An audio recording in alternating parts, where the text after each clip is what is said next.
This is Audible. Dirty Daughter. Written by J.B. Duvane. Narrated by Rose DeMarco. Chapter 1. Emily. You look cheap. My mother eyed me up and down as I entered the dimly lit kitchen. It was 2 o'clock in the morning, and I hadn't expected her to be awake. Given her habits, she was usually out cold by 11, but tonight she sat hunched over at the kitchen table, a cigarette hanging from her lips, her right hand wrapped around a half-empty highball glass filled with what must have been straight vodka. The way she slurred her words made it obvious that the clear liquid wasn't water. "How are you even awake?" I mumbled. I wasn't in the mood to fight. I had only been home from school for 2 days and had gone out earlier so that I didn't have to be there. Anything to keep me out of that house and away from her. Unfortunately, since I had been sent away to a boarding school in another state when I was 12, I didn't have a single friend in the area. I didn't even know how many of my grade school friends lived in the neighborhood anymore. So I ended up just driving around on back roads for hours, listening to the radio and thinking about what I was going to do now that I was back in her house. But now, I was tired and ready for bed, and of course, my drunken bitch of a mother wanted to start a fight with me. This was, in fact, the house I grew up in. But it didn't feel like a home to me anymore. Not after everything that had happened in it. After the way she treated me. I didn't know how I was going to survive in this house with her now that I was graduated from school and had nowhere to go. I hadn't applied to college at all. I knew it was stupid, but I really didn't see the point. I didn't have the money for tuition, and I knew that she wasn't going to pay for my school anymore. The only reason she paid for the boarding school was because she wanted me out of the house, and now that I was 18, I'm sure she didn't see me as her responsibility anymore. My plan for now was to just try to avoid the house as much as possible until I figured something out, which is what I had attempted to do tonight. Only now, the crazy bitch was awake when she shouldn't have been. Sometimes I wish she would just keel over, but I knew that wasn't likely to happen anytime soon. She'd had me when she was really young, barely 18, so she was still considered young. Some people even said we looked like sisters, which pretty much made me want to vomit. "What did you say?" She slurred at me, and then rose unsteadily to her feet. She ambled toward me, and I looked at her with disgust, trying unsuccessfully to avoid her nasty alcohol-saturated breath. "Don't look at me like that, you little bitch." She threw her drink in my face with an ugly sneer.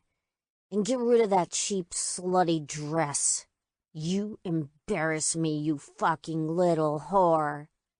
She stumbled back to the table and fell into her chair, then filled her glass up again, spilling more on the table than she got into the wide-mouthed tumbler. When she finally lifted her head up again, she stared right at me with bloodshot eyes and heavily drooping lids. I noticed an open bottle of sleeping pills beside her. When she saw what I was looking at, she smiled at me lazily, almost daring me to stand up to her. "What the fuck are you looking at?" "Not much," I said, looking down at the drips of vodka on the floor that had accumulated around my feet. When I was a kid, my friends all told me how beautiful my mother was. Everyone did. She was always the center of attention at any gathering and was the life of every party. They all thought she was perfect, but that's because they didn't know her like I did. My mother was incredibly beautiful, or at least she would be if she weren't so awful. She had thick blonde hair, green eyes, and a full mouth, which I also had. People always said that I looked like her, And as much as I hated to admit it, I knew I was the spitting image of my mother, at least physically. But when I looked in the mirror, I didn't see it. I didn't think we looked alike at all, because what I saw when I looked at her was a wretched bitch who had turned her back on her only daughter. What I saw was a pathetic, addicted mess. Alcohol and tranquilizers had taken over her life in the last 8 years or so, and I could see that her age was slowly but surely making itself known. She was incredibly vain, though, and even though she took the compliments about us looking almost identical, I could tell she didn't like it. She didn't like the idea that I was beautiful, too, and was almost 20 years younger than her.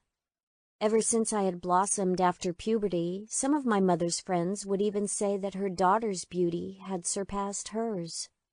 Even my father would say it to her face, which was something that caused long screaming matches behind the closed door of their bedroom that went on until the early hours of the morning. But when I had gone to my mother, crying and unable to bear the pain after my father had let it be known to me just how much he preferred me to his own wife, she had flown into a rage. But not at him. At me. She slapped me across the face and dragged me by my hair to my room and told me I was a filthy slut and a liar before locking me inside. The next day, she had my bags packed, and I was sent away to an all-girls school across the country. They divorced not long after that, but from that point forward, she always seemed to view me as her competition. Every time I came home for the holidays, she made sure to have noisy, boisterous sex with whoever she had her claws dug into at that particular time. I always regretted having come home for Christmas and summer breaks. But seeing her now in her drunken stupor, I loathed being in the same room with her. "Then why don't you just get out of here and leave me alone?" She downed her drink in one swallow and threw her head back in some kind of mock victory. I narrowed my eyes into slits and glared at her. I could feel myself losing it, hatred bubbling out of every pore. "Fuck you!" I screamed. I felt the heat of rage rushing to my face. "I fucking hate you!" I screamed at the top of my lungs, glaring at my mother with disgust. "Feelings mutual, little girl," she cackled, putting out her cigarette on a plate of barely touched food. "Oh, wait. You're not a little girl anymore, are you? Last I checked, I gave birth to you 18 years ago.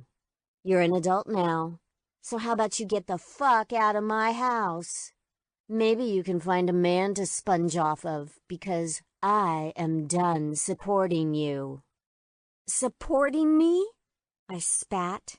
"You have never fucking supported me. You call being a jealous bitch and shipping me off to boarding school support? You call bringing home random men and fucking them in front of me support? You're a fucking joke. An old, haggard fucking joke. Even with me gone, you still couldn't keep a man happy. You're here all alone in this huge, depressing house with no one but yourself to drink with." I was on a roll now, unable to control the words that were coming out of my mouth, even though I knew this was going to end very badly. It always did. She looked almost hurt for a moment, but then her eyes narrowed again and her mouth tightened up into a smirk. "You don't know what you're talking about, and you'd best watch your pretty little mouth," she snarled. "I have given up so much for you, and this is how you treat me? I don't need to justify anything to you, but I'll have you know that there are plenty of men who spend time here with me. Plenty." "Oh, do you mean the doctor you bribe with sex so he will prescribe your damn drugs?" I asked incredulously. "The man you fuck so that you get your fix? And you call me a manipulative slut? You're the one who's taking advantage of someone to get exactly what you want out of him when it's convenient for you." She stared at me for a moment, but then looked down at the floor without saying anything. "You didn't think I knew about that, did you, Mommy? I've known about you taking advantage of Dr. Max for a long time." I couldn't help but know. I'd secretly been in love with him since the first time I saw them together.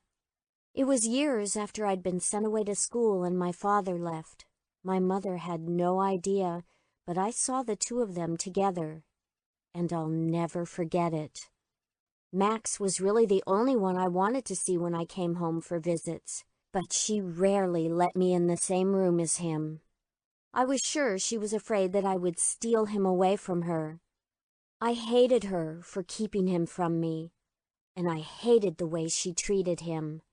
But I especially hated her for possessing the one man that I would practically kill for. She took a step forward and slapped me hard across the face, her open palm leaving a stinging sensation that lasted long after the physical contact had ceased. But I was used to that feeling. The memory of that day I ran to her, needing my mother's love and protection and getting nothing but pain in return, was what I had come to expect from her. It all came flooding back into my mind, as if I were reliving the day all over again. The day that my mother betrayed me. The day that she not only didn't stand up for me, but stood against me, making it clear that she viewed me as her competition rather than her child. I had no idea what I was expecting from her now, though. She had never been a mother to me, and even though it stung, her blow didn't even faze me. I went on. "You think hitting me makes you a better person? Really? Do you realize that everyone leaves you because you're just a filthy fucking liar? Your whole life is a lie. This act you put on for them, it isn't you. You don't show the real you to anyone but me. You're a narcissist and a fucking sociopath, and you're gonna die a lonely, ugly old woman. Go ahead and kick me out. I'm not about to stay under the same roof as you anyway. You're nothing to me. Fucking nothing." I could hear the words that came screaming out of me. I could hear how childish they sounded, and I knew she couldn't care less. But it felt almost cathartic, finally telling her how I felt. These words that I had wanted to say to her for years, but had kept mostly bottled up inside. I wanted her to know that I knew all about the manipulative little games that she played with everyone in her life, all the bullshit she always thought she had gotten away with. Maybe they all did believe her lies, but I knew who she was. She called me a liar and a manipulator, but if I was, I had learned everything I knew from the expert. She stared at me, stunned. "I don't need this," she screamed at me, completely irrational now. "Does seeing me like this make you fucking happy?" She grabbed a little brown bottle from the table and poured a few pills into her hand, popping them in her mouth and washing them down with a swig straight from the vodka bottle. "I should have had a goddamn abortion." She steadied herself, shaking the pill bottle in my face like a mad woman. "I love that man, and he loves me, and there's nothing you can do to take that away from me. I'm not going to let you take him from me," she screeched. She pointed her finger right in my face. "You're just jealous that you couldn't steal him from me, too." Her face took on an even darker look as the drugs and the alcohol that were swimming around in her bloodstream kicked in.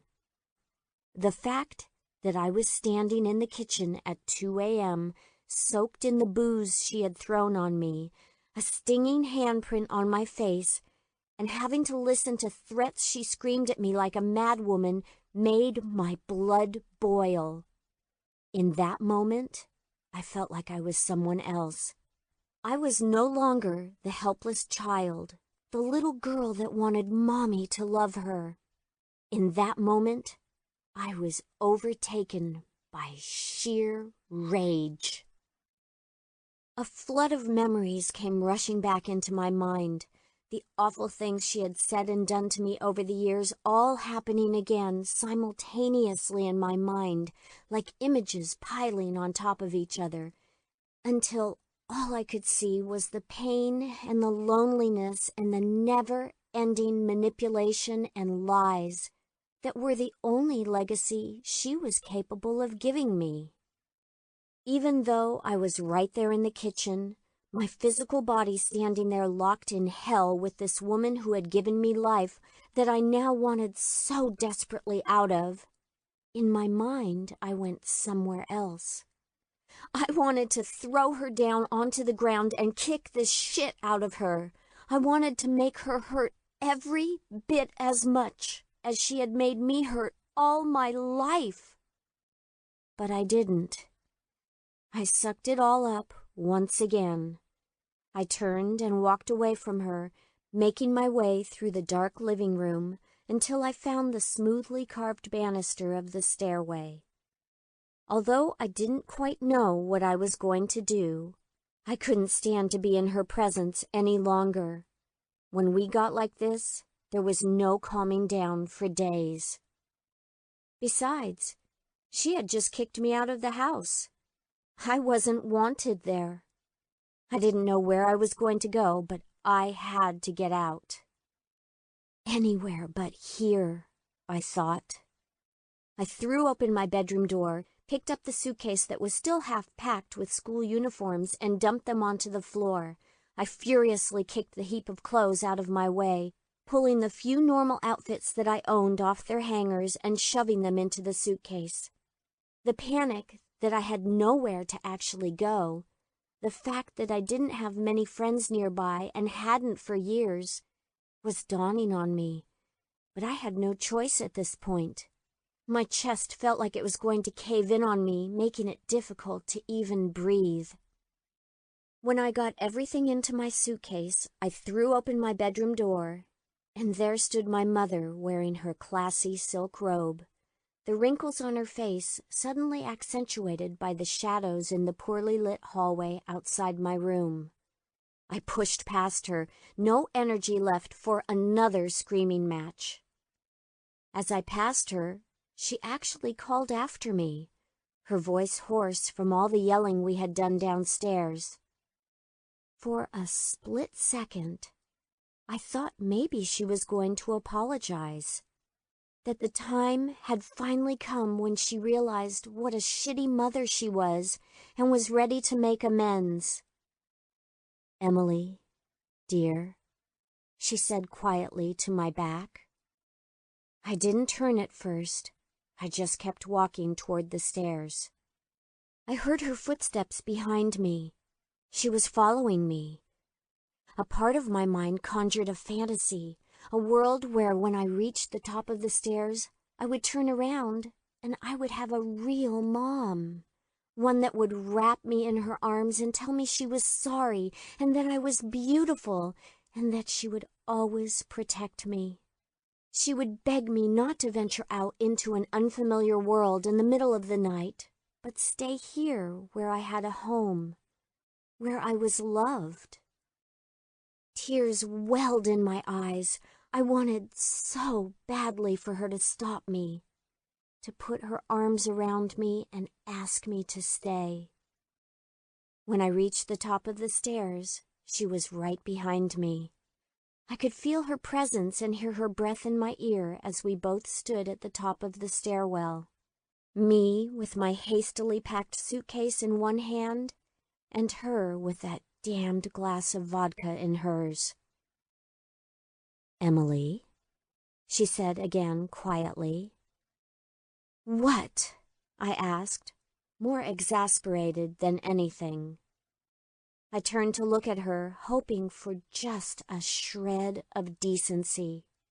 I was willing to give her one last chance. "Give me your house key," she said sweetly, flashing me a smug, boozy grin. "I don't want to see your face in my house again." I set down my suitcase and stared her in the eye. "Fuck you," I nearly whispered, calmly and quietly, with tears streaming down my cheeks.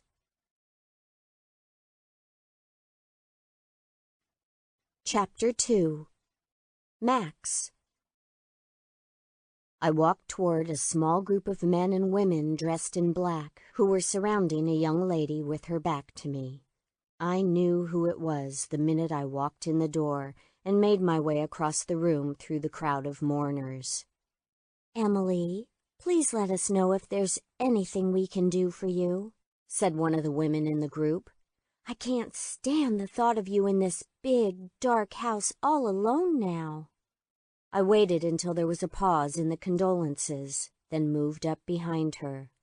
The scent of her hair and her perfume reminded me so much of her mother, it made my head spin. But there was an essence underneath those man-made fragrances that was all her own, and it filled me with lust. "Emily," I said as I gently touched her back. She turned around and I was rendered speechless by her beauty and how much she looked like her mother. She had every quality that I had ever been dazzled by in Amelia, but Emily was much more striking. Everything about Amelia's daughter had matured in the 3 years since I'd seen her last. Her eyes had brightened and seemed larger. Her cheeks had lost the fullness of youth and hollowed below the cheekbones, and her lips were much fuller than I had remembered. And now that she was on the verge of womanhood, her curves were much more apparent. When I saw her eyes light up at the sight of me, I leaned in and gave her a quick kiss on the cheek. But I had to stop myself from running my hand around the back of her head, removing the pin that held her hair in a perfect twist, and pulling her lips to mine. I could feel the blood pulsate through my body as Emily's breath lingered on my ear and her scent surrounded me. "Dr. Devereaux, I'm so glad you could make it today. I know my mother would have been very touched that you came." She looked up at me with so much adoration in her eyes, I almost had to loosen my tie. "Please, Emily, call me Max," I said with a smile as I gazed down into her deep green eyes. "Okay, Dr. Max," she said with a playful smile. She quickly looked down, but I caught a glimpse of her flushed face and the almost imperceptible twist in one foot back and forth underneath her. When she looked back up, I saw a flash of her age and inexperience, but she was careful to hide it well. She was putting on a grown woman act, but that's what made her so irresistible to me. Her eyes were almost screaming, "Take care of me," under all the formal clothing and the makeup and the hairdo, superficial things that were all adding a good 10 years to her appearance right now.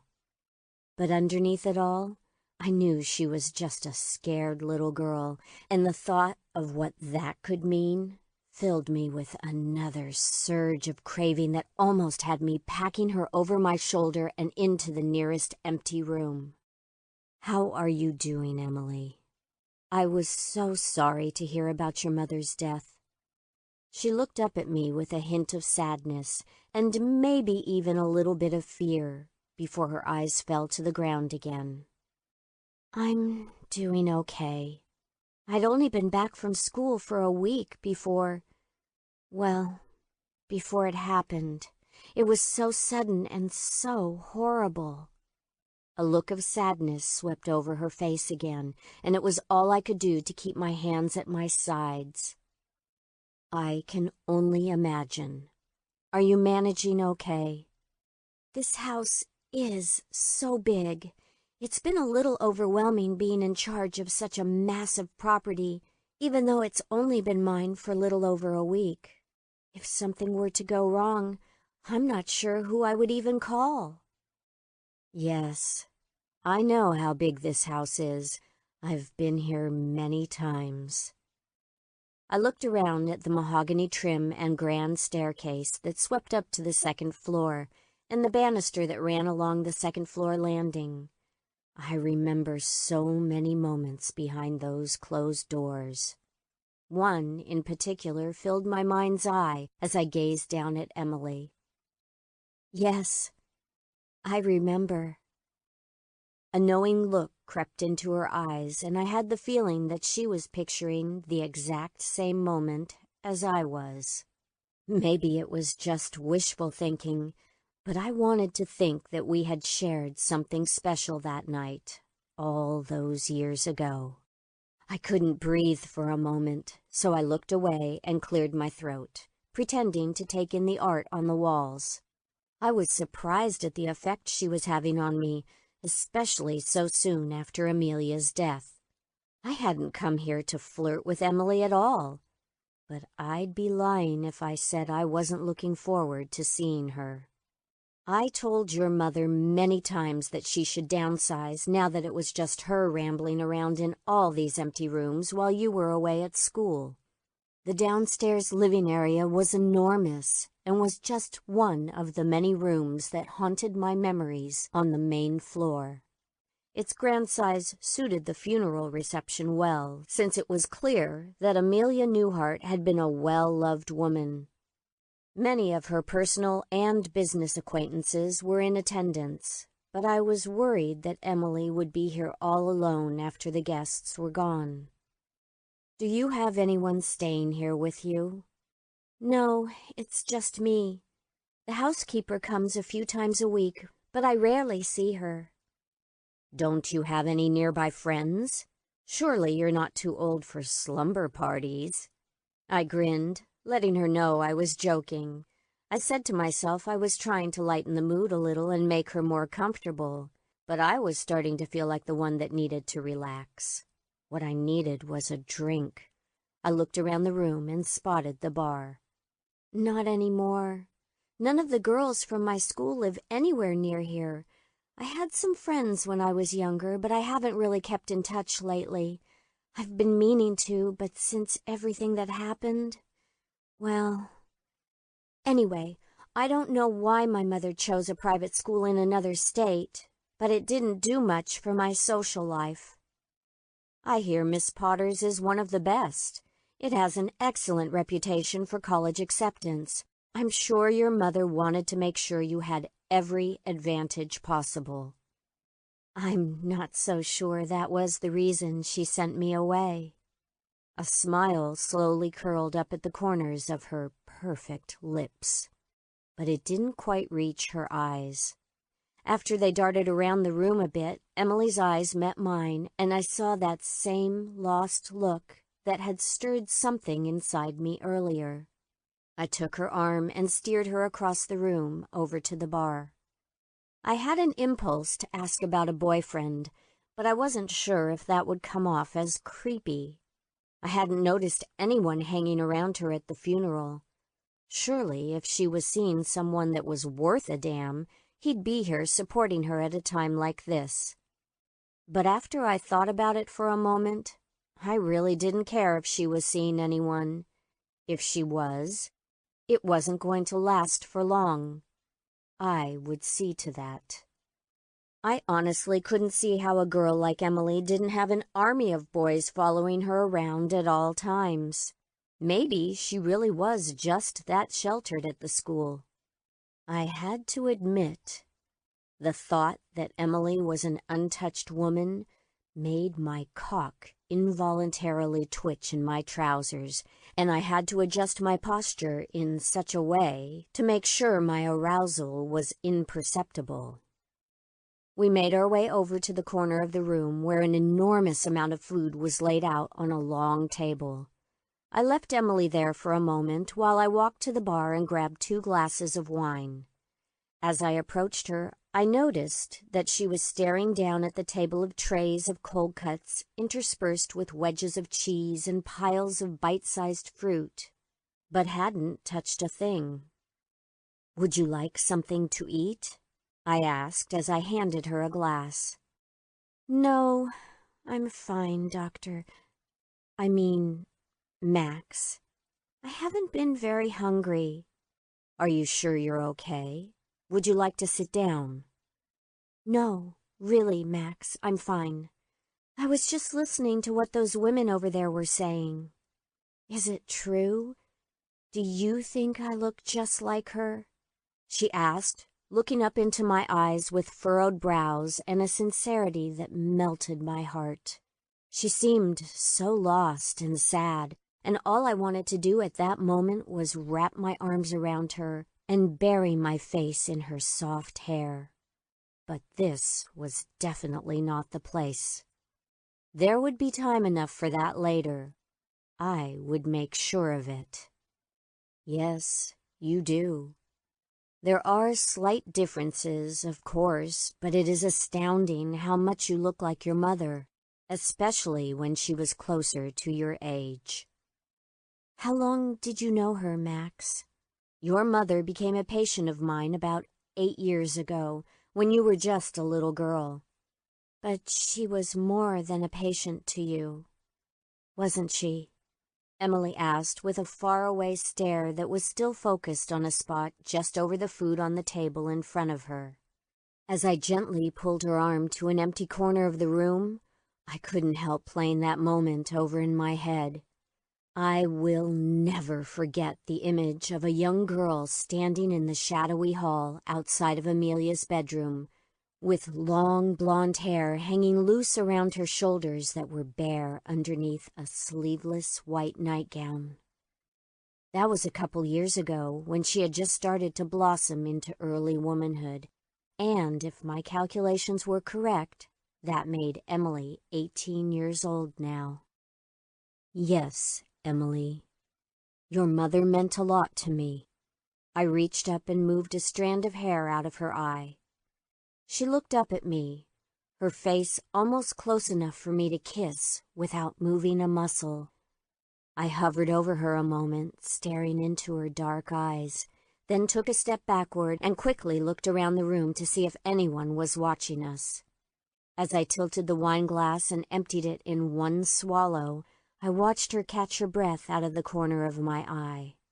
Her gaze was fixed on mine, and her lips were parted, silently asking me to fill the space between them with my tongue. "Did you love her?" Her eyes widened and her brow lifted as she waited for the answer.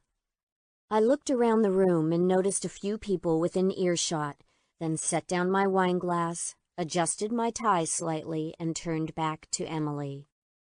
"I'm not sure if this is the place to discuss your mother's and my relationship.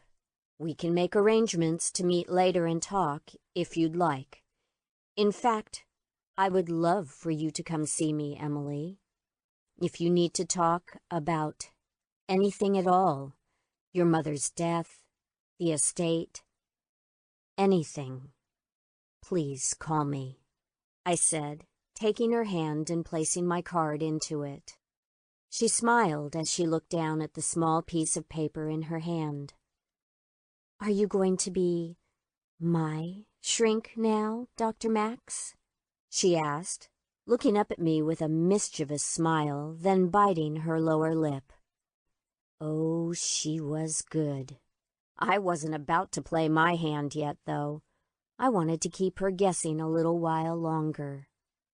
"You can call my office and make an appointment with my receptionist, or we can meet after hours. It's up to you. I know how hard a loss like this can be, and I'd like to help you in any way I can." "Emily, darling, how are you?" An older woman with a black veil covering her eyes pushed in between the two of us, kissing the air on either side of Emily's face. I'm so sorry for your loss, dear. Is there anything I can do for you? I've arranged for a food basket to be sent over from one of those specialty markets that Amelia loved so much. But I'd be more than happy to have one of your cousins come over and stay with you for a while. I just abhor the thought of you here all alone, darling. Thank you, Aunt Leona, but I'm fine, really. I don't mind being here alone. It's my home, and I'm comfortable here.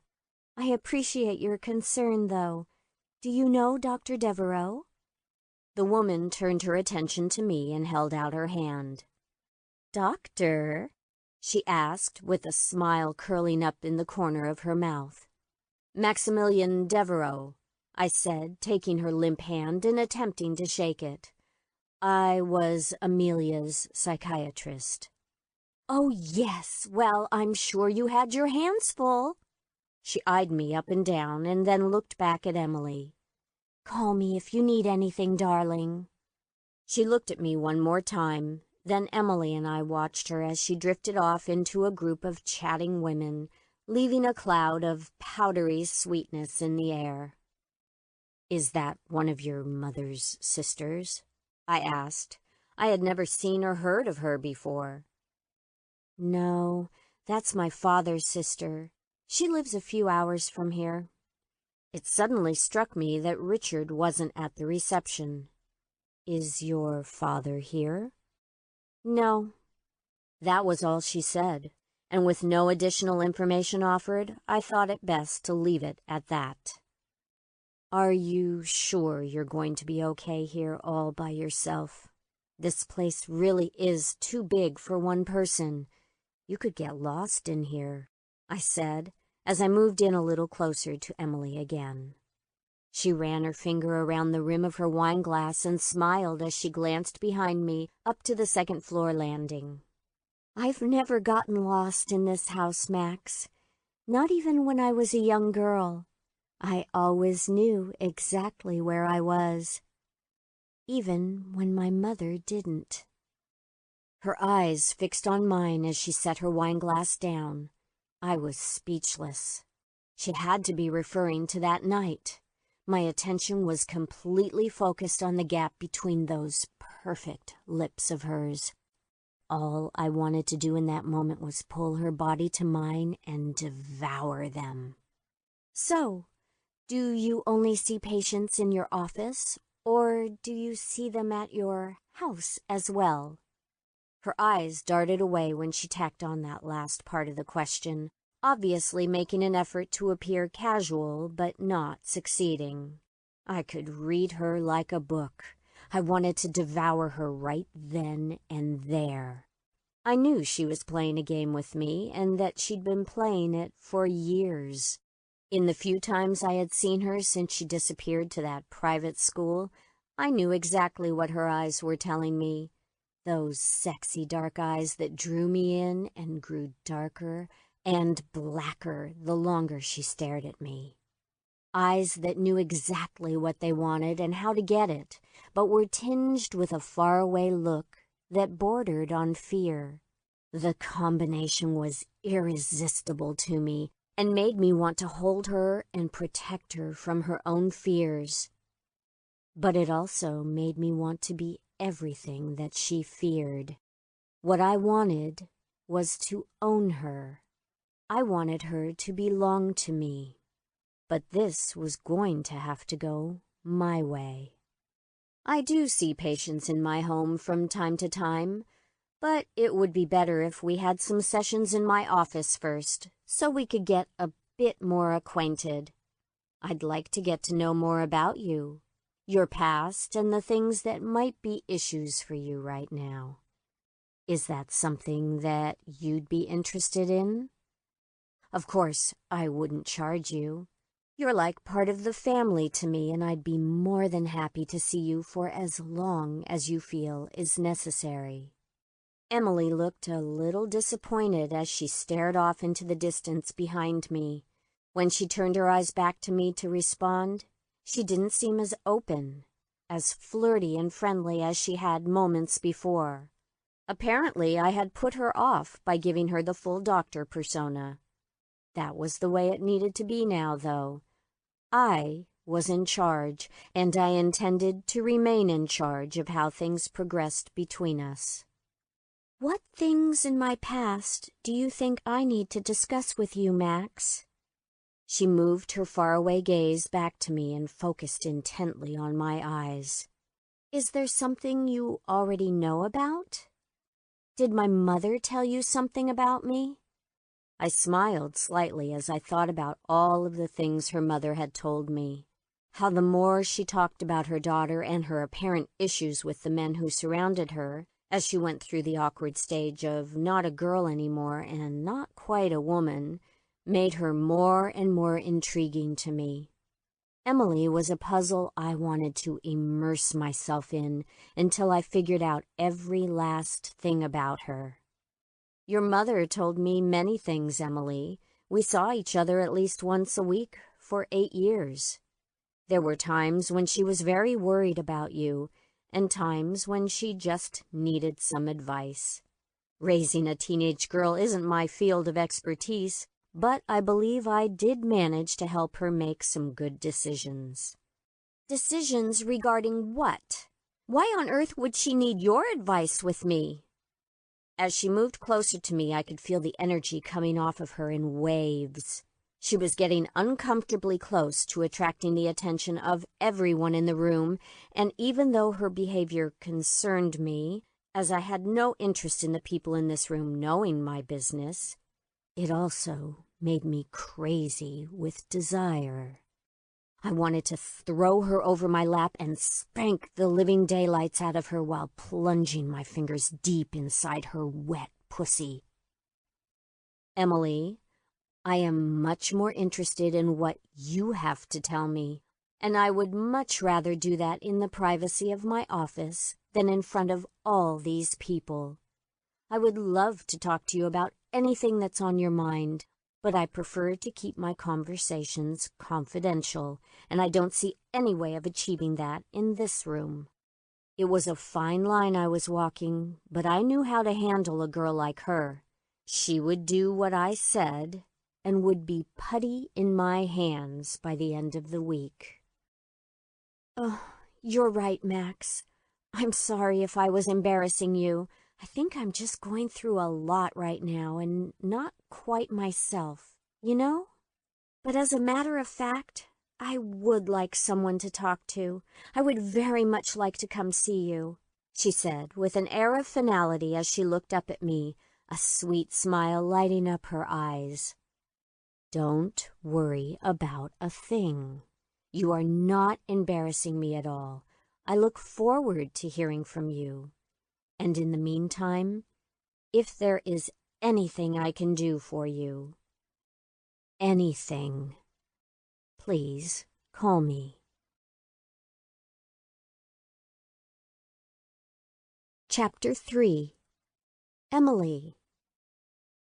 A cool breeze blew across my bare legs, almost flipping my short summer skirt up as I walked along the downtown streets on my way to Max's office. I held my hands down over my hips to keep my clothing intact, as I hadn't worn anything underneath. This was a bold move, even for me, but lately I just didn't have the same inhibitions as I used to have, especially where Max was concerned. I was, by law, an adult. I was done with school, which had kept me from having any fun at all, and I had recently inherited a massive estate that I could do with as I pleased. All I needed now was the man. That man. The one that I was going to see now and that I would make sure was mine before long. I didn't care what he had with my mother. He would soon see that what he could have with me was better than anything he'd imagined in his wildest dreams. I had been waiting for this day for years, and my stomach was filled with a mixture of excitement and anxiety. As I walked, I couldn't help slipping into a sexual reverie, imagining what his warm hands would feel like running over my breasts, what his smooth cock would taste like. Before I knew it, I was at the steps to his office building, already feeling the hot wetness seep between my legs, and I hadn't even seen him yet. The dress I was wearing was not only light and flimsy, so the air blew it around with ease, but it was also almost completely see-through in the right light. No panties, no bra, just the thinnest fabric separating my nakedness from Max's eyes. I smiled at the thought of straddling his lap and burying my breasts in Max's face as he sat behind his desk and tried to look professional. I was not planning on giving him a chance to turn me down. It might take a couple visits to his office to get him to let his guard down, and his pants, but I knew the minute I had my lips wrapped around his cock, he was going to be mine. I was so thrilled to see Max when he showed up at my mother's funeral. The moment I caught a glimpse of him walking into the reception, I knew it was all meant to be. That everything had been leading up to this. He was going to be mine, and I was going to make him forget that I ever even had a mother. Max was absolutely gorgeous. He had the perfect dark allure, everything that I had ever dreamed about in a man, and everyone at the reception could see it too. None of the women there could take their eyes off him. Every time I glanced around the room, there was some woman staring or a group of women whispering. And it wasn't just the chatter about how much I looked like my mother that I had been listening to. I had overheard them talking about him, about us. Speculating on who in this boring, uptight town he was seeing, I wanted to shout out to the entire room that he was mine. That they might as well look somewhere else, because nothing would stop me from making him mine. I thought I was in love with him a couple years ago, but what I felt for him now was much more. My feelings for him had grown along with my body over the last 2 years, and by the way he looked me over with his dark eyes at the funeral, I knew that I wasn't going to have to do much in order to completely enchant him. He was a man, after all, and while I didn't have a lot of experience with the opposite sex, I knew enough to know that they couldn't resist a nice pair of tits and ass, and that was exactly what I was going to present him with today at his office. I stopped at a convenience store just outside the lobby of Max's office building and bought a cold bottle of water, then made my way to the elevator. Even though it was a cool day, I was wearing my skimpiest summer dress. I wanted to provide Max with a little more to look at. I wanted to make him drool the minute I walked into his office. The bottle of water was ice cold, and I unbuttoned my top enough to run it over my breasts. My nipples popped up and became rock-hard bumps the size of raisins. I knew that would get his attention. When I entered his suite, the receptionist looked me up and down disdainfully. She didn't even say anything, just stared at me as if I had no right to be there. "I have an appointment with Dr. Devereaux," I said, somewhat haughtily, barely looking at her, checking my phone instead as if she didn't even warrant a glance from me. I was not about to be judged by some secretary. If she was fucking him, that was about to be over. She buzzed Max using the phone on her desk, then rudely motioned for me to have a seat. I glanced at one of the overstuffed lobby chairs, but before I could sit down, she hung up the phone and said curtly, "Dr. Devereaux will see you now. Last door on the right." She didn't even bother to get up and show me the way, and I was glad. I didn't need the secretary's presence taking away from my grand entrance. I smoothed the wrinkles out of my skirt and headed down the empty hallway.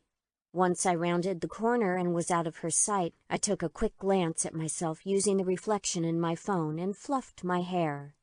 I arrived at the last door on the right and looked at the hall plate that stated Max's full name and credentials in gold lettering.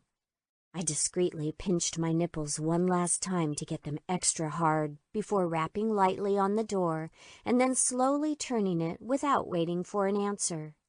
I pushed the door open and stepped through.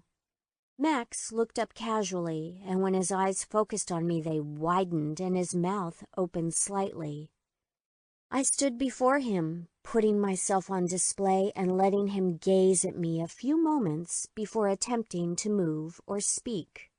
I wanted him to take it all in, the neckline that revealed a generous amount of cleavage, my hard nipples poking through the sheer fabric, and the skirt of the dress that barely came down past my ass. I wanted him to see what could be his. He was obviously having a hard time keeping his eyes off my breasts, but by the time he made it down to my bare legs, I could see that he had to force himself to look back up into my eyes. He sat motionless in his chair for a beat too long, taking in the sight of me before he finally found his voice. He cleared his throat, not because of a cough, but as a gesture to buy time and regain composure. I pretended not to notice and looked at him shyly, as if I were just a lost little girl coming in for a routine checkup. But inside, I was flying. The feeling of power over someone like Max was just about the most intoxicating thing on the planet, and I wanted it to go on forever. "Hello, Emily. Please have a seat." He did that insanely sexy thing where he loosened his tie a bit and looked away from me as if he had a million things on his mind. But I knew there was just one thing: me. I didn't know if he knew how obvious he was with that gesture. It wasn't obvious like boys my age were, though. Max was sexy in ways that those boys wouldn't be able to come close to for years, if ever.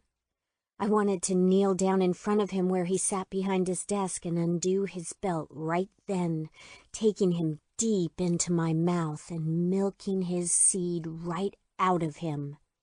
I wanted to make him mine. "Where would you like me to sit, Dr. Devereaux?" I batted my eyelashes, looking around the room bashfully.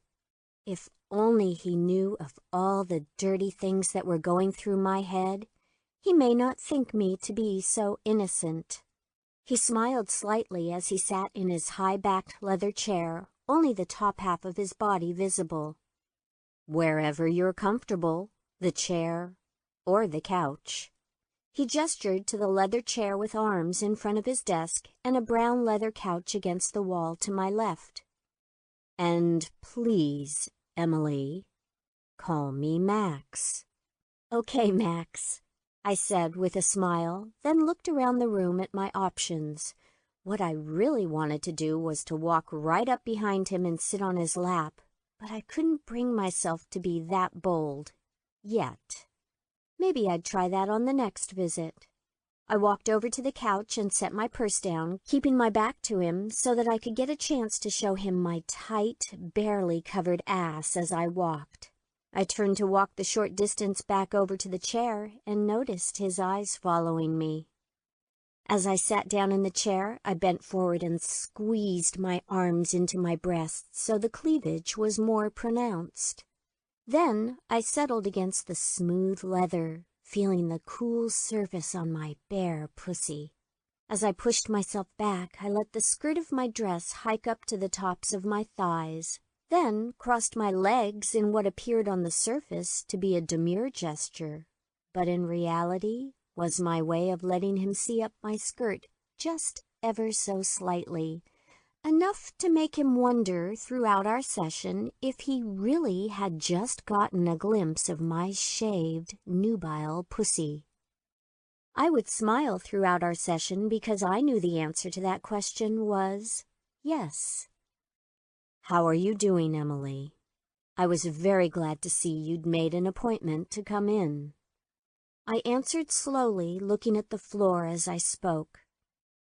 "I'm doing okay," I answered, trailing off. I didn't say anything else, instead waiting for him to press me for more information. I wanted to know specifically what he wanted to know about me. I wanted him to pry, and then I wanted to spill my most intimate desires to him. I wanted him to know it all. But, Max pressed. I glanced up to meet his eyes for a moment, noticing them boring into mine, and I quickly looked away. But I have to admit you were right. It is a little too quiet in that big house sometimes. I don't really have anyone here in town. Well, except you, of course.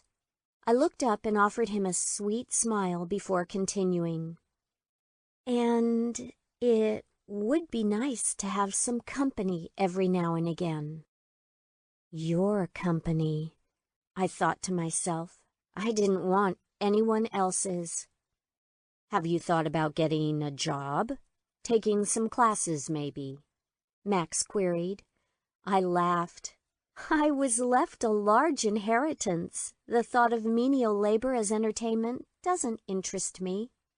Max pursed his lips in a little smile, as if he were amused by my response. I see. I may look into some college courses after a while, after my mind settles down a bit. I think that would be great for you to do, Emily. You know your mother was quite the scholar herself. I laughed airily. Yes, I suppose she did well in her day, but that was some time ago. I wouldn't say she died a scholarly woman. I hadn't meant to sound so bitter. It just slipped out. This isn't the direction I had especially wanted our conversation to go. I didn't need him getting suspicious of why I may be trash-talking my dead mother. Max got a more serious look on his face, but remained neutral. I'm afraid I wouldn't know.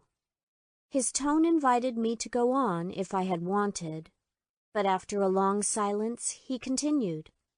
Perhaps you could take a class with a friend? I told you I don't have many friends here.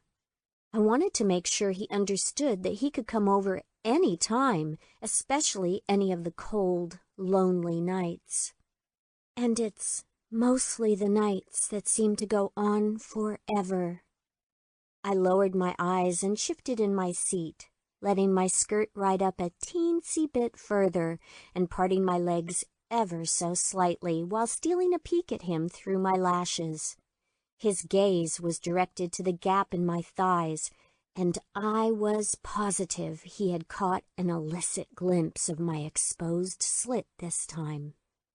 I could feel the heat from his eyes on me, and my heart beat a little quicker. I settled into my chair again and looked up at him. Max averted his gaze and looked me in the face. So this means no boyfriends, I take it?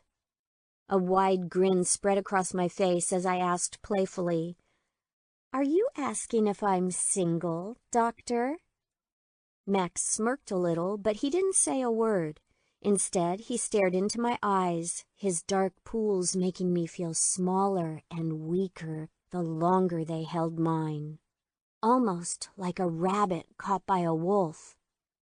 No, I don't have a boyfriend, I sighed, pushing a lock of hair behind my ear and glancing away.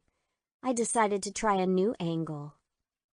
Actually, there is something that I wanted to discuss. I've never been prone to anxiety or insomnia, but lately all I can do at night is lay awake and stare at the ceiling. My heart races at every tiny little noise. Max looked at me sympathetically. That's normal for a woman in your situation. The feelings of anxiety will pass, especially if you continue to see me. My heart sped up when he called me a woman, and I felt my face heat up. I hoped I wasn't blushing too obviously. The fact that he was acknowledging my femininity and not treating me like a little girl was a good sign.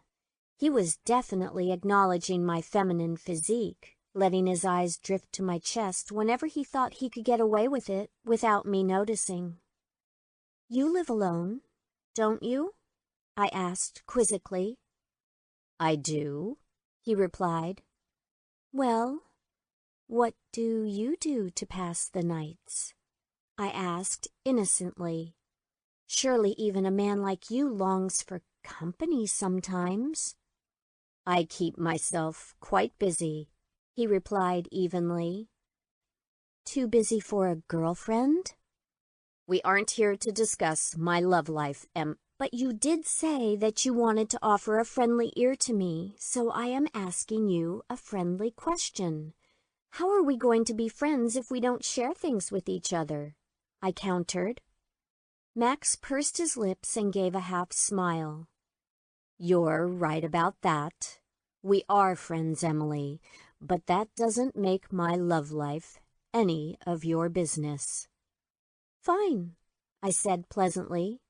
"Just wondered, that's all.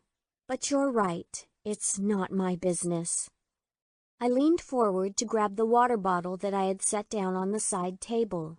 I carefully unscrewed the cap and took a sip, letting a little bit dribble down the front of my top and down my chest, the water soaking my breast and causing the fabric to cling to my hardened nipple. "Oh!" I gasped as the cold water drizzled down my chest. I giggled. "I'm so graceful, aren't I?" "It happens to the best of us." Max smiled as he handed me a handkerchief from his drawer. I made a show of dabbing at my breasts, looking down carefully so that he would have a chance to stare, without thinking that I could see him. When I looked up, he was definitely staring, and it was obvious to him that he had been caught. I smiled sweetly, letting him know that I didn't mind one bit. Chapter 4. Max. I watched Emily as she squirmed around in the chair in front of my desk, pressing her breasts together so they all but popped out of the top of her dress, and, not to mention her nipples jutting out through the thin fabric. I knew what she was trying to do to me, but I wasn't going to play the game her way. She didn't know who she was dealing with, and if she thought she was going to play me, she had another thing coming. She was incredibly cute and insanely sexy as she went through the motions of her little game, though, with her skirt pulled up and the constant lip-biting. Don't get me wrong, I was on the verge of busting through my pants behind that desk, but I wasn't going to let her know. I'd just play along for a while and see where she was going with all of this, all the while imagining her legs splayed out on the arms of that chair she was sitting in. I wanted to ask her about her father.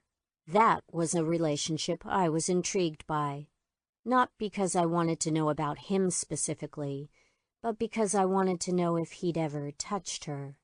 I'd had a lot of experience with girls whose fathers and older male relatives had sexually abused them. I knew generally what that type of relationship resulted in for girls later in life. I wanted to know about the relationship from her perspective, especially since she fit the mold of an abused child. Most of the girls I'd been involved with had serious daddy issues that stemmed from anything from inappropriate behavior from an older male family member to full-on molestation or rape. I wanted to help these girls. I'd always seen myself as a guide to them, helping them with their feelings and molding them into women that experienced their sexual natures as fully as they could. But it didn't always work out the way I wanted it to. Not in the end, anyway. I could see glimpses of those types of needs every time she looked up and her eyes lingered on mine. She wanted me to teach her and to tell her what to do. She wanted the approval that she had never gotten from her father, or her mother for that matter.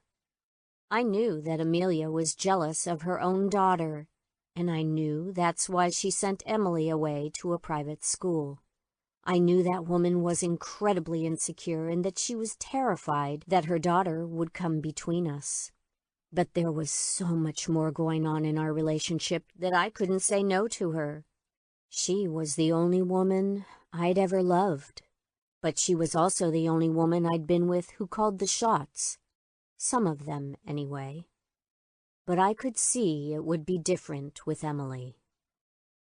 "Roll over onto your belly," I commanded. She rolled over, pushing her plump ass in the air for me. I spit in my hand and rubbed it over my cock, then plunged into her hot, waiting pussy. She mewed and squirmed as I fucked her, her face buried in the pillows. I paused a moment, hearing rustling outside the door. My eyes rose, and there she was, standing in the doorway, her slight frame barely illuminated in the dim light coming from the hall. Her soft, white nightgown clung to her wispy body, and her hair hung partially over her eyes. She was so beautiful, and I wanted her desperately. I shook my head, trying to clear it and focus. I adjusted my tie and ran my hand through my hair, bringing myself back to reality. My senses were overwhelmed, and now was not the time to turn into a blithering idiot. I needed to remain in charge of this situation. Emily had just waltzed through my door, practically fucking naked, and I had to keep my wits about me. She was wandering around my office, looking for a place to put her bag, glancing at the furniture and pretending she was trying to figure out where to sit. And she was driving me insane. She was babbling about the weather being a little chillier than she had anticipated, but she didn't need to say any of that. The way her pert little nipples were standing on end made it obvious. I had tuned out her words. Every ounce of my energy focused on her body, and the sight of her movements and the way her dress just barely covered her sent my mind spinning out of control. My thoughts were running rampant with every sexual position imaginable. When she finally settled in her seat in front of me, I had a clear view of what was underneath that flimsy skirt of hers, and it wasn't covered up. It was smooth, and I could clearly see her slit cutting through her pale skin. The sight made my mouth water. Thank God I was sitting at my desk. My cock was hard as a rock and wasn't backing down any time soon. I was going to be bound to my chair for some time if she didn't quit flashing me her pussy and pushing her luscious tits together like that. There was no doubt she was toying with me. I'm not naive. What she was doing now was fine, but we were going to continue this on my timeline. If she wanted to be fucked, she was going to be fucked. Hard, but not until I had a little bit more of a handle on her, mentally and physically. So, Emily, let's talk.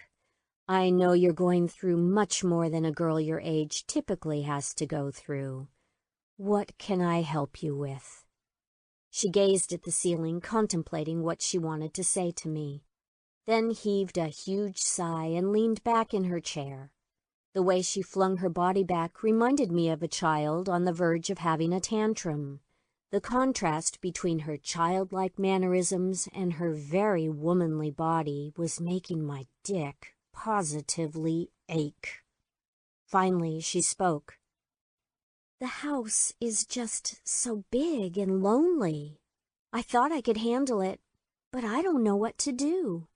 My mother was such a control freak. She had everything organized down to the letter, but I'm just not that good with keeping things running smoothly.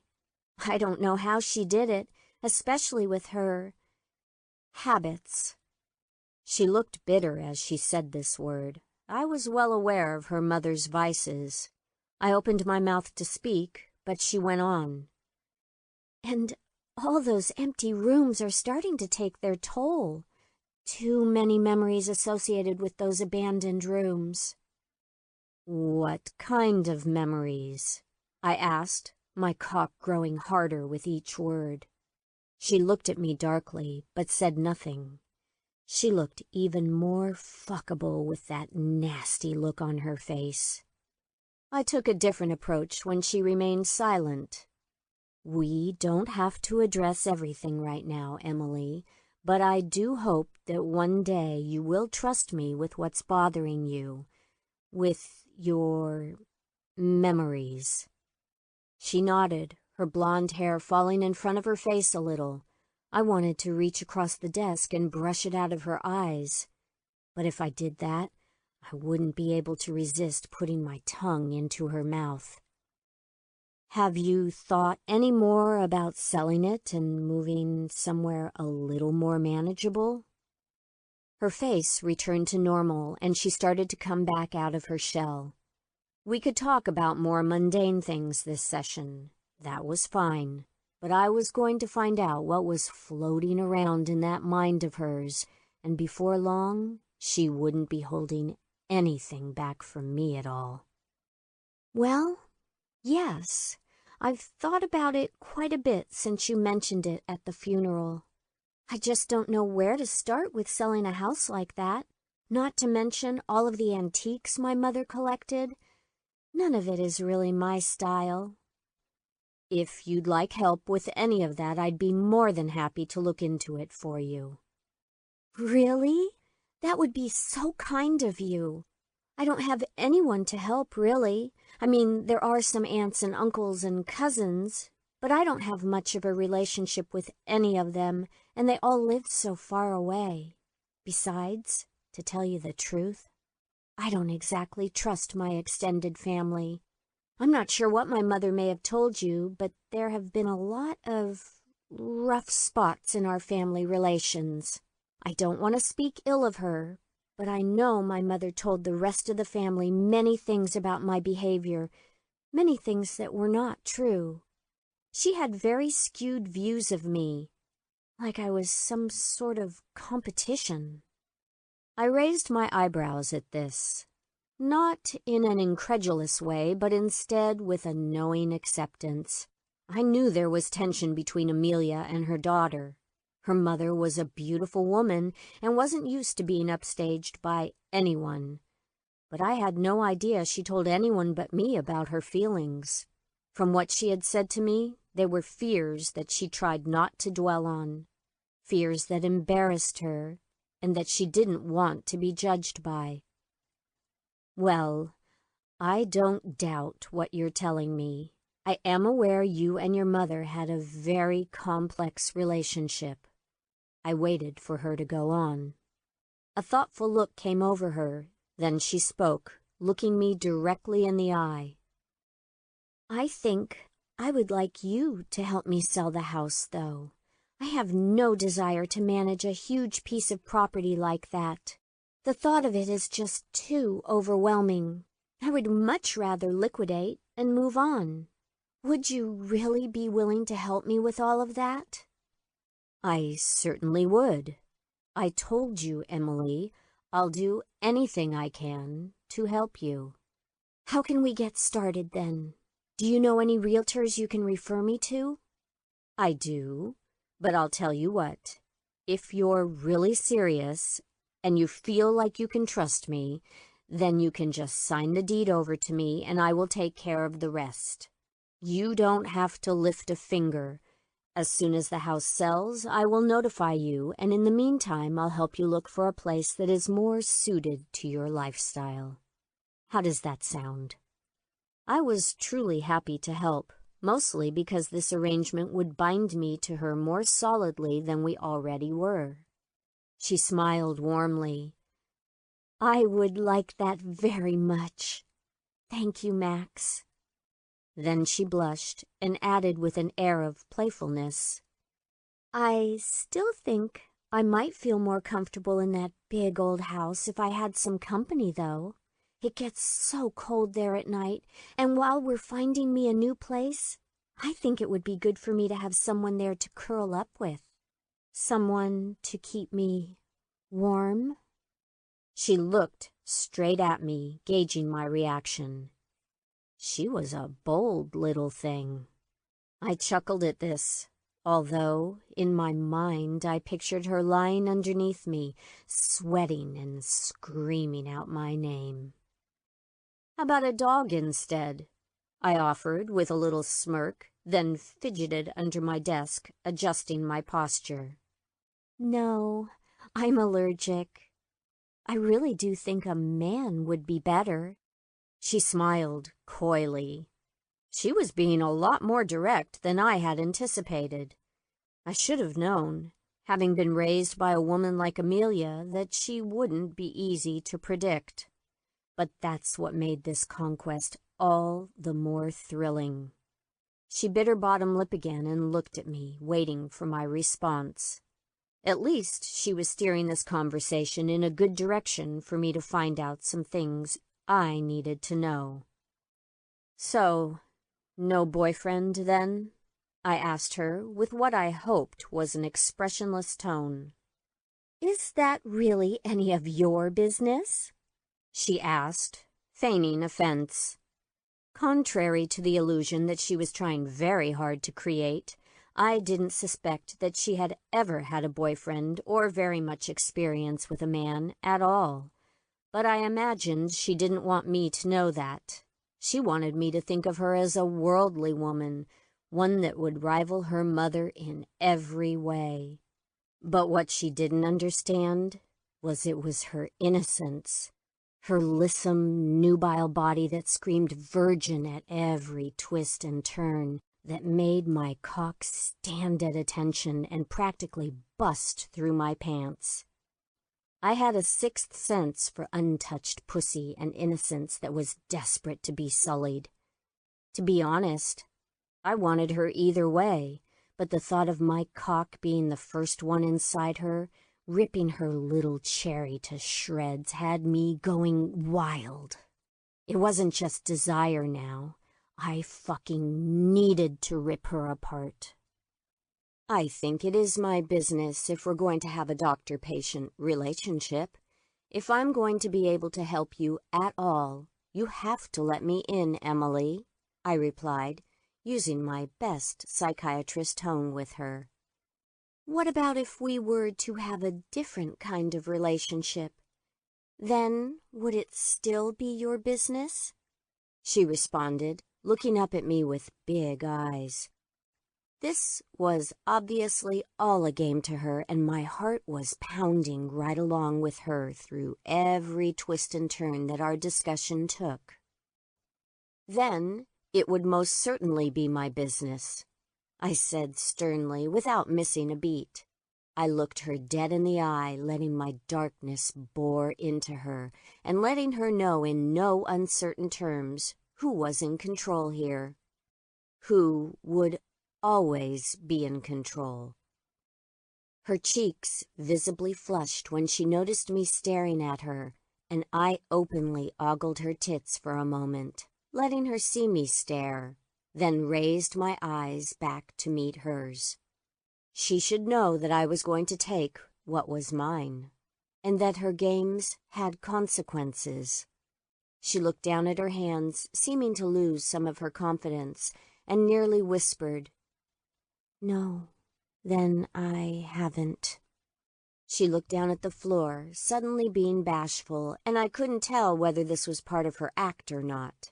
She looked like nothing but a scared little girl to me.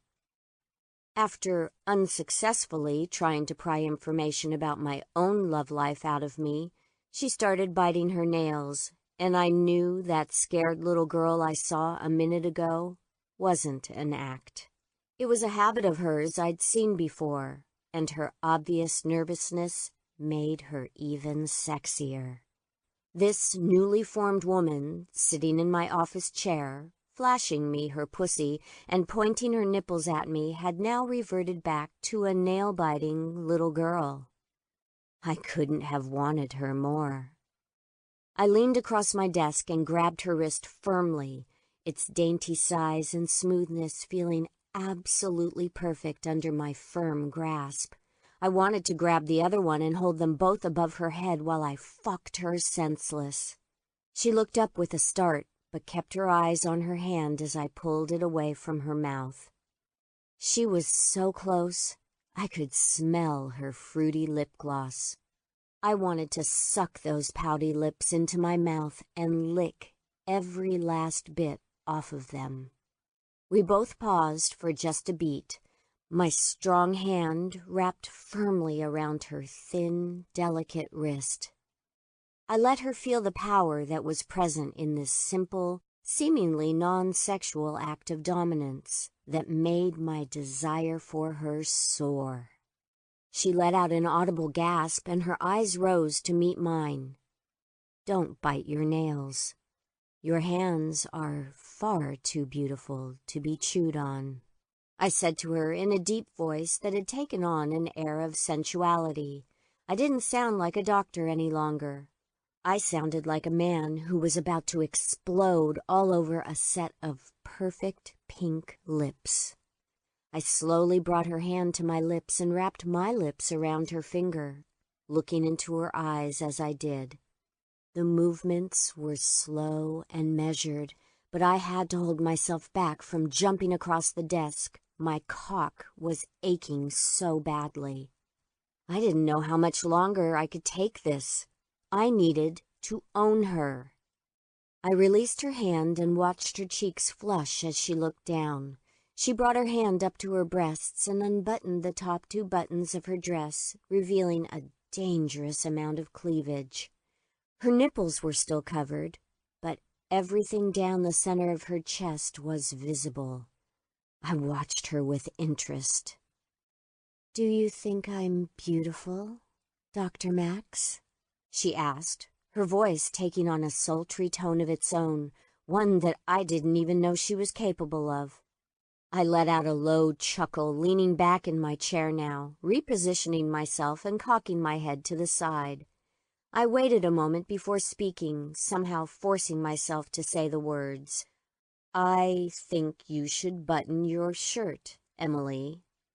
She smiled her sweet, sexy little smile.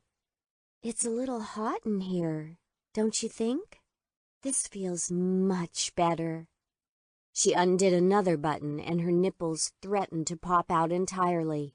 Her light pink areola teased my vision ever so slightly, and I let out a deep sigh. "As you wish. Now, where were we?" I said, trying to ignore the distraction. I would show her that I wasn't a man to be toyed with. I would fuck her when I said it was time, and the build-up was assuring that it was going to be spectacular. "You were asking if I was a virgin, and I was telling you that, yes, I am. But I'm ready not to be, Max. I'm a lonely woman in a big, empty house." "That's not exactly what I asked," I started, but she cut me off. "It's what you wanted to know, though," she retorted. Her bratty side was only egging me on.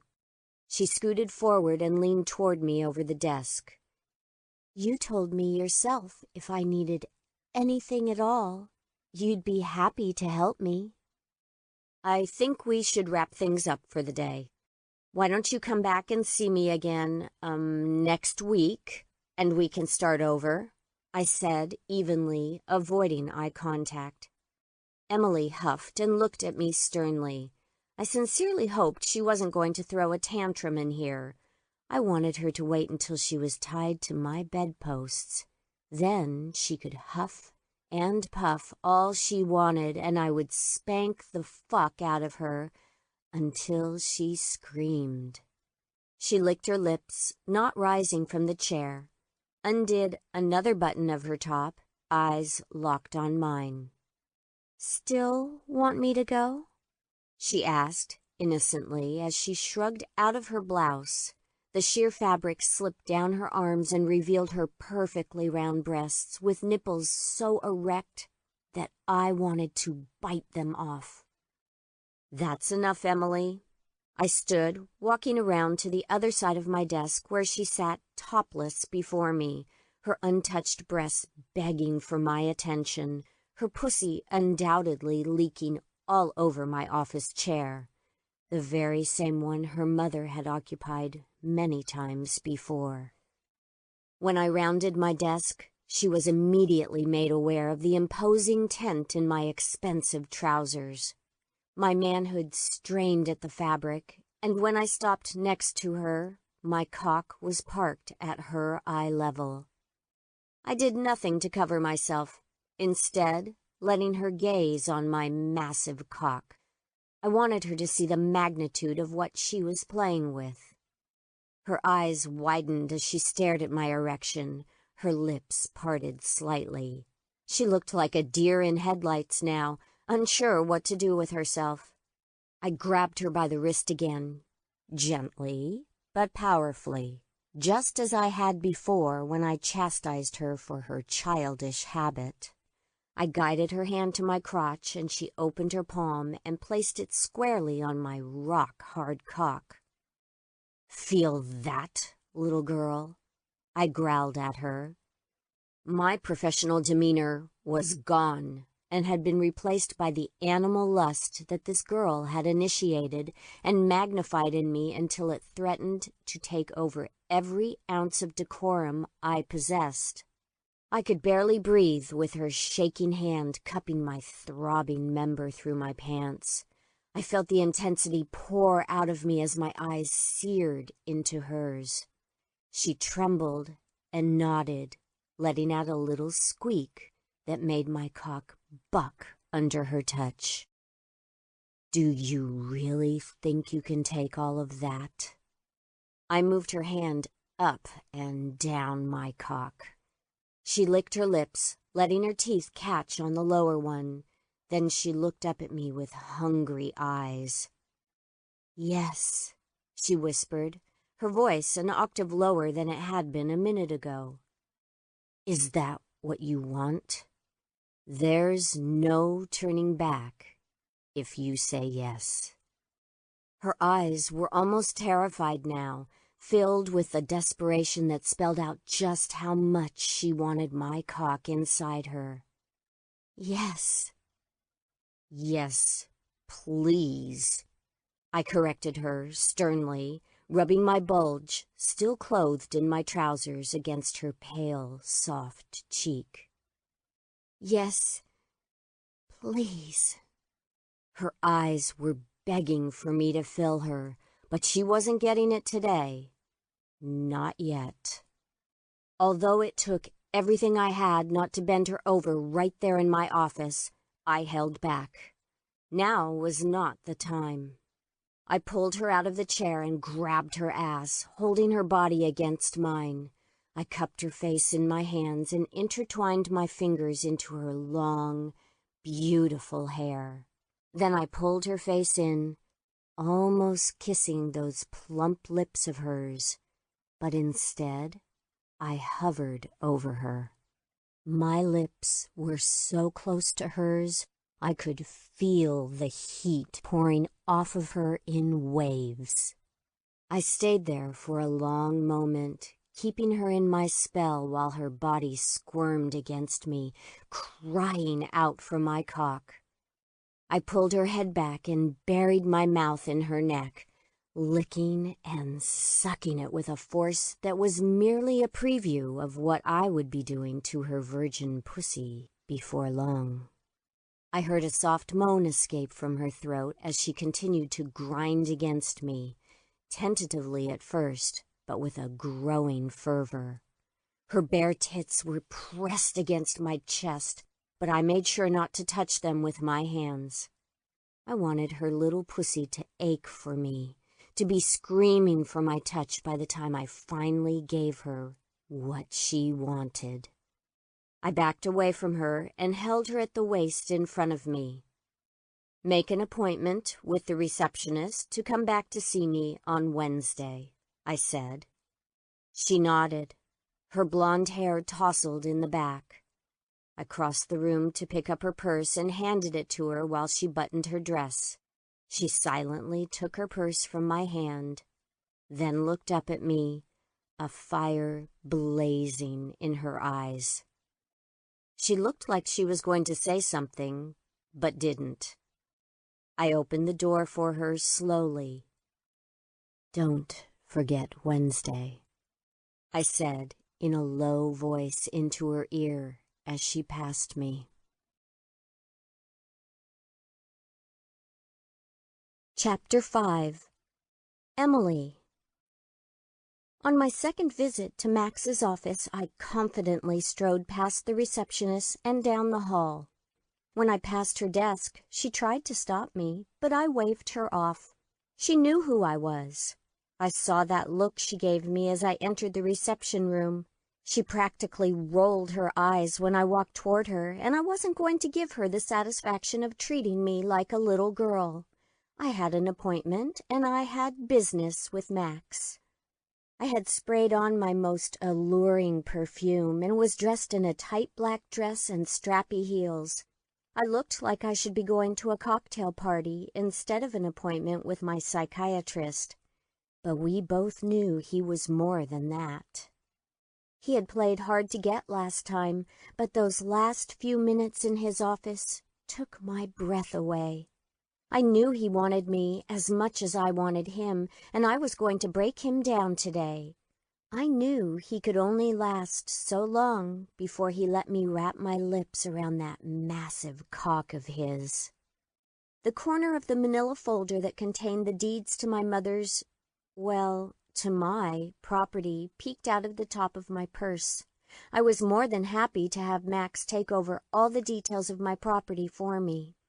It was a pain in the ass, and I had no interest in real estate.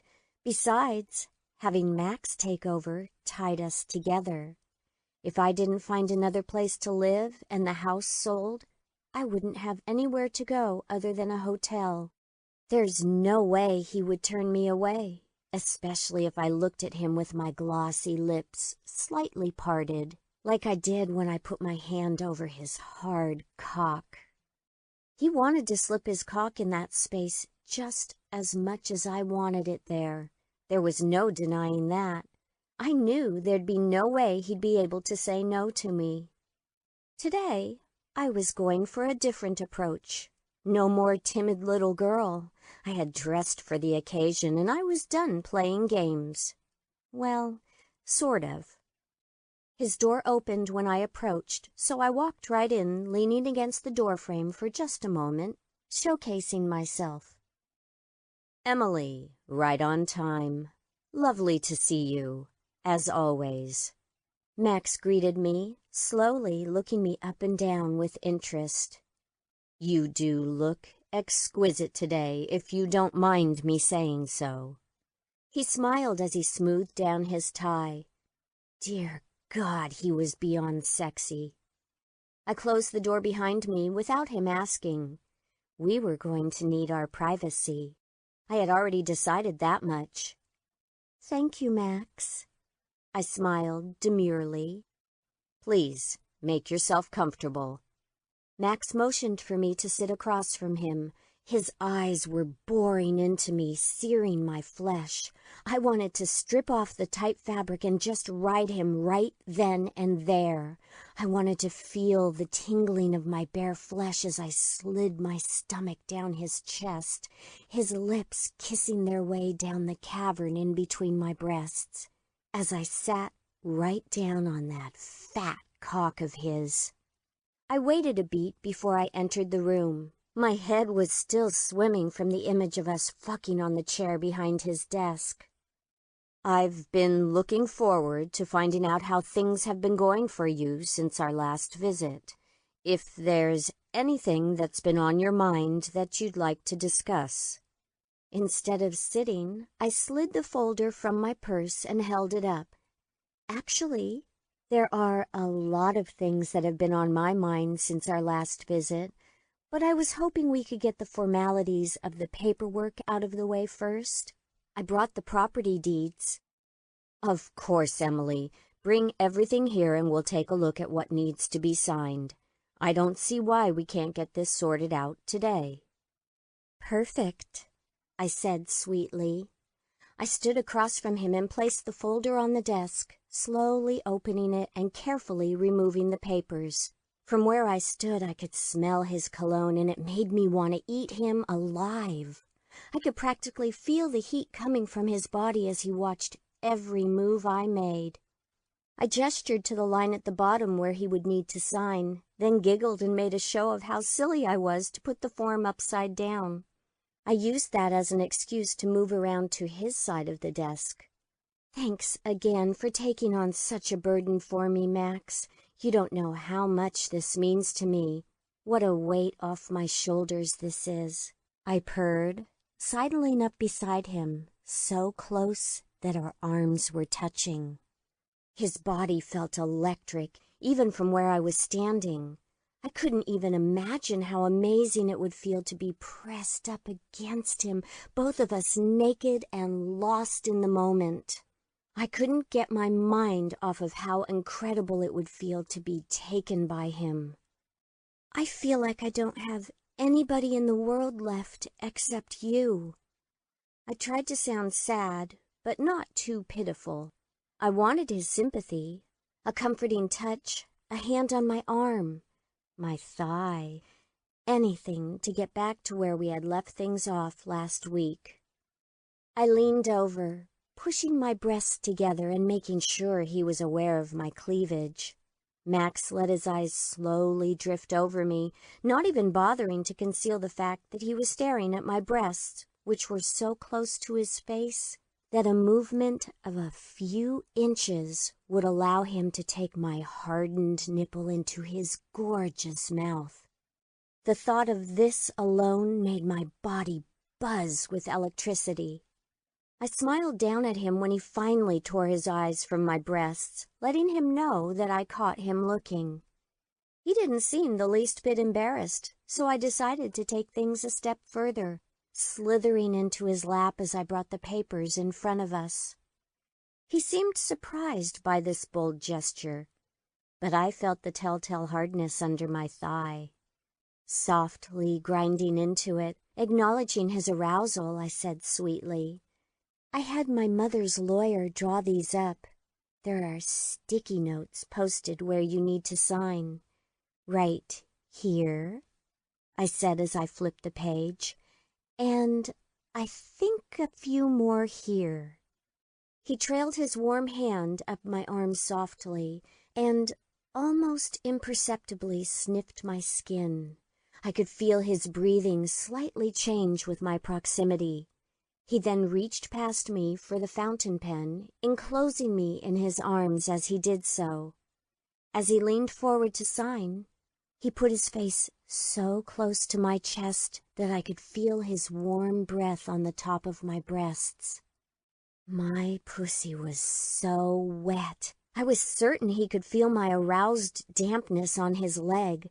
I was going to go crazy if he didn't fuck me soon. I felt frenzied. He signed the paper, the pen sailing smoothly over the signature line. I noticed his handwriting had a dark, smooth quality to it, but forceful and very controlled, just like his personality. "I'll have my lawyer look this over and have everything finalized as soon as possible." "Thank you so much, Max." I leaned into him, letting the softness of my barely concealed breasts brush his chest. He heaved a huge sigh and said sternly, "Emily, I think you would be more comfortable sitting in that chair." I wiggled my ass against his upper thigh, letting his hard cock rub between my cheeks. "I'm more than comfortable right here, Dr. Max," I said softly, staring at his lips, noticing the slight stubble on his chin. I couldn't help but imagine how it would feel for that roughness to grind against my softest parts, while his perfect lips were wrapped around my clit. The corner of his gorgeous mouth lifted just a little, as if he were about to smile, but he didn't. He persisted, lifting me off of his lap. "Now, Emily, I need you to get up and go sit in that chair like you're supposed to. Be a good girl and do what I say now." His voice was stern, but the way he told me to be a good girl dripped with sexuality. I knew he wanted me, but why was he playing me like this? When he lifted me off his lap and pointed to the chair, I knew he was serious, but I didn't want to back down. I was desperately in need. I had just signed my house over to him and he was shooing me away. This was not how I had pictured all of this going, and I certainly wasn't done with him yet. I sauntered over to the chair, not taking my eyes from his as I made the journey to the other side of the desk. "As you ordered, Doctor," I replied. His eyes followed me as I ran my index finger around the edge of the desk and stayed on my breasts as I bent forward to sit. After I sat back in the chair, I gathered the hem of my tight dress in my fingers and inched it upward. When the fabric reached the top of my thighs, I kept going until my secret was exposed. I spread my legs, revealing my perfectly shaved pink pussy to him completely.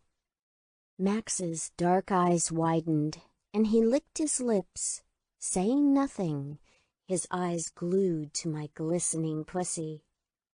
"I'll just make myself comfortable over here then, so you can get a better view. Is this what you had in mind, Dr. Max?" I asked him. I draped one leg over the arm of the chair, then the other, while I leaned back and trailed a finger along my open slit. I let out a soft moan as the pad of my finger brushed over my sensitive nub. I let my eyes close partially as I fingered my wet pussy, letting Max watch. "I need you, Dr. Max," I cooed. "I always have." He made a noise as if he were about to say something, but instead he just loosened his tie, jerking it back and forth for a few seconds, and stared. He just let his eyes drink in the sight of me masturbating my needy pussy in front of him, in his office, leaking my juices all over his furniture. The heady smell of my arousal filled the air, and I moaned as I rubbed myself, circling my swollen clit with one finger, my mouth slightly open. I had never done anything like this before, but Max brought out the animal in me. "Max, I know you want to fill me," I purred. "Look at me, opened up for you, waiting for you to fill me up." His eyes looked drunk with lust, so I pushed a finger into my pussy. "I just want to taste your cock so bad, Max. So bad." "I felt how big you are, Max. I want that massive cock of yours in my mouth. Just bring it to me and I'll show you. I want to drink your cum. I need it inside me." I swirled my finger around my overly sensitive folds, nearing orgasm, smiling at him seductively as I played with myself. I watched as Max began to break. He cleared his throat again, then slowly untied his tie and pulled it off completely. He carefully unbuttoned his shirt and stood, undoing his belt as he approached me, staring at me like I was his prey. He stood in front of me, almost menacingly, unzipping his pants and pulling out his throbbing cock.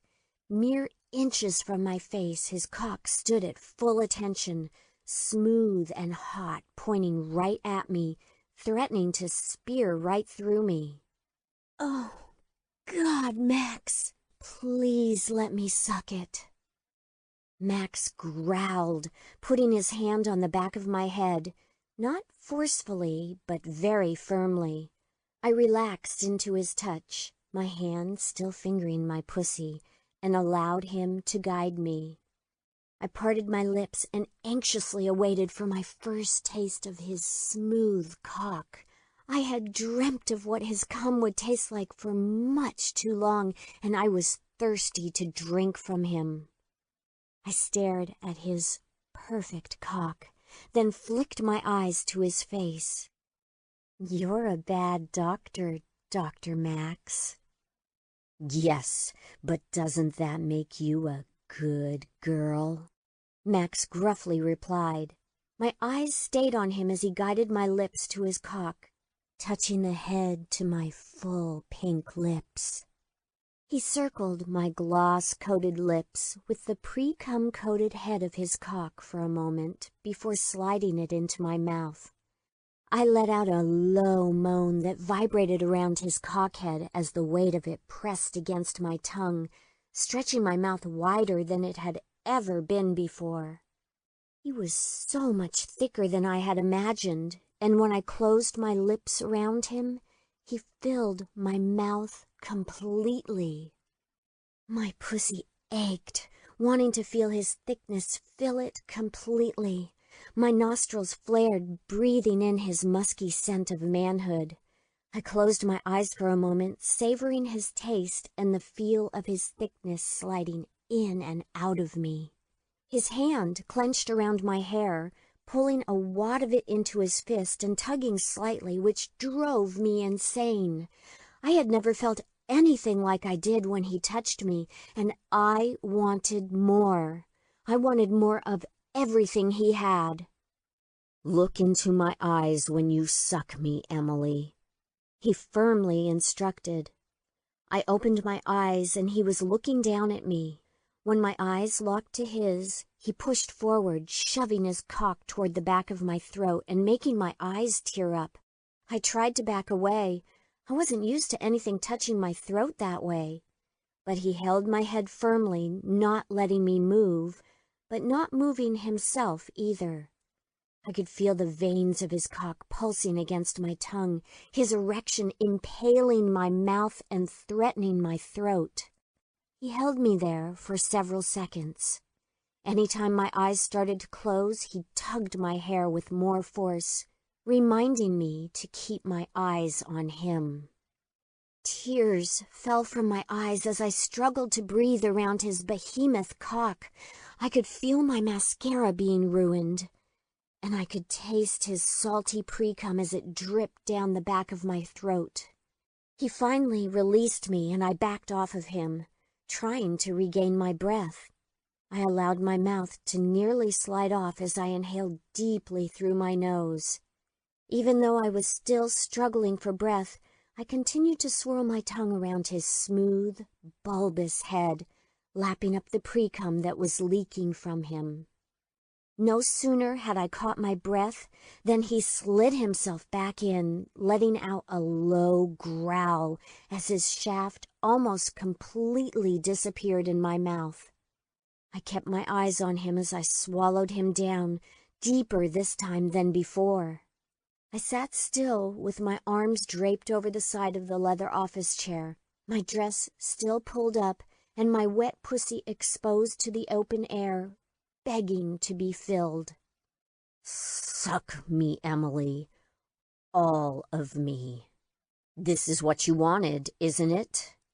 He stayed still now, letting my mouth wander over his shaft, allowing me to explore his shape. I felt airy, yet heavy at the same time. He was mine. I had him in my mouth, just like I wanted. But I was scared of him. His size and how forceful he was. But that was part of what kept the rivers of juice running out of my pussy. I wanted him to use his force. I wanted to feel the pressure of his fist as it gripped my hair or wrapped around my wrist. My hands went up to touch him, to wrap around his cock and feel him that way, but he caught my wrists firmly and gathered both of them into one of his hands. His firm grip was painful, but the power over me that he portrayed in his gesture turned me on even more. I moaned around his cock as he held my hands in a captive position and instructed me, "Suck, little girl. Don't touch."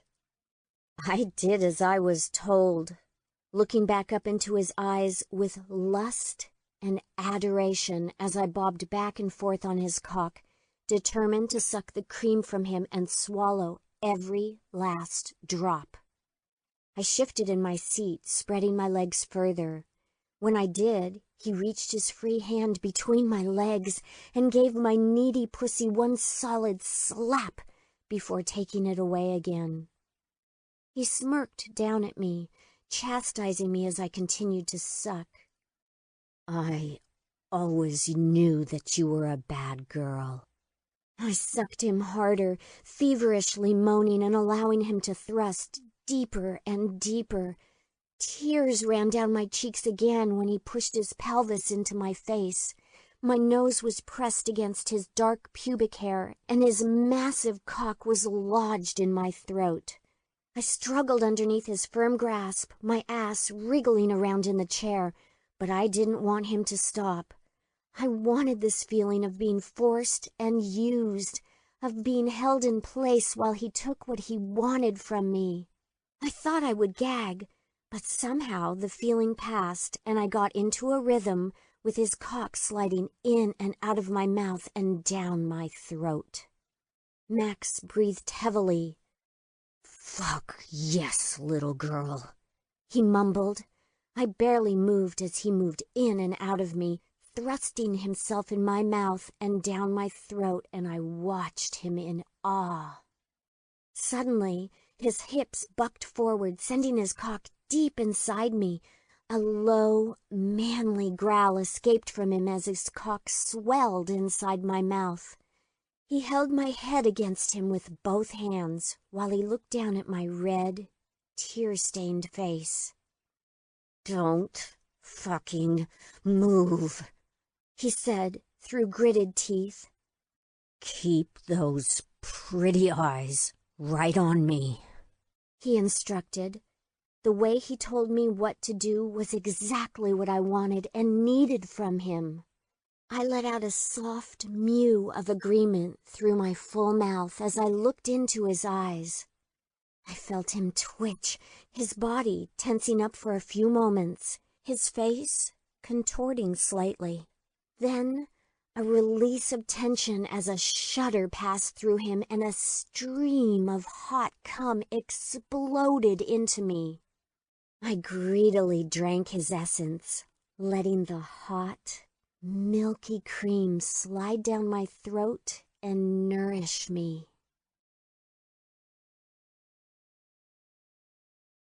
Chapter 6. Max.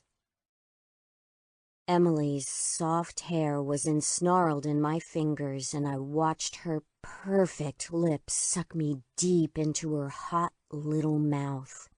I was in awe how this 18-year-old girl, who claimed to be a virgin, could possibly know how to suck cock this fucking good. I could have blown my load all over her face the second those precious lips touched the head of my cock, but I needed to savor the moment. When I watched her hike up that little dress of hers, exposing that perfect pink pussy to me, my mind reeled. I was always in control, but this girl really knew how to push my buttons. I wondered if I should have been worried, and if my cock hadn't been buried in her little mouth. Maybe I would have been. But I couldn't resist. Even her mother was never this fucking good. I tried to be gentle, but she felt like such a fragile doll, and I wanted to break her a little. I couldn't resist shoving my cock down her throat, fucking her face, and watching her eyes widen in surprise at what it felt like to take a man's cock all the way down her throat. I had to admit, she continually surprised me with how bold she was with me. Watching her finger herself in my office was a bit of a shock, but once she got going, I felt powerless to resist. I almost felt like a teenager when she exposed that wet pussy to me for the first time. The way she opened herself up and made herself moan, it nearly made me come in my trousers. She would get what she wanted this time, but only the way I would give it to her. I couldn't stop myself from holding her face against me, penetrating her mouth as deeply as I could while I watched tears flow down those porcelain cheeks. When that perfectly applied mascara, one of the parts of her costume that was meant to make her look like an experienced woman, started to run down her face, I just about lost it. Her grown woman look was gone, and now she just looked like an inexperienced and scared little girl with her mouth full of a man's cock. The way she laid there in my chair with her pink pussy exposed, it took all I had not to pull my cock from her mouth and fuck her in every hole. The horny little thing literally begged to be filled, and a man only has so much willpower. She tried to grab at me, but I quickly bound her wrists in my hands, twisting them into a submissive position. She yelped when I did this, and I let up just a bit, but the little vixen needed to be taught who was in charge. She needed to learn that she was going to be wrapped around my finger, not the other way around. When my cock hit the back of her throat and she let out a little moan, so fragile and so small, the slight reverberation from her vocal cords massaged my engorged cock and I lost it. I hadn't come this hard in ages, and I grimaced as I shot stream after stream down her willing throat. The front of her neck moved up and down as she swallowed every last drop of my hot seed, and the more she swallowed, the more I came. She milked every last drop out of me as if she were starving. This release, the moment when I shot straight down that virgin throat and everything that led up to it, was something I had fantasized about for much longer than I'd like to admit. But my fantasies didn't even come close to the deliciousness of the reality of my cock inside Emily's mouth.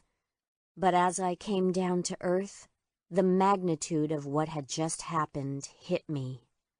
When I finally stopped coming, I pulled my cock from her mouth without a word and immediately concealed myself again, stuffing my still half-hard cock back into my boxers and pulling up my pants, fastening my belt and tucking in my shirt. I grabbed my tie where I had draped it over the desk and quickly tightened and adjusted it, looking past her into my reflection on the glass of a framed painting that hung on the wall. I ran a hand through my hair, making slow and meticulous movements, and buying myself time to figure out what the fuck I was going to do now. This could be a real fucking problem. Emily just sat back in the chair, not having moved from her cocksucking position at all. The way she looked at me with her wide eyes, her makeup smeared and her hair tousled from where I had a hold of it in the back, tugged at my heart and my cock. I wasn't about to let her know, though. This shouldn't have happened. It's not how I envisioned any of this happening at all. If anything, it was going to be completely on my terms. I was going to say where and when, but now this little girl had me all fucked up in the head. I couldn't afford to make a wrong move here. There was too much at stake. There was no way in hell I could have Emily thinking I was her fucking boyfriend now. She stared up at me as if wanting for something more, and god damn it, did I want to give it to her. She had sucked me off just seconds ago, and I was already getting hard again seeing the way she looked up at me. But I had to regain control of this situation, and fast. There were things about me that Emily didn't need to know. Dark things. This little girl might suck cock like a grown woman, but she was still a teenager, for fuck's sake. She couldn't be running around thinking that this sort of thing was going to happen any time she pleased. Close your legs, Emily, and fix your dress, I said, softly but firmly. She paused, then did as she was told, thankfully. She sat up in the chair, a half-cocked grin on her beautiful face. I grabbed a tissue off my desk and moved her chin with a finger. Clean up your face. I couldn't have anyone who might happen to come to my door see the makeup running down her cheeks. Emily looked deep into my eyes and leaned forward to try to kiss me. I backed away, tossing the tissue in her lap and pretending not to notice what she had tried to do, even though I wanted to taste her lips so badly. I swallowed hard at what that meant. When I looked back down at her, she was just finishing up with the pocket mirror. I held her chin in my hand and rubbed a smudge with my thumb, like a father might do for a young girl, then walked around to the other side of my desk, carefully pulling out my chair and taking a seat, exactly as I had been sitting before. Neither of us said a word for a moment. Emily stood up and smoothed down the front of her dress before sitting back down on the edge of her seat. I spoke to her slowly and softly. Emily, you know what we just did was wrong. I waited for her to respond. She looked down at her hands for a moment, then met my eyes with a smirk. Am I the first patient to ever suck you off, then? When I didn't answer right away, she looked down again. Yeah, I didn't think so. Emily, I don't make a habit of engaging in these sorts of activities in my office, and it is never going to happen again. If you are not able to behave yourself when you come to see me, then we are going to have to cease our sessions together. What do you mean? I mean that I will not tolerate your inappropriate behavior again. I will not be coerced into situations that jeopardize the validity of our relationship. I encouraged you to come to visit me so that I could help you, and events such as these are going to greatly hinder that. I think you know that, Emily. So you want to help me, huh? Emily asked, her voice raising an octave. I could sense that she was on the verge of a breakdown, and this wasn't going to be good. Yes, Emily, I have made my intentions clear from the beginning. I would be much better equipped to help you if you would open up to me about your life and your past. I am afraid that your recent behavior is not conducive to a therapeutic environment. You sure looked like you were getting some therapy a few moments ago, Doctor. You know, when your cock was in my mouth? Her voice was getting louder and she was becoming combative. That is quite enough. I can't have you talking like that in here, I told her with sternness that showed I meant business. And I don't think this conversation is headed in a, you want to know about my life and my past? She wasn't slowing down a bit. I'll fucking tell you what you want to know. I need you to calm down first, Emily. Can you do that for me? I asked her gently, softening my face and taking deep breaths in hopes that it would have an effect on her. She looked like she was on the verge of a breakdown. Why do you think I was sent off to boarding school, Doctor? She nearly spat the word doctor at me each time she said it. The deeds to the property still sat on my desk, freshly signed. I slid them into a folder so as not to have to look at them during this heated discussion. The presence of the papers was too much of a reminder to myself that I had already let this relationship go into territory that might cause me trouble in the long run. I had led us both down this path, willingly. I was starting to think I had been too cocky. My cock was cashing checks that my heart couldn't sign, at least not anytime soon. Now that I thought about it, I didn't know how I imagined it would play out any different than it was right now. Emily, I would appreciate it if you would calm down first before we went any further with this conversation. I don't feel that it's beneficial for either of us when you react so severely to everything I say. I could also do without your insulting tone. You're the one who has insulted me! She burst into tears. You're no fucking different. You claim you want to help me, but you can't handle it when you get to the truth. Emily, I have asked you for the truth many times, and you have chosen not to trust me with it. Fine, Emily screeched. You want the damn truth? When I was only 12 fucking years old, my own father came into my bedroom and ordered me to take off my nightgown.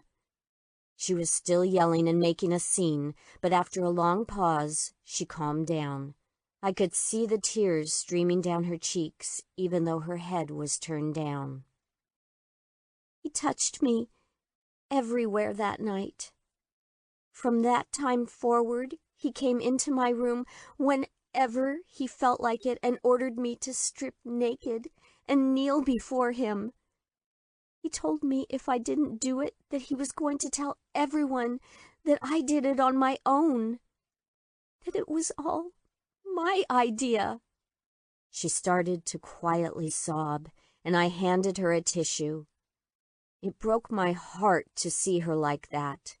I had the impulse to gather her in my arms and comfort her, but I was still feeling uneasy about what I had allowed to happen not 15 minutes ago.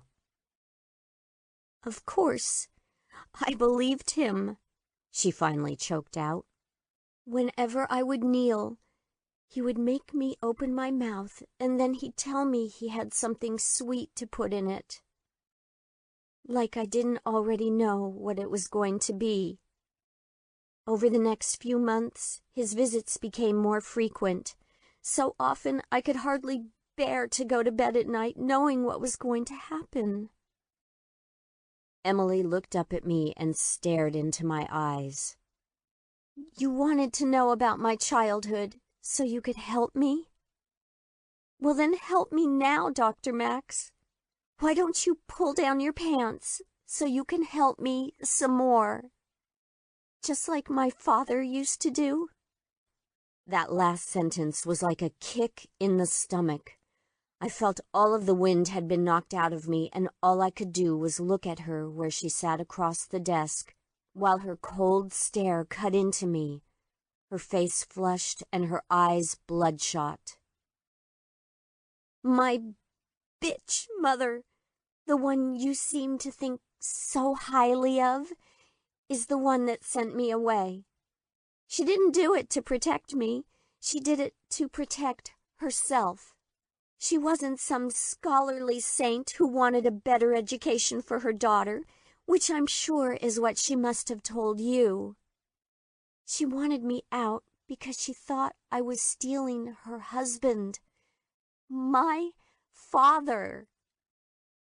She was pissed because her own husband wanted me to suck his cock instead of her. I ran to her crying after I couldn't take the shame of what was happening with him any longer. I expected her to save me. Do you think she lifted a finger to help me when I told her what her husband did to me? My own father? Fuck no. That fucking bitch slapped me across the face, told me I was a liar, and shipped me off. Is that what you wanted to know? Are you fucking happy now? Now that you know how fucked up I really am? All of this spilled out of Emily in a flurry of emotion and angst through heavy sobs. I was shocked by what I was hearing. I had no idea. Amelia had never mentioned any of this to me. Emily, please. I am sorry to hear all of this. I had no idea. I handed her another tissue, and she took it, but looked offended by my offer. I knew that what she really wanted was to get inappropriately close again, but that was not going to happen. She snatched the tissue from the box, dabbing at her eyes. Suddenly, she looked at me with an unsettling darkness. I know that you used to fuck my mother, too, she said deliberately, with an antagonizing look on her face. I don't know what makes you think. Don't give me that bullshit, Max. I know you fucked her. She wasn't crying anymore. Now she looked like she wanted to start a fight. I was there, She threw her head back and laughed. "Our time is up, Emily," I said calmly. I stood, crossing the room to pick up her purse and hand it to her. "You should be going now. I have another patient coming in a few minutes." She looked at me incredulously, in disbelief that I was kicking her out. She stood shakily and snatched her purse from my hands, giving me an icy stare. "When is our next session, doctor?" she asked with sarcastic formality. "I may not be able to fit you in my schedule anytime soon. I'll have my receptionist call you when there's an opening." I reached for the door handle and started to slowly open it for her. "I will keep you informed about the sale of the house, though. Until then," I said, standing at the open door and looking down at her while I waited for her to leave. Her face twisted and her eyes filled with rage. I gestured for her to leave, and she stalked through the doorway with balled-up fists, her long blonde hair swaying side to side as she angrily stormed down the hallway without looking back. She certainly had her mother's temper as well as her looks. I couldn't help but smile to myself as I watched her perfect, lovely ass disappear around the corner. Even though I had a few moments earlier where I wasn't sure about any of this, I was suddenly filled with a rush of relief. I had her. I had that hot little girl exactly where I wanted her, wrapped around my goddamn finger. And very soon, she would come to rely on me for everything. I would be in control of her entire life.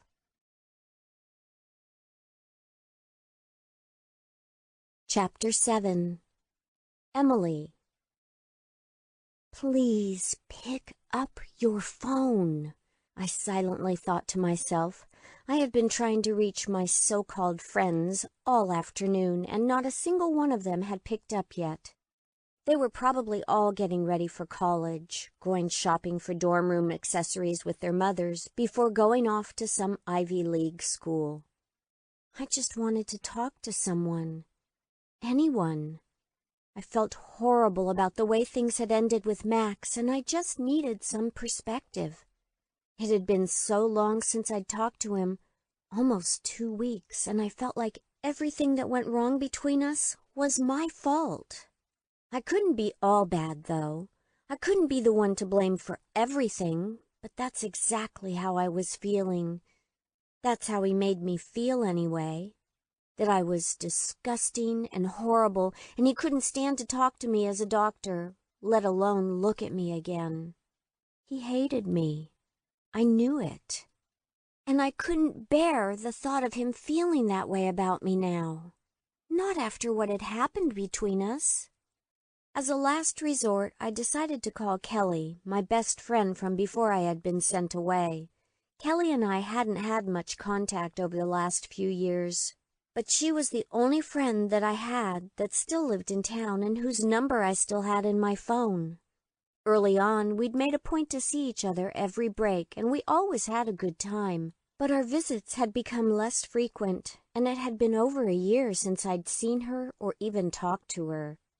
She'd been on a family vacation in the Czech Republic the month that my mother died, so her and her family did not attend the funeral.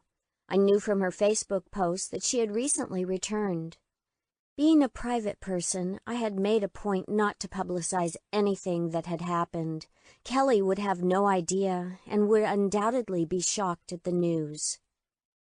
"Hey, girl," Kelly answered, recognizing my number just before voicemail picked up. "Long time no see. We have so much catching up to do." Kelly was always so bubbly. I was thankful that she had picked up. I really needed someone to chat with right now. "You're telling me. Thank God you picked up. I'm all alone in my mother's house, and I am going fucking batty over here." "Where's your mom?" I thought she was the one that made you go batty in the first place. Enjoy the silence while she's out. Kelly giggled. My mom died, Kelly, about a month ago while you and your family were away. Kelly was silent a moment. I'm so sorry, Em. I had no idea. Oh my God, I'm so sorry I wasn't there for the services. I cut her off. You weren't even in town. Really, it's no biggie. It was a private thing, just here at the house, which I inherited, by the way. I'm living here all alone now, just me and this great big house. Wow, I can't believe that, Kelly breathed. I know, right? It happened literally 2 days after I got home after graduation. She was hitting the pills hard and, well, that's the kind of thing that happens when you're on self-destruct like she was. Kelly knew all about my mother and her habits, so I didn't have to explain any further. Jesus, I mean, I know you're right, but that's still so shocking. How are you dealing? Kelly sounded genuinely concerned. It was nice to have a real friend to talk to. As much as I wanted to be with Max, he really didn't seem to help much when it came to my relationship with my mother. Talking to him about it made me want to scream. At least with Kelly, it was easy. She gave me sympathy and didn't expect me to examine anything too closely. Well, the hardest part has been living in this ridiculously large house all alone. There's a housekeeper that comes a few times a week and some landscapers during the day to mow the lawn and stuff like that. But that's about it. It's fucking creepy here. Sometimes I hear stuff in the other end of the house and I'm way too scared to even go out to find what it is. I just stay put and hope it's not an axe murderer. Oh, sweetie, that's horrible. What have you been up to during the day? Are you going out at all? You can't just stay cooped up in that place all day long. You have seen The Shining, haven't you? Kelly asked. Oh, thanks. That makes me feel so much better, Kel. I laughed. But truth is, you're the only friend I have left around here. I was gone all through high school and didn't stay in touch with anybody else. What about your friends from high school? Where are they? They're all over the place, but none of them within hours of here. I tried calling a few of them, but everybody's too busy, I said, genuinely feeling sorry for myself. Kelly heaved a sigh.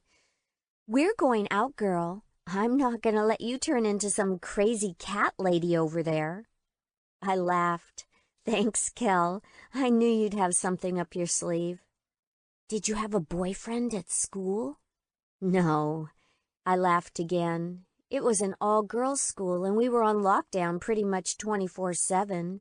You'd think my clit was the freaking Hope Diamond the way they made sure no boys got onto the school grounds. Well then, we need to fix that, don't we? Kelly sounded excited. Since you're not seeing anyone. I didn't say that I wasn't seeing anyone now, I corrected her. Wait, so you do have a boyfriend? Well, not exactly, but I will soon. I thought you didn't know anyone out here anymore. Who's the mystery man? Kelly pressed. I can't say anything about our relationship yet. I'm sworn to secrecy. At least that was partially true. But he's as good as mine. He's just really busy right now. He works a lot, so he can't be over here all the time. Well then, technically, you're still single, and by the sounds of things, I don't think you should be sitting around that creepy old house waiting for your secret lover to come get you. You're young and you're pretty, Em. He'd better step up his game if he's serious. Kelly was right. If Max wanted me, he needed to get it in gear. I didn't want him to think I'd wait around for him forever, even though I knew perfectly well that I would. Well, I am pretty fucking bored. What did you have in mind, a party or something? We need to get you laid. I have the perfect dude. Get dressed and get sexy. You're going out tonight." Tonight? For some reason, I suddenly felt like I was betraying Max. I knew that was crazy. He was the one that told me to leave, that he didn't have room in his schedule for me.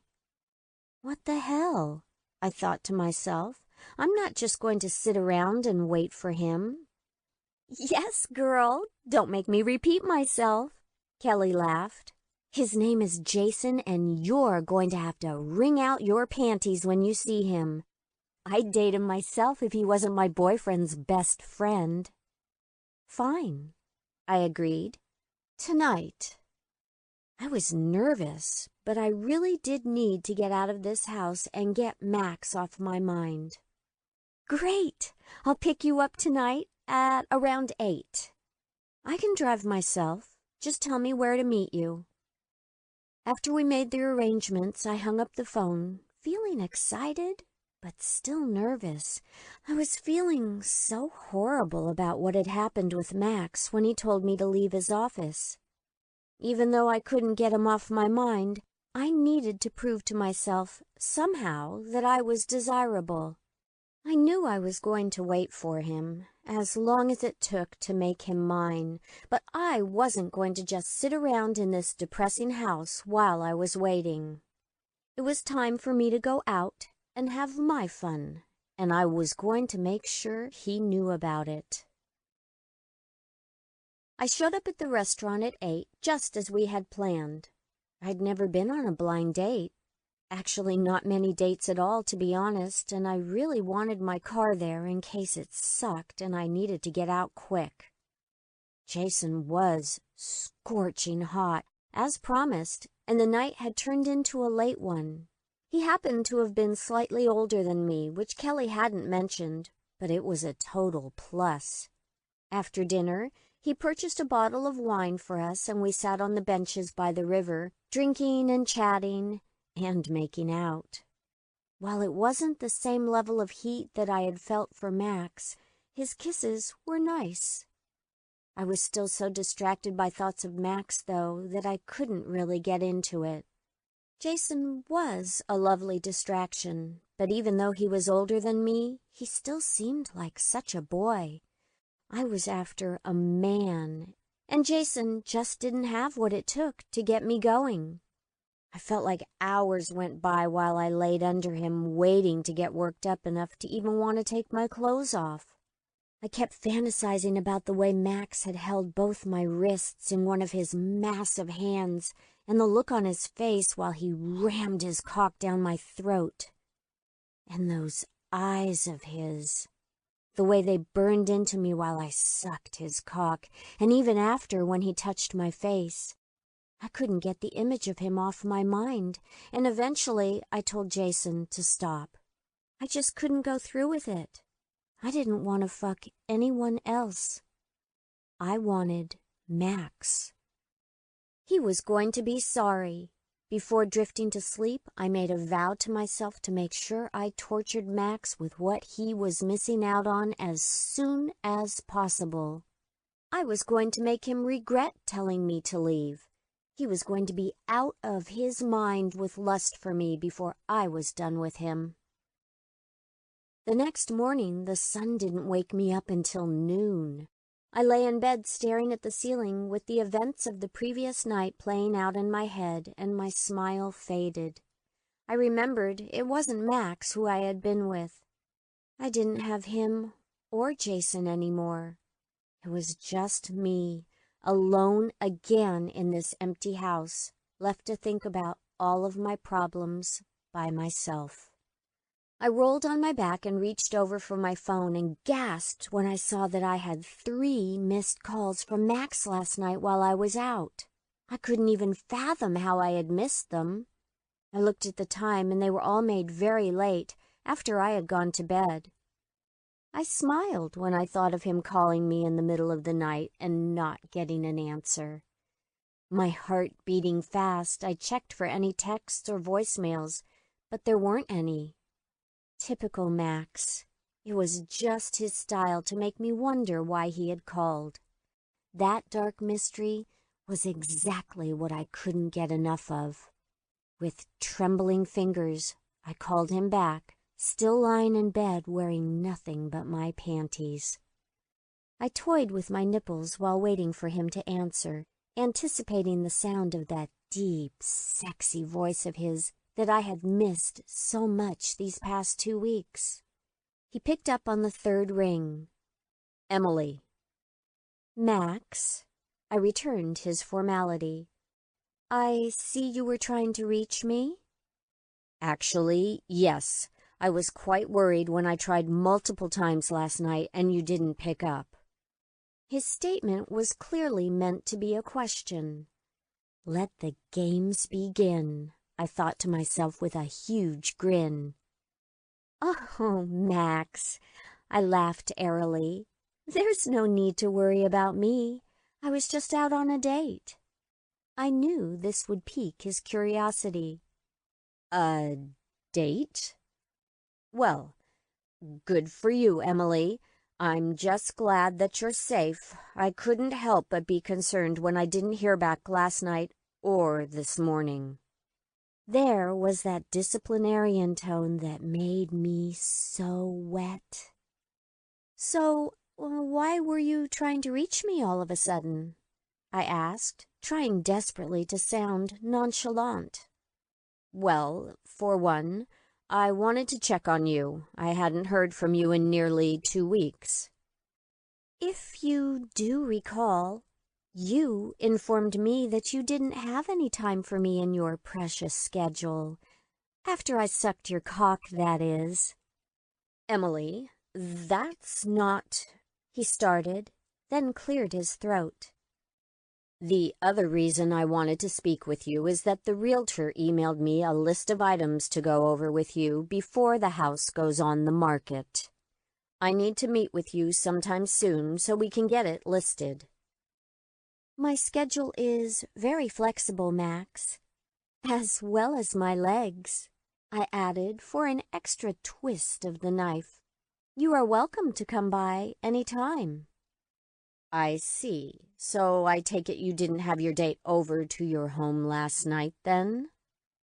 The inquisitive sound in Max's voice almost made me jump in the air. Oh no, I spend enough time in this morgue. I paused. I went to his place last night.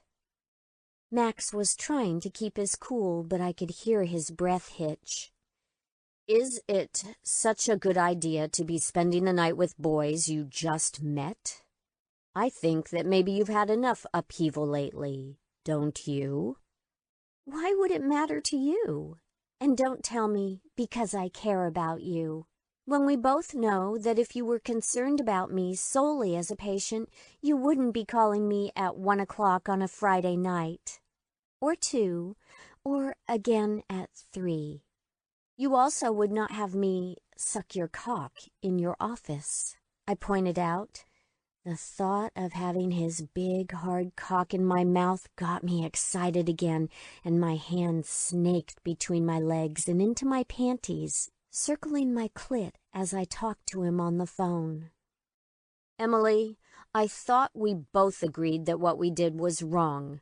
Yes, I do care about you, not only as your doctor, but as your friend. I deserve to be given a little more credit than that. The fact that you spent the night with someone that you don't know well is a safety concern for someone that is in a vulnerable psychological state, as you seem to be. Does it make you feel any less concerned that I didn't spend the night? I didn't stay over, but I did fuck him, Max. I laughed. Is that any less upheaval since I slept in my own bed? Or am I in trouble for letting my date stick his cock in me? I'll be coming by later this week to go over the list from the realtor. In the meantime, I'd like to suggest that you come into my office at 3 o'clock tomorrow. I think it would be a good time to resume our sessions. Doctor's orders. So you found room for me in your schedule now. Just be there, Emily. The way he ordered me to his office lit my body up like it was on fire. I fingered myself under the covers, the phone pressed to my ear, my wet fingers rubbing over my clit in a rhythmic beat to the sound of Max's deep voice ordering me to see him in his office. I was silent on the phone, bringing myself to orgasm. Emily, Max said sternly. Yes, I'm coming, I breathily replied, and hung up as I shuddered through my orgasm. Chapter 8. Max. I swirled the caramel-colored liquid slowly in a wide-mouthed glass, letting the ice cubes clink together while I stared at what was in front of me on my desk. Amelia's and Emily's files were both spread out before me, and I had been poring over both of them for days. Amelia had never once mentioned her daughter's sexual abuse, and the thought of it happening, especially the way Emily said it did, made my blood boil. Amelia had always been rather vague about her relationship with Richard, as well as the divorce, and whenever I'd asked her for specifics about his apparent wandering eye, or wandering cock as she called it, I could never get her to give me any real information. I eventually assumed that it was her insecurities that led to her obsession with him being unfaithful. Amelia insisted that all men were alike, that they would all eventually cheat and leave her for a younger woman. She put up a wall that was impossible to penetrate, built of jealousy and insecurity and alcohol and the drugs I prescribed for her. And no matter what I did, she wouldn't let me in. She fucked me, but she wouldn't give herself to me. The only woman I'd ever loved held me at arm's length until the day she died. Throughout my career, I'd set myself up with a line of disposable fuck dolls. Amelia didn't know anything of them. It was a secret that I had from her that would have killed her. If she had known, it would have been indisputable proof that she was right, that all men were the same. But it wasn't the same at all. They meant nothing to me. They were just there for me to use and for their own therapy. It was a mutually beneficial relationship, for some of them anyway. All college-age girls who had come to me for my special brand of sexual therapy. Some left here stronger than when they had come to me, but some, the ones that had been too far gone to begin with, didn't have such a happy departure. I did the best I could for all of them, though. At least, that's what I'd always told myself. I don't know if I'd ever have much luck convincing Amelia of that, though. Or Emily. In some ways, Emily was even more insecure than her mother had been. Very similar to the girls I'd kept in the house. And I could see how manipulative she was, too. Emily seemed to be the perfect blend of the sex slaves in the basement and of her mother, an irresistible combination that I had to have. I wanted Emily more and more every day, and that was definitely not something I was used to. Here I was, falling for Amelia's devastatingly alluring daughter.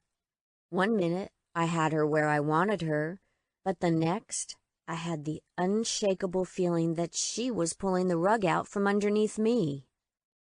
My mind kept drifting back to the way she looked up at me that day in my office, her pretty mouth stretched wide while I came down her throat. Then the memory came back again, the memory that kept me hard most nights, and that ensured that I wouldn't be satisfied until I came 2 or 3 times down my slave's throat. "Roll over onto your belly," I commanded. She rolled over, pushing her plump ass in the air for me. I spit into my hand and rubbed it over my cock, then plunged it into her hot, waiting pussy. There she was again, standing in the doorway, watching, waiting. Emily was always there, waiting for me. My cock immediately stiffened at that image. I set my whiskey glass on the table amidst the files of these two gorgeous patients of mine and started down the basement steps. I carefully unlocked the door to the basement, then went down the stairs and passed through a second door, shutting it behind me. She turned towards me, the chains around her wrists making noise against the poles as she stirred, struggling to assume her proper position as she watched me approach.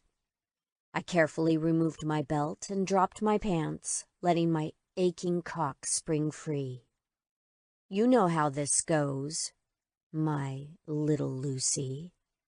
She nodded, and I stepped forward, grabbing Lucy's long, dark hair in my fist and shoving my cock in her mouth without hesitation. Her soft, warm hole welcomed my cock. She didn't make a noise as my cock hit the back of her throat, just as I had trained her. She took me silently in her mouth, never ceasing eye contact as I fucked her face.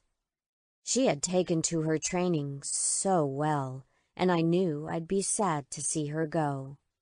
But I could only keep them for so long. I thrust my hips forward, sliding back in, allowing her to take my length all the way down. The only sound in the basement was the little slurping noises and the soft clinking of her chains against the pole.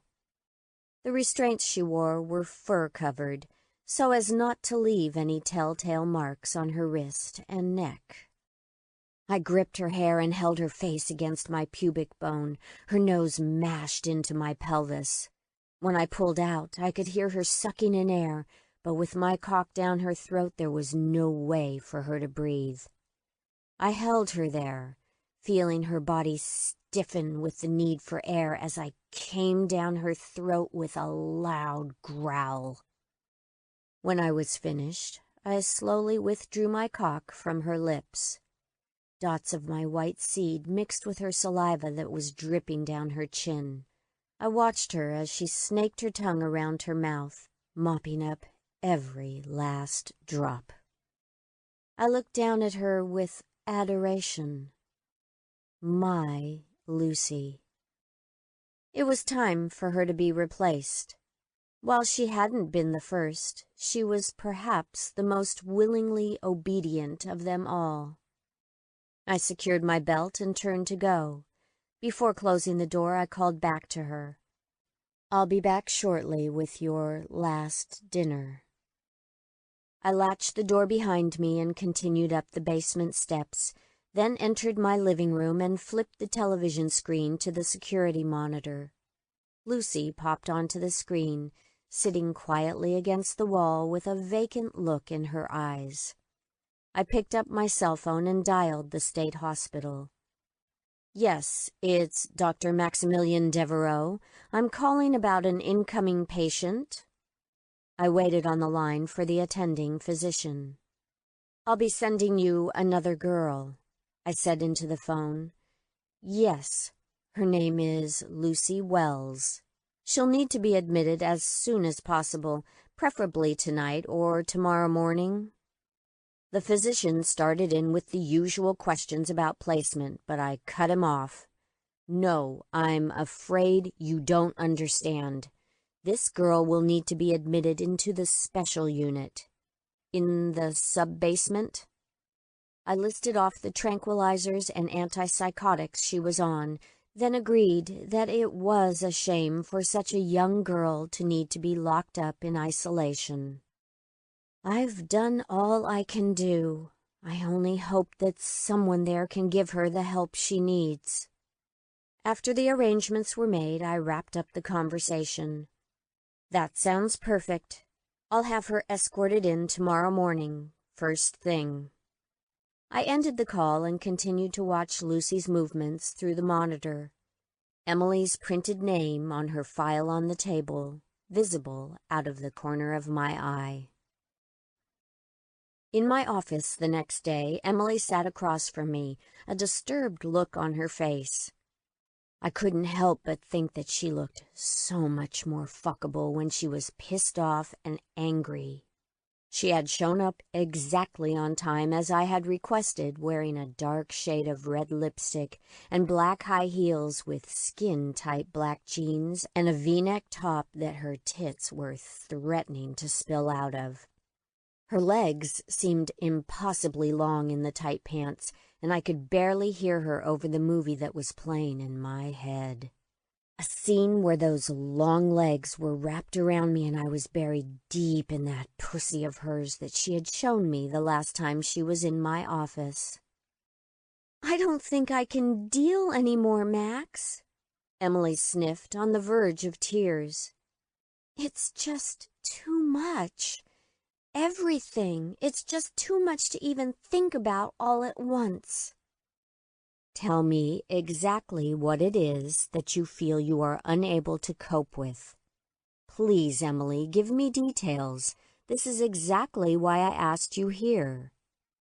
The loneliness and silence in that house is killing me. I know my mother and I didn't have the best relationship, but I never thought she would be gone so soon. It's just overwhelming. When I talk to my friends, they're all going shopping with their mothers for new college clothes, and here I am, sitting in my dead mother's house, not knowing where my life is going at all. I walk through those halls and I remember everything, the good and the bad.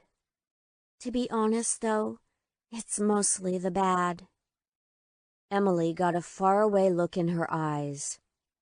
I remember my father, the day he started treating me differently.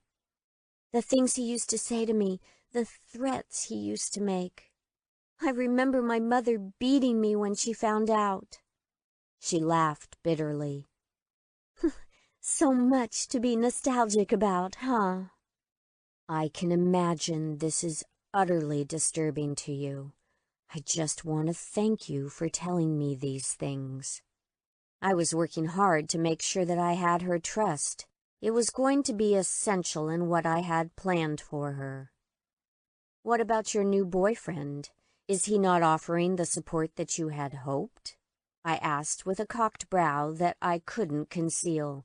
I was genuinely interested to hear her response. Emily glared at me. Fuck off. I feigned shock.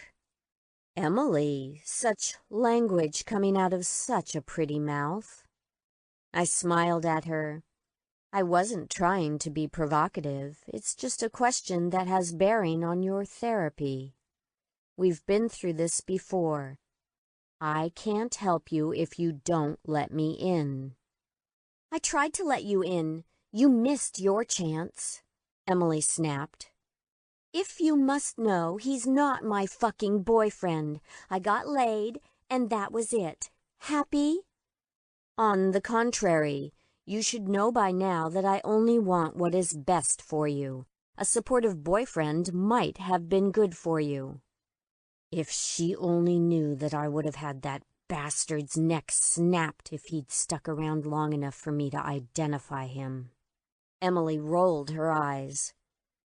Well, it didn't work out, she sighed. Because I didn't want it to, she added. Really? Yes, really. She had an edge to her voice, but her eyes told me a different story. She wanted me to ask. She wanted to tell me exactly what had gone on between them. I could see it in her desperate stare. I didn't actually fuck him. I couldn't. Why is that? Why do you think? I'm sure I don't have the slightest idea. I hoped my look of amusement wasn't as apparent as it felt. I took a breath and turned the conversation around a bit. Now that I knew the truth, I knew just how much power I had over her. I was going for it. There is no reason for you to bear the weight of the world on your shoulders, Emily. I know that you do, and it pains me to see you this way.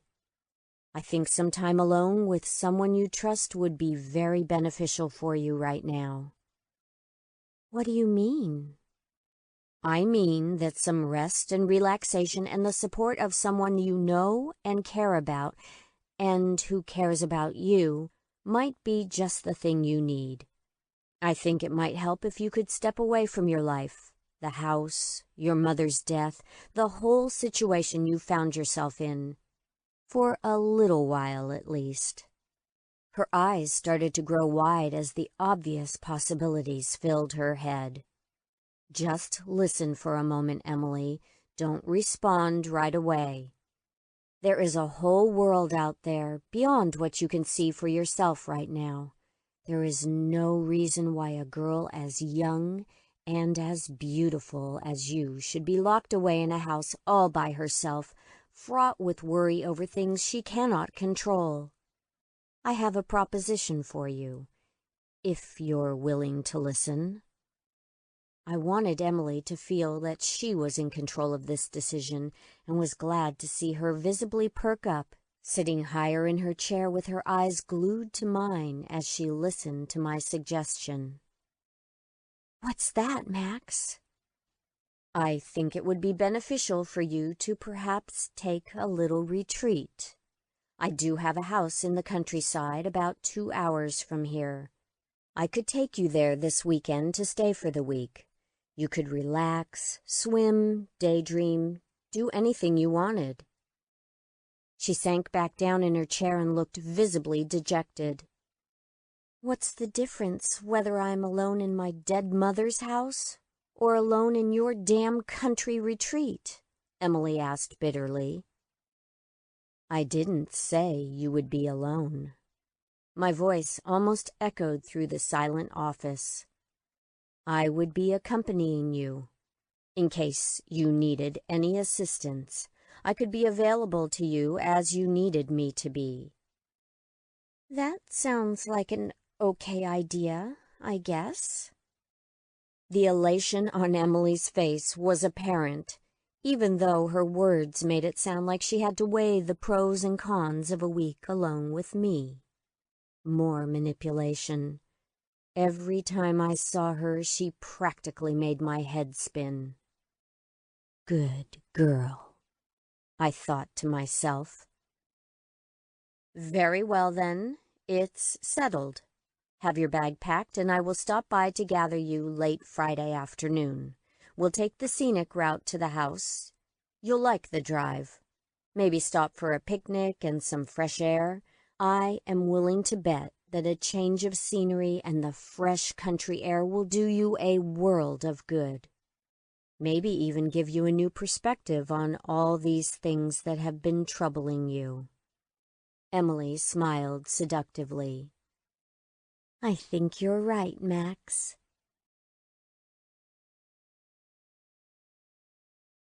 Chapter 9.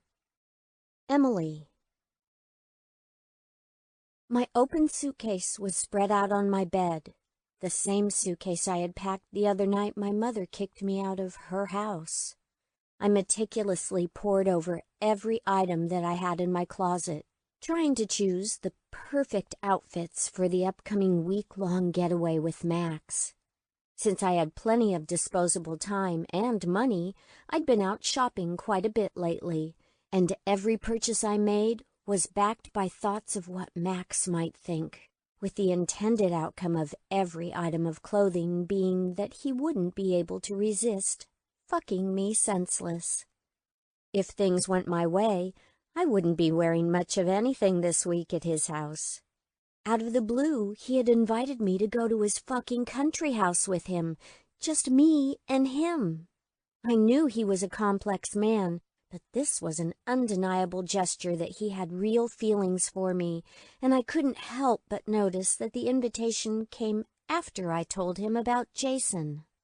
I'd done a lot of thinking over the past month, and even the few times that I suggested just giving up on him and moving on, finding disposable boy toys somewhere else, I couldn't bring myself to entertain that idea for more than a few moments. Dr. Max Devereaux was the man that I wanted, and the one I was going to get. I knew it the minute I got home from school, the minute I saw my mother stumbling around the house like the pathetic alcoholic she was. She didn't deserve him. I did. I carefully selected the matching panty sets that I recently bought, complete with garter belt and stockings. Fingering the delicate fabric, I decided to try on my favorite set one more time so that I could check myself out in the mirror and make sure everything was perfect. Changing out of the dress I was wearing and into the sexy panties, my mind was on thoughts of Max taking them off of me. I knew he would. Why else would he have invited me out there? He wanted to make sure that we would be alone. He was probably just scared that things would escalate in his office again and he would get caught, literally with his pants down. I turned, checking out my ass in the full-length mirror. I look better than that bitch ever did, I thought to myself. He was going to forget my mother ever existed. This house hadn't sold yet, but when it did, I imagined that we would use the money to buy a house together. One where we could start our new lives fresh. He had flirted with me long ago, there was no doubt in my mind. Back when he was still with my mother and I was too young for him to even consider dating seriously. Back then, I was sure he meant it to appear as harmless verbiage that was used on girls to make them feel pretty. But we understood each other. I knew exactly what every word really meant. And that night, I'll never forget the way he looked at me. She had been there, but I had done everything in my power to erase her from that memory. That moment when it was just me and Max. I didn't know if he remembered. I didn't see how he could have possibly forgotten. But I would never forget the look that filled his eyes while he watched me watching him. It wasn't her he was looking at, it was me. After that moment, I was utterly infatuated with him. Part of the reason I'd never had a boyfriend at school was because none of them ever measured up to Max. It was hard for me to believe that everything had worked out exactly the way I wanted. That everything that had happened, the good and the bad, had happened just so that we could finally be together. It's funny how sometimes everything had to fall apart just so that it could be put back together, so that it could be made perfect. I carefully removed the delicate garments, pulling my leggings and chunky sweater back over my head. I placed the panties in my suitcase, right on top so that I wouldn't forget to put them on before Max came to pick me up tomorrow. I was planning on arriving well prepared for seduction and everything that would come afterwards. Friday afternoon, Max sent me a text promptly at 3 o'clock informing me that he had abandoned work early and he was coming to pick me up. I was thrilled at the thought that he wanted to see me so badly he couldn't wait. I knew that he felt the same about me as I did about him. He was a tough nut to crack, but that didn't mean I wasn't going to, or that I hadn't already. I pulled my hair back in a long ponytail and surveyed myself one more time before locking the door and stepping onto the porch with my suitcase. I wanted to be ready when he arrived so that he wouldn't have an excuse to come inside the same house that he had fucked my mother in countless times. It was time for his mind to be elsewhere. He pulled into the long driveway in his shiny black sedan. I had plenty of time to watch him come up the long driveway and couldn't keep the smile from my face as I watched him approach. I felt elated that this was actually happening. He parked in the circular turnaround behind my car and exited the vehicle. I nearly forgot to breathe just watching him walk toward me with a mixture of elegance and sheer dominance in his stride. I have never wanted to be owned by another human being so badly. I was made to be his pet. His face broke into a wide grin as he approached me. Emily, you are looking happier already. I just know this week is going to do a world of good. Are you ready to go? I want to make good time so we can arrive while it's still daylight. Yes, Max. I'm anxious to get away from this place, even if it's just for a little while. I'm all set, I said, grinning and gesturing to my suitcase. Max took the case from my hand, carried it to the car, then flung it into the trunk. Your suitcase seems light for a girl who's going away for a week. Most ladies seem to pack everything they own when they travel. I didn't think I would need to pack very much clothing at all, I replied, not looking at him as I opened the door to his car and let myself into the passenger seat. I couldn't see his face, but I knew I had him reeling. I have him, I thought to myself. I know it. He got settled into the driver's seat and turned the car on. He started to head out, but paused before he continued, touching his hand to my knee. Buckle up, Emily. I want to make sure you arrive safely. I felt the heat from his touch long after he removed his hand to put the car into gear and head down the driveway. The sensation sent chills up my thigh and to my clit. That man had a magical touch that melted every inch of my body every damn time. As Max attempted to merge into the heavily trafficked highway, I couldn't help myself from stealing glances at him. Sitting in the passenger seat of his car just seemed so right. I could see myself being here for years to come, Mrs. Emily Devereaux. This was so much more than sexual infatuation. I was in love with Max, and had been for years. He needed to know this, and I intended on telling him the truth this week. But I had to be absolutely sure he felt the same way. As Max maneuvered the car down the highway, changing lanes and dodging cars smoothly and expertly, I daydreamed of what our wedding would look like. I decided that I wanted pale pink roses in my hair the day we were married and bound together forever. I imagined myself sitting in this very seat as he drove us on weekend getaways after we'd been married for years, still every bit in love as we are now. Max's voice broke my reverie with a question. "What?" I asked, snapping back to reality. I said, do you like to swim? My property backs up to a beautiful lake. Even if you don't, it's a gorgeous spot to watch the sunset and just be thankful for life. The words that had just come out of Max's mouth startled me. It wasn't like anything I'd heard him say before. I wondered for a moment how much I didn't know about him, then immediately shook that thought off. I knew enough. Max glanced at me.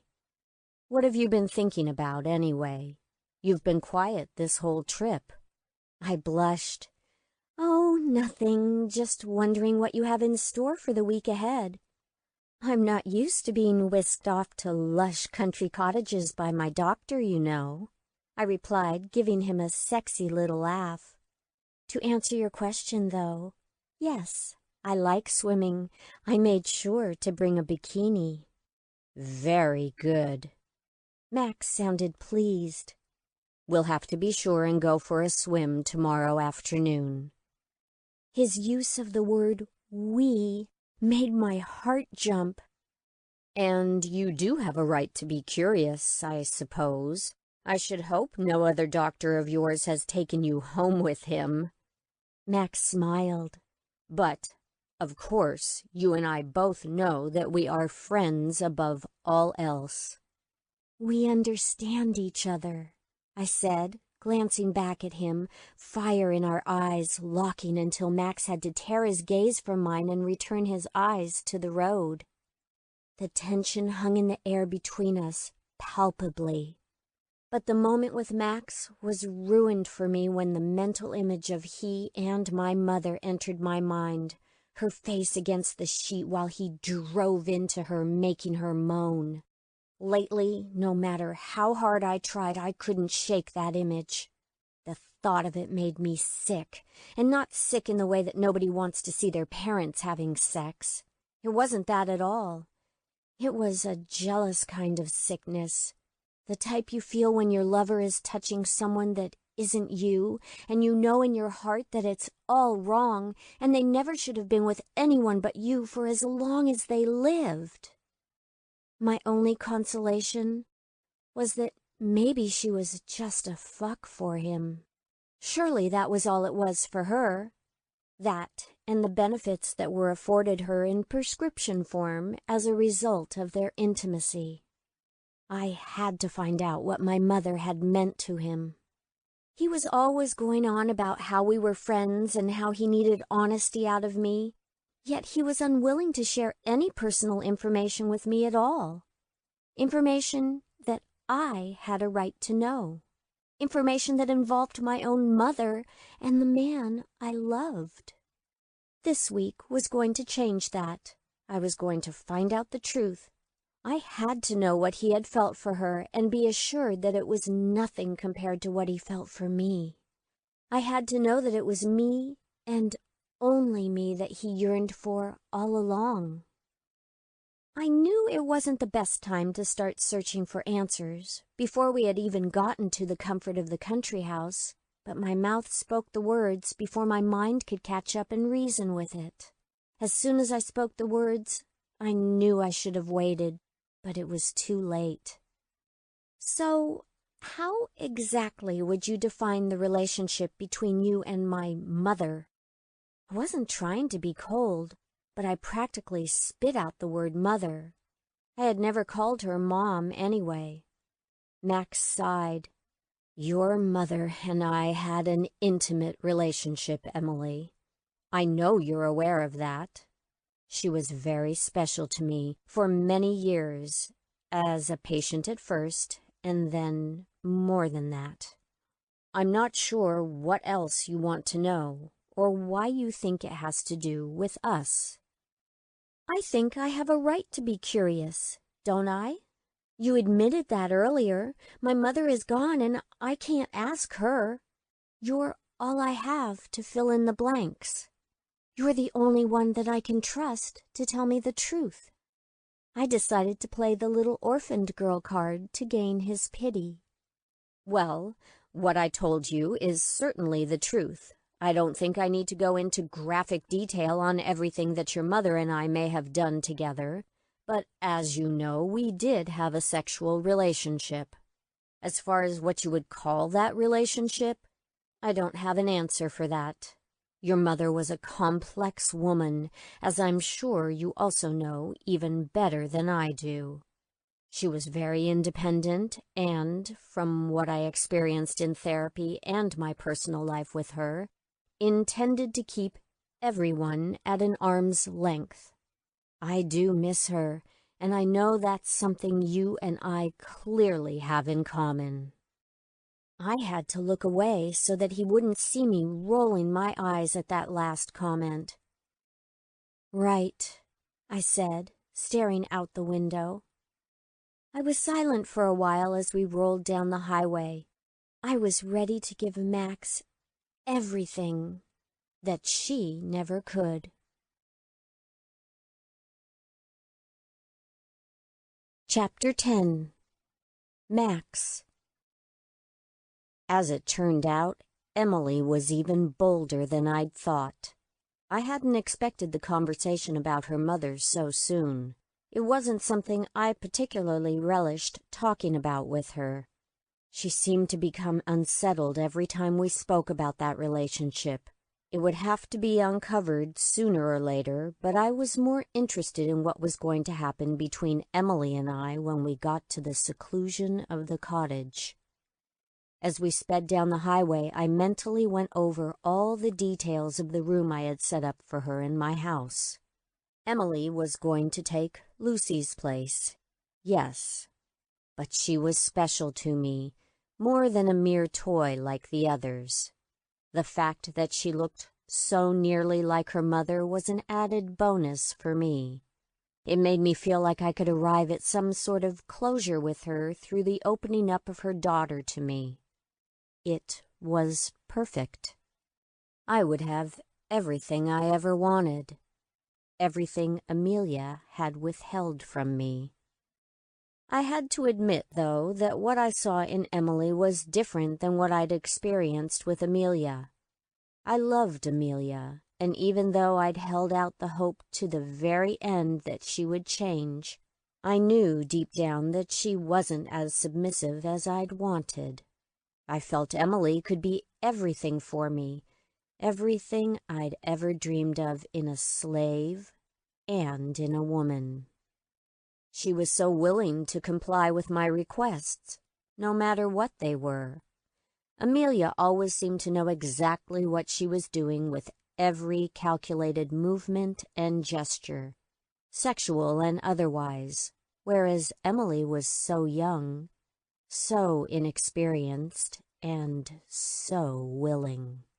Emily definitely had her mother's devious ways, but she had so little experience in the world that her tricks and games were virtually transparent. Although the more time I spent with Emily, the more I suspected that perhaps she knew what she was doing, too. Nevertheless, once I got her to my house and into her room, she was going to be mine to keep. Her training would be thorough, assuring that she wouldn't ever want to leave, even if given the chance. This was going to be good for her.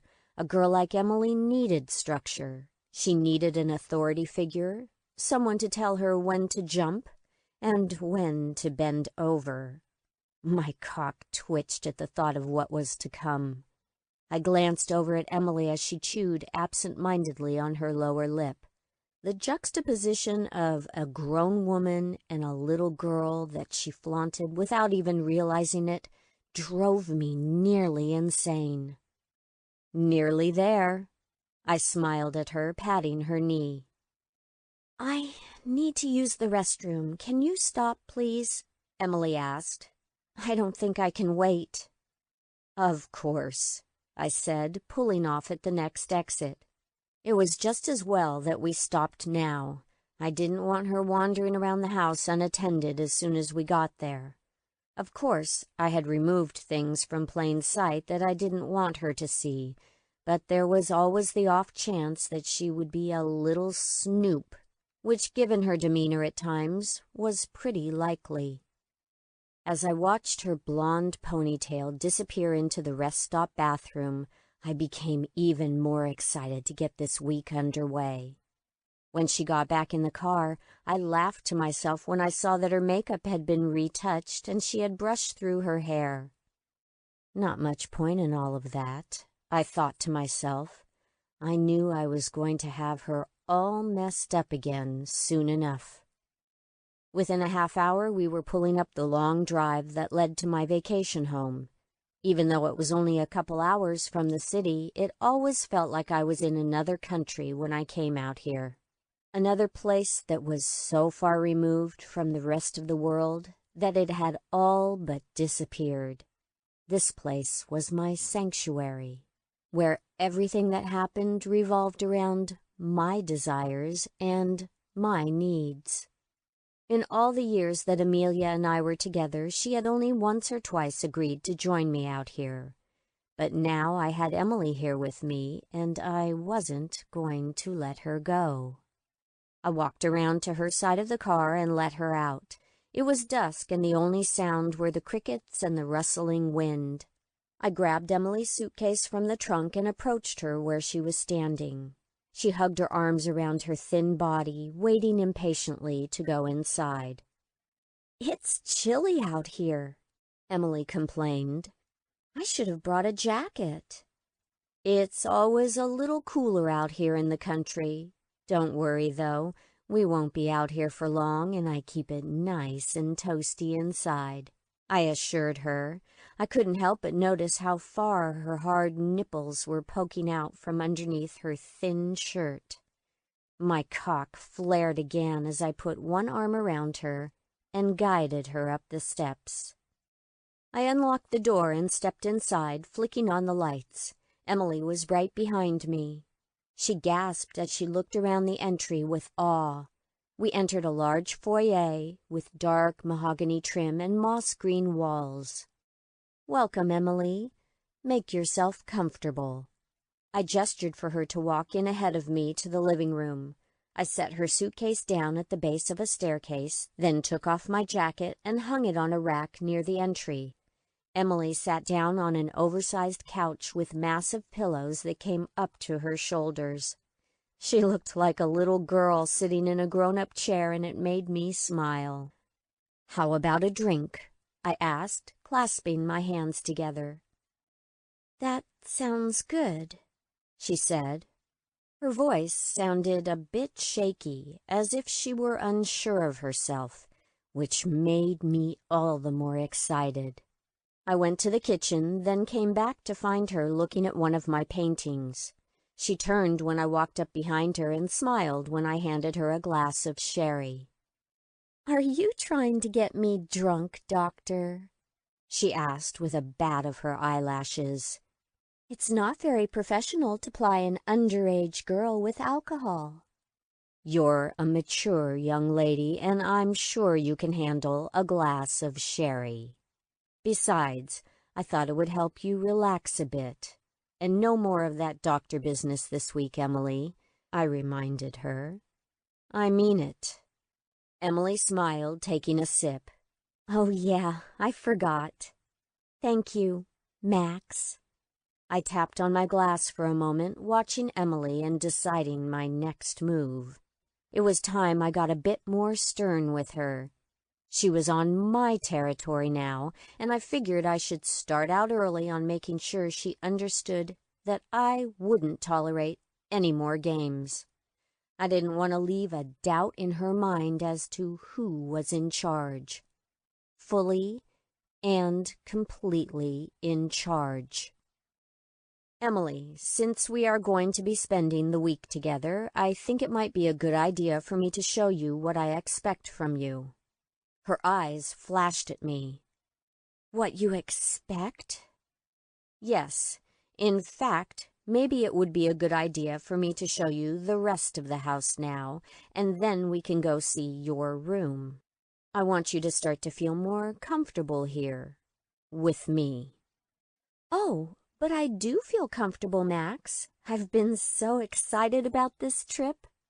"This isn't just a trip, Emily.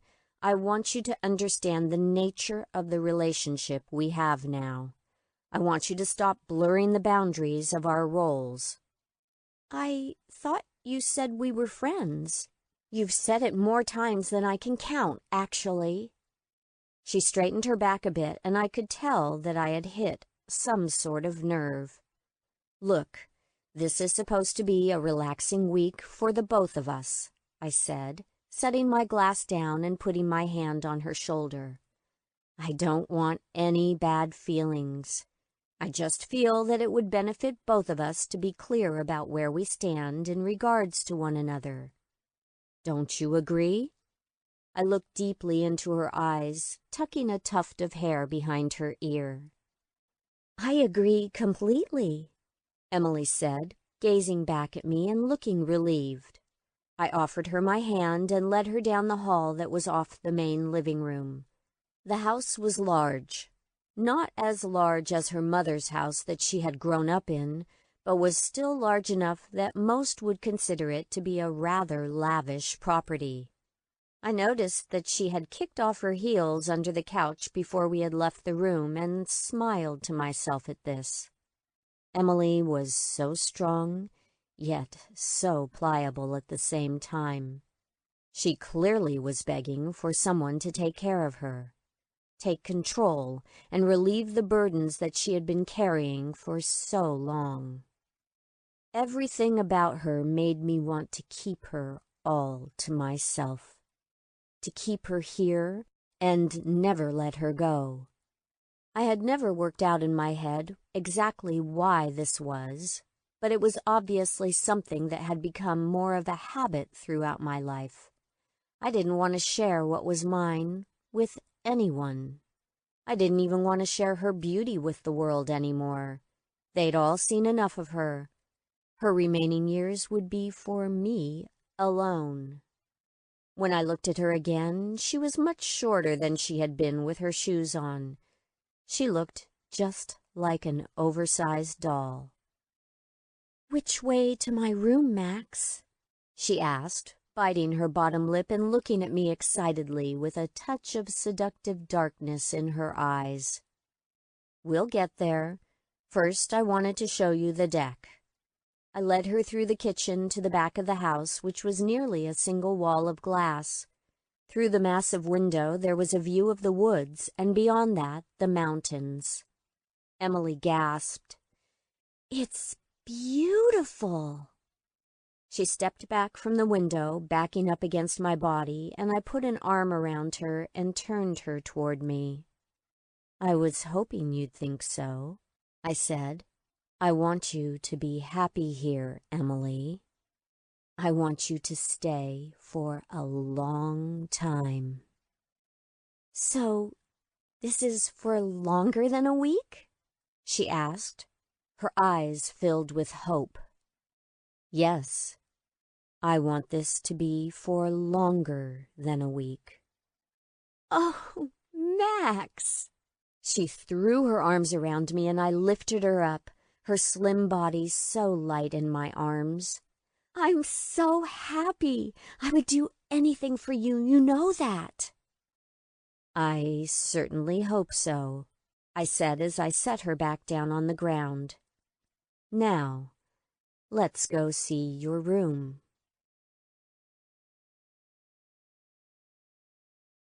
Chapter 11. Emily. I turned and followed Max down the hall. When we arrived in front of a closed door, the last door in the hallway and in the very corner of the house, he paused. Max pulled a satin blindfold out of his pocket and dangled it in front of me. "I'm going to place this over your eyes," he growled in my ear, running the silky fabric over my bare shoulder. His chest was pressed up against mine as he moved both hands behind my head. "I want this to be a surprise." I started to say something about feeling silly, but when I looked into his eyes, I sensed his seriousness. I gulped, but silently nodded yes, keeping my eyes on his until the blackness overtook them. I was willing to do just about anything to get his cock inside me at this point. I felt him tie the delicate fabric around my eyes. Then he took my hand. I heard the door open and I was led across the threshold. "Are you ready now, Emily?" Max's voice was somehow firm and gentle at the same time. I felt like my life was in his hands, and even though I was nervous, I gave myself to him willingly. "Yes," I replied, my voice shaking. I suddenly felt his hot lips on my neck and jumped. It startled me at first, but I quickly sank back against him as a warm, tingling sensation spread from my neck to my pussy. His lips dug into the curve of my neck at my shoulder, the most sensitive spot, as his strong arms held me tight against him. I could feel his cock growing harder as each second passed. A deep moan escaped from my throat as his teeth nibbled my skin, gently at first, but then harder so that the tingles blended with pain that shot throughout my body. I almost cried out when he stopped. I immediately felt the absence of his lips. I felt him carefully untying the blindfold and smoothing my hair down. When I opened my eyes, they darted about a lavishly decorated room. Dark wood walls with wallpapered panels, drapes that gathered elegantly on the floor, and sheer curtains that let the fading sun in. Eventually, my eyes landed on the lavish four-poster bed that was the centerpiece of the room. Chained to the dark wood bedposts were black leather restraints on all four corners. In the middle of the bed sat a gift box tied with a single black ribbon. Next to the bed, an array of candles were arranged on an antique dresser, and beyond that, a full-length mirror that reflected the box that sat on the bed. I looked at Max questioningly. This is my room? There was some fear in my voice that made me cringe. I didn't want Max to think I was too young and inexperienced for him, but I hadn't imagined this. "Do you think you'll be comfortable in here?" he asked, with smiling eyes. "I think we'll both be able to get very comfortable, don't you?" My breath caught in my throat. I wasn't sure what to say. I had wanted this. I had wanted Max to be in control, to dominate me the way he did in his office. But now that I was faced with cuffs and chains, I didn't know how I felt. "I think so," I answered quietly, my eyes on the leather cuffs. I slowly took a step toward the bed. "What's in the box?" "It contains what you will be wearing the rest of the evening. If you'll excuse me, I'm going to step away for a moment and allow you to change." He took the glass of sherry that I still held in my hand and set it on the bedside table, then pushed the box toward me. "When I return to the room, I expect you to be dressed in your new attire. I expect this drink to be gone, and I expect you to be waiting on this bed for me. Is that clear?" His eyes bore into mine, making sure I gave him an answer. I nodded again, unable to make any words come out of my mouth. Max brushed his hand against my cheek and smiled. "Good.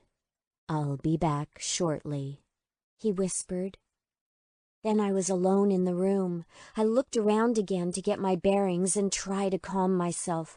I started to panic a little when the thought occurred to me that maybe I really didn't know Max that well at all.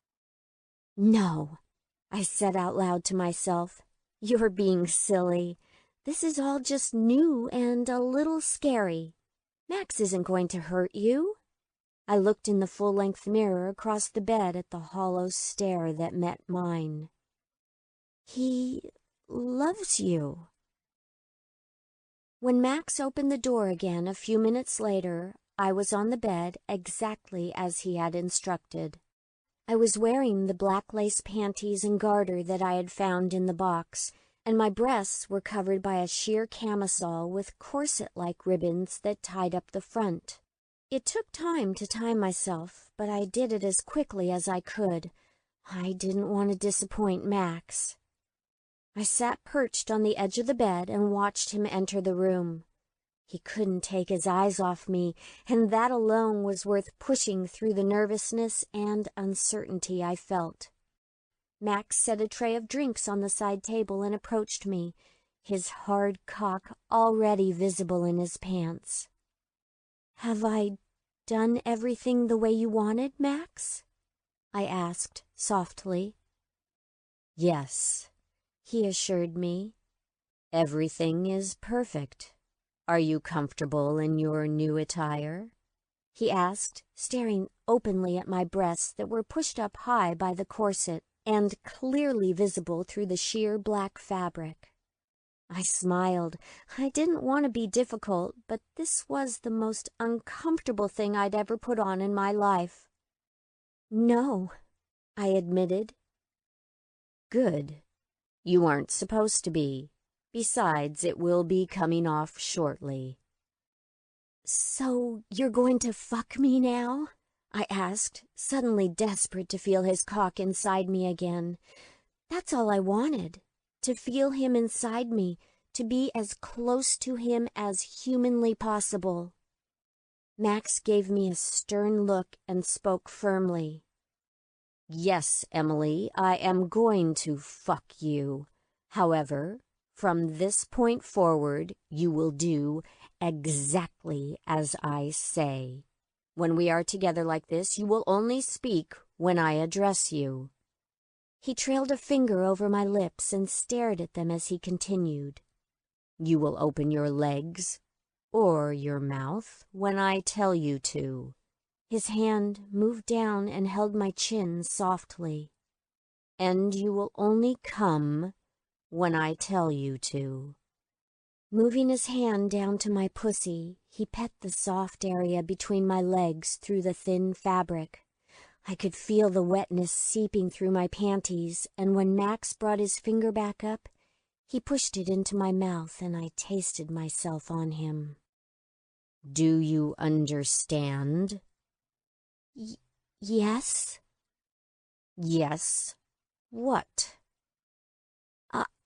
I don't know, I stammered. I wasn't sure what he wanted me to call him. He had already made it clear that I wasn't to call him doctor, and I imagined Max wasn't what he was after either. Yes, sir? Max smiled as he looked down at me. Very good. You're my good girl, aren't you? Yes, sir. Max unbuttoned his shirt and quickly shrugged out of it, throwing it to the floor. Stand up, he instructed me. I stood, looking up at him while I did. He was mesmerizing. It was almost as if power was emanating off him as his eyes burned into me. I felt my throat go dry and my stomach drop as he stared at me, and had to look away. I'd had many men's eyes on me before. Older men usually made it blatantly clear that they were looking at me everywhere I went. But no eyes had ever had this effect on me before. When Max looked at me like this, I was powerless to say no to him. I knew that I would literally do anything he asked me to do from here on out.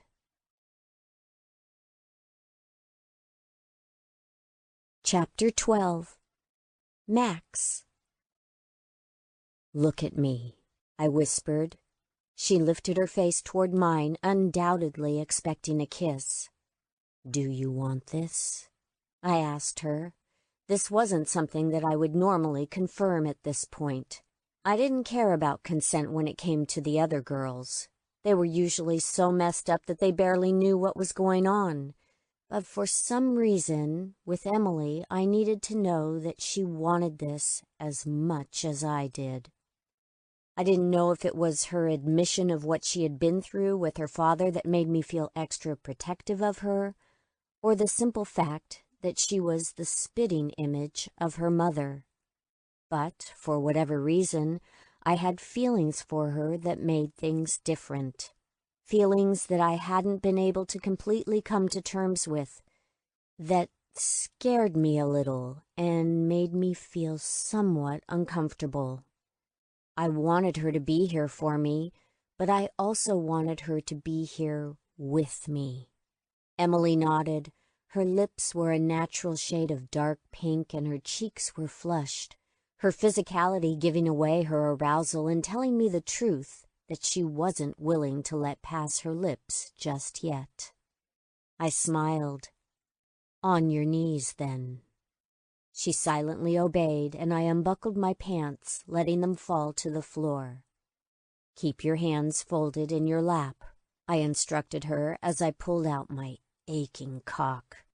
She eagerly lifted her face, her lips slightly parted. I guided my head between her lips and allowed my length to glide down the surface of her tongue. Her warm, inviting mouth sucked me in slowly.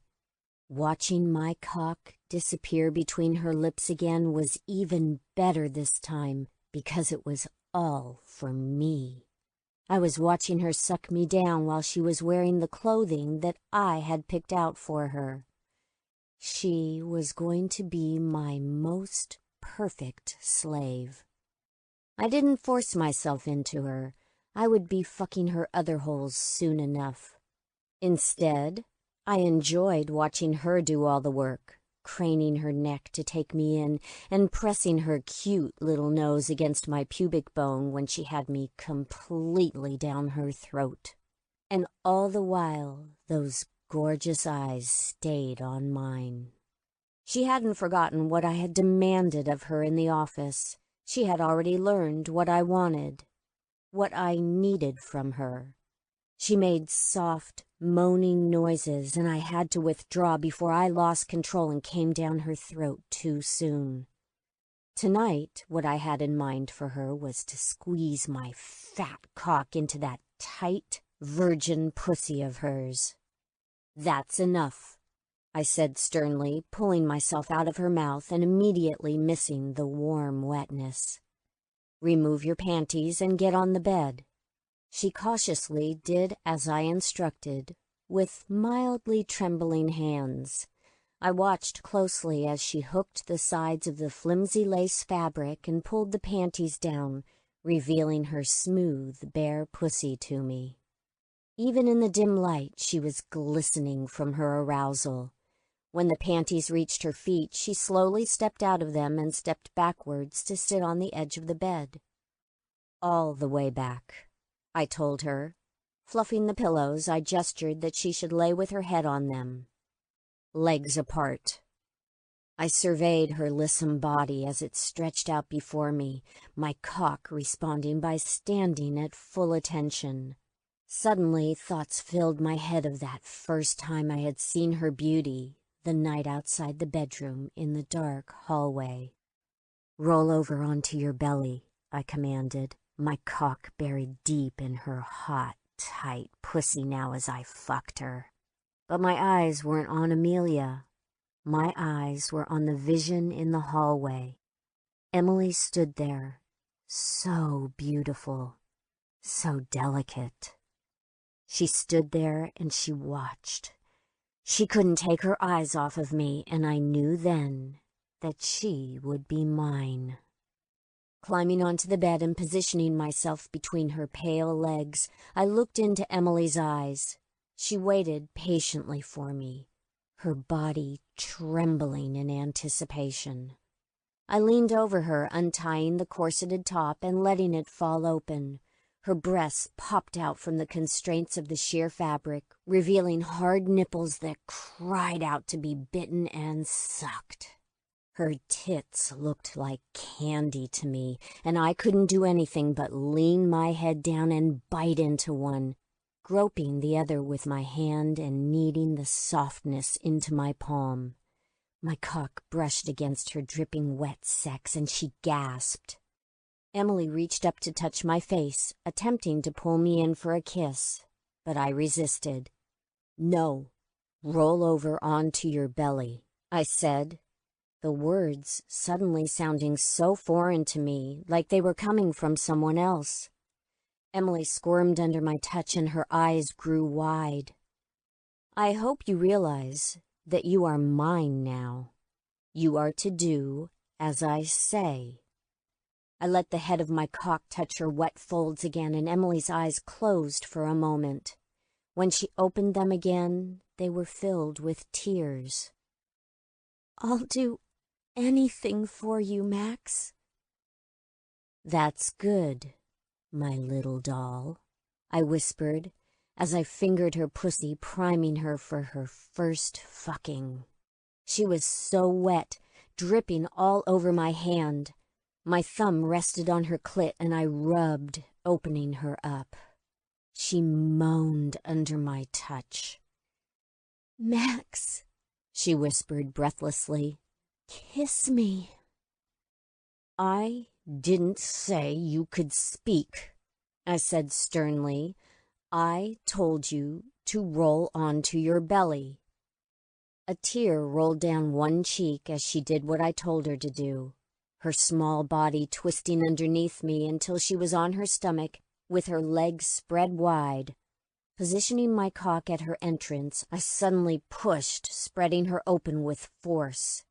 She let out a wail as her pussy stretched around my cock, clenching onto it as if I were in a vice.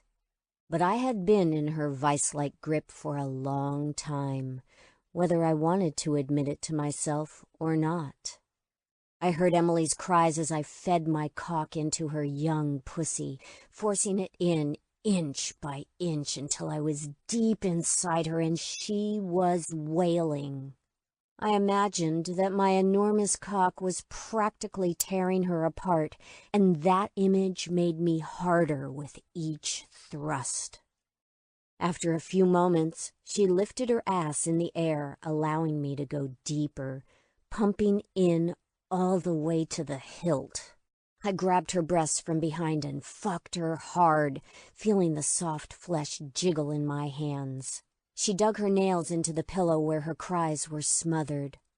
I quickly grabbed both of her wrists and pulled them away from her, my full weight pressing them into the bed.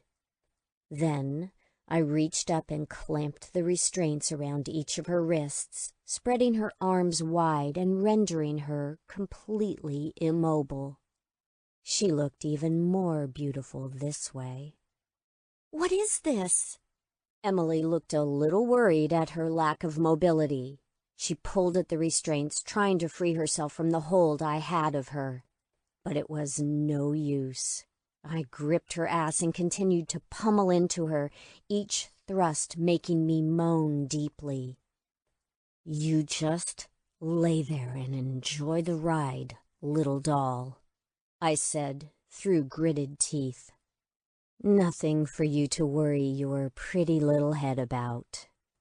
I picked up speed then, not holding back and no longer caring about what was going on under me. The thought of finally fucking Emily the exact same way I had been fucking her own mother while she watched sent me reeling over the edge. I remembered her eyes as they watched me plow into her mother from behind, following my every move, locked with mine. Even when I came inside Amelia that night, I had stared into Emily's dark, sexy eyes. Now I was finally claiming what was mine, and within moments it was over. Streams of my pent-up seed shot into Emily's waiting pussy. She screamed and writhed beneath me as I filled her up, her ass bucking and gyrating under me. I could feel the walls of her pussy tighten around my cock as the last of my cum was milked out of me. Nothing in my life had ever felt so satisfying. I was spent, but I wasn't ready to let her go just yet. I could have taken her again and again, all night long and the whole next day. But I knew there would be plenty of time for that. She was mine now, the last slave I would ever even need. Granted, she was going to need a lot more training before she understood all of the rules, but as far as I was concerned, she was perfect. Emily lay splayed on my bed, naked and used with my seed dripping out of her. I wanted to leave her there forever. I enjoyed the sight so much. She wiggled on the bed, then turned and looked at me pleadingly. "I need to get up and use the restroom, Max. Untie me." She pulled at her wrists. "That's not how you ask for something, Emily," I corrected her. "Please untie me, sir." "Please, sir, I have to go." Emily tried again. I unclasped her wrists and helped her up, not allowing her to put any clothing back on. I led her across the bedroom to an adjoining bathroom, which was also connected to my bedroom. "You may use this bathroom. Don't shut the door." She gave me a strange look, but didn't argue. When she emerged from the bathroom, still naked, I got up and draped a blanket over her shoulders when I noticed that she was shivering. I led her back to the bed and she sat down on the edge, looking at me with a mixture of confusion and adoration in her eyes. "What is it, Emily?" I asked her gently. I needed to know what she was thinking at all times, even though I had every intention of breaking her into being my full-time slave. I knew that I had to take things slowly. She wasn't like the other girls I had kept. I wasn't going to immediately drug her and throw her into the basement. I wanted to cherish her. She was much more to me than any of them, and even though it pained me to admit it, more than even her mother had been to me. She opened her perfect mouth to speak. Not looking at me, she asked, "So, are these the kind of things you did with my mother?" The sadness in her voice wasn't hidden very well. I wasn't sure how to respond. This wasn't the conversation I'd planned on having right now, but before I got a chance to steer it back in my direction, she continued. "Did you tie her up too? Did you not let her touch you? Or is that just for me?" She turned to me now, the sadness in her eyes and voice very apparent. "I don't see why you'd be thinking about such things at a time like this, Emily. We have a lot to explore together that will be ours and ours alone. It's of no consequence what your mother and I did behind closed doors." I paused a moment and thought about the best plan of action. I didn't know how any of this was going to play out, but I had a feeling if I didn't tell Emily the truth, she wouldn't let up. "It seems that you are not going to rest until you know the whole truth, though, so I'm going to tell you. Once I share more details with you, will you be able to relax and enjoy yourself?" I brushed her hair from her face and looked searchingly into her eyes. "I don't want to see that sad face anymore, Emily. Will you let this go if I tell you what happened?" She nodded. I took a deep breath. I hadn't told a single soul any of this. It almost felt like a form of therapy for me, because as soon as the words started, they just poured out. Your mother and I were in love.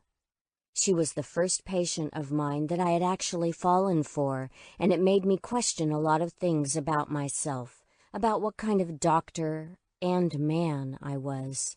Still, my feelings for her were too strong to be ignored, and she pursued me as much, if not more, during our sessions. As you know, we had intimate relations for quite some time. I continued to try to get close to her, but the closer I got, the more she would pull away from me. She insisted on being independent. While she would let me help her with some things in her personal life, even after being involved for many years, she would never take things any further with me than a doctor-patient affair. She wouldn't allow herself to fully open up to me or to anyone. I have a feeling that behavior may run in the family. I chuckled, looking at Emily and trying to gauge her reaction. She wasn't smiling. I continued. I suggested many times that we move in together, but she would have none of it. She wouldn't sell her house, and she would hardly ever let me stay over with her. The few times that I did, she insisted I leave very early in the morning, which I convinced myself had to do with you, even though you were rarely there. Anyway, it wasn't until later in the relationship that I learned of her addictions. It did make me question what we had together, although I don't doubt that at least in the beginning she had strong feelings for me as well. She just couldn't allow herself to experience them. "You haven't answered my questions, though," Emily cut in. "You're telling me more of what I already know. I asked if you tied her up and if she touched you." I sighed. Yes, Emily, I let her touch me. In every way. Physically and emotionally. I even asked her to marry me, and she wouldn't. Again, I had to assume that it had to do with her family situation. You, your father. It was the only way I could keep going. If I thought that she truly didn't share the feelings that I had for her, I don't know what I would have done. I stopped speaking. I had probably already told her too much. I had no idea what this must be like from her perspective. I had no idea why she was so intent on knowing the extent of my love life with her mother. Emily looked me dead in the eye, still wrapped in the blanket that I had given her. "Did you kiss my mother when you fucked her?" I didn't say anything. The question stung more than I cared to admit to myself. I wasn't ready to do this again. Amelia had been the only woman I had ever loved, and I felt like I was going through the entire situation all over again with her damn daughter. Only this time the tables were turned. I had wanted more than Amelia was willing to give, and now it was Emily who was wanting more from me. I had certain feelings for her, but I just couldn't let this spiral out of control. I couldn't allow myself to go there again so soon. Before Amelia, I considered myself a normal human being. I wasn't a messed-up doctor who fucked his patients, keeping them as slaves in my basement until I eventually had them committed. I didn't even know who I was anymore. And this conversation was making me question every action I'd taken in my life since meeting Amelia. I rose from the bed and strode toward the door. It's getting a bit late, and I think it would do both of us good if we got some rest. I'll see you in the morning, I said quietly, and with that, I closed and locked the door, then headed to the master bedroom, leaving Emily alone in her room. I felt oddly stunned. I was starting to feel that bringing Emily to my home had been a mistake. I knew I had real feelings for her, beyond just needing to fuck her and own her, but now the feelings were intensifying. The good and the bad. Amelia had been the only woman I had ever truly loved, and as a result, the only woman who could ever hurt me. After her constant rejections, girls became playthings to me. I couldn't let myself go there anymore. As much as I wanted Emily, I didn't want to feel those feelings again. But now, I was starting to feel like I was putting myself in that position again. Emily wanted to know if I had kissed her mother. Of course I had kissed her mother. She was the last woman I had ever kissed. I didn't kiss slaves, and right now, that was what Emily had to be. I cared about my own needs, first and foremost, and I couldn't let her in a position of power like her mother had been in. I would never let a woman have that kind of power over me again. Never again. Even while I told myself all of these things, I couldn't shake the way she had looked at me. I knew deep down that Emily was different. Emily was sweet. She was pure and young, and she wanted so badly for someone to love her. Why couldn't I just let myself be that person for her? I pictured myself as her mentor and her father figure, so why couldn't I just let things take their natural course? The things that had gone on between Amelia and me, the lack of trust and the lies, were all in the past. Even though Emily was a spitting image of her mother, she wasn't her, and I needed to realize that. Unless she was more like her mother than I wanted to admit. I cleaned myself up in my bathroom and got into my bed, then stared at the ceiling for what felt like hours. I couldn't sleep, and I knew exactly why.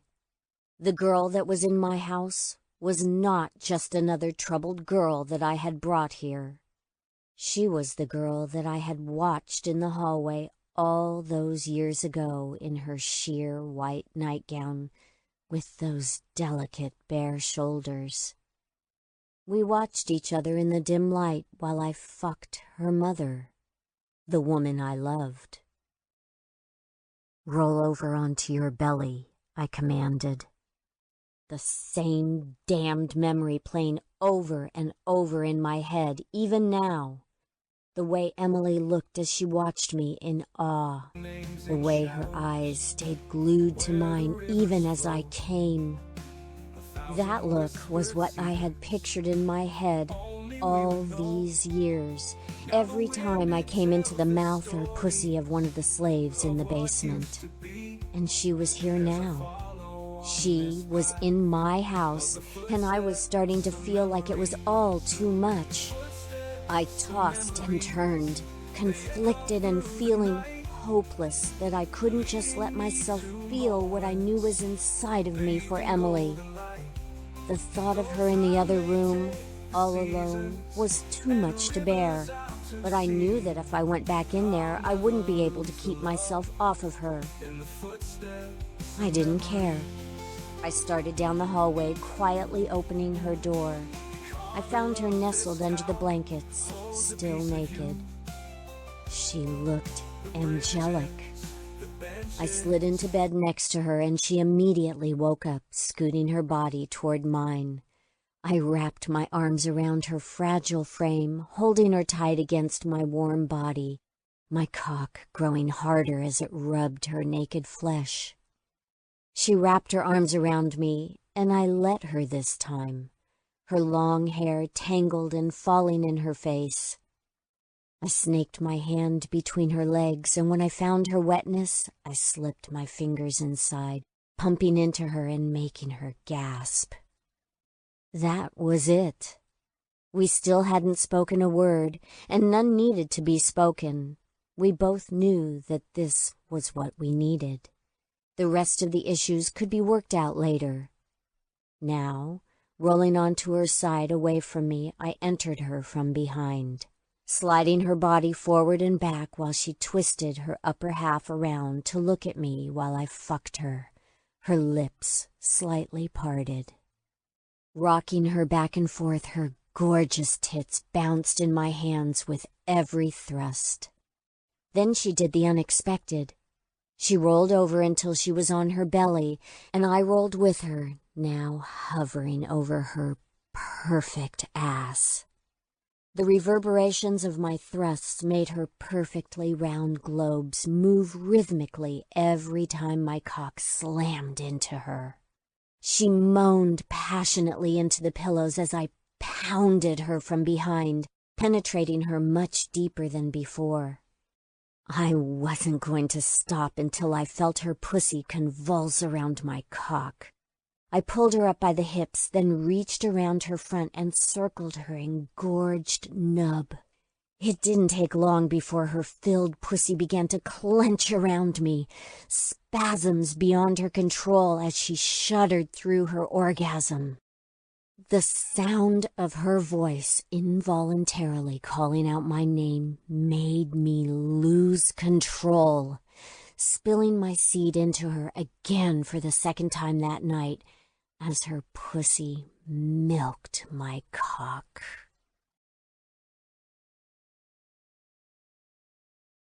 Chapter 13. Emily. Since being at Max's house, everything between us had been so much different than I imagined it would be. I was so sure that after we were alone he would finally profess his love for me, and while he certainly professed his sexual interest, the only one who he has admitted to loving is my mother.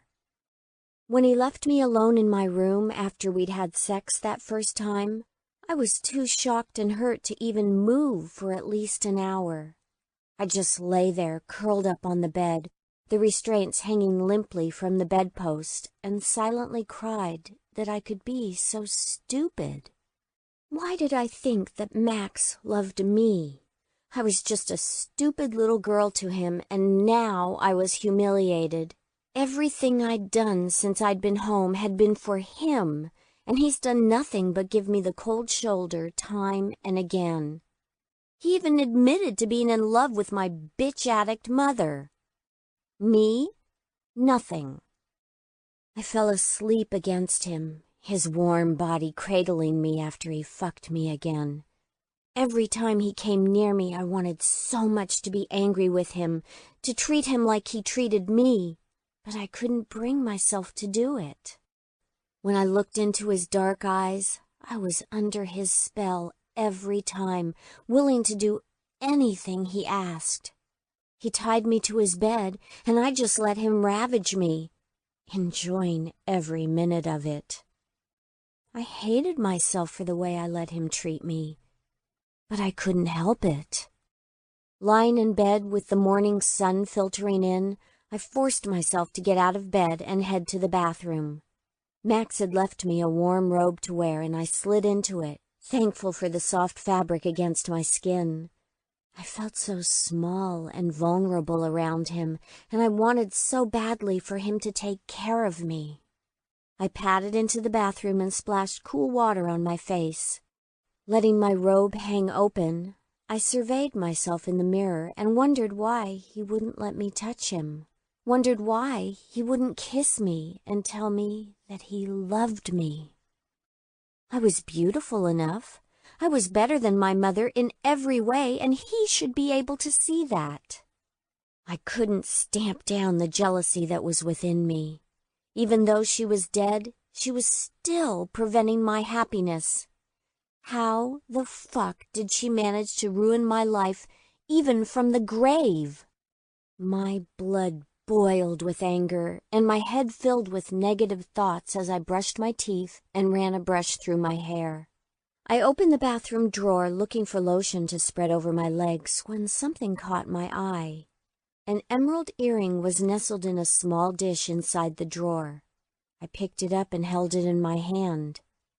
My mother had lost this earring and had called me after I was back at school, accusing me of taking it.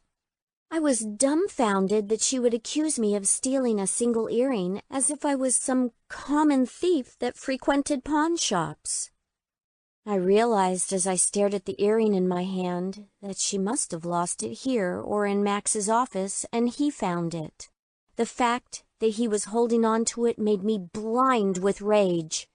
He surely wasn't planning on cashing it in. He had plenty of money. He still needed this token of her presence, even though he had me now. I squeezed it in my hand so hard that it left an imprint, and then, in a fit of rage, I hurled it across the floor. "How dare you?" I said out loud. "How dare I what?" Max said, leaning against the doorframe. I nearly jumped out of my skin, startled by his presence. I turned to stare him down. My heart racing, I looked at him with rage. "How fucking dare you still keep her things here?" I spat at him. "She's gone. She's fucking gone. You're supposed to be a doctor. Can't you understand when someone is fucking dead and not coming back?" I was screaming at the top of my lungs, the blood rushing to my face. I felt like throwing things. I wanted to pull everything out of the medicine cabinet and throw it all across the bathroom. I wanted to show him how much it hurt that he loved my mother and not me. Max rushed at me then, flinging his arms around me and holding me close to him, pinning me against his body while I thrashed wildly to no avail. He was much stronger than I was, but I beat against him, insisting that he let me go. I wanted to fight. "You don't love me. You're still in love with her, and I fucking know it. You won't kiss me or let me touch you. You just want a hole to fuck. That's all I am to you, right? Just a warm hole." Max dragged me from the bathroom and tackled me onto the bed. Lying on top of me, he held me down until I was no longer thrashing. I had no energy left by the time I stopped fighting him. It felt as if all the rage that I had been holding in for years was suddenly coming out now. I didn't care what he thought of me. I didn't care if he thought I was acting like a child. He played me, and that's all there was to it.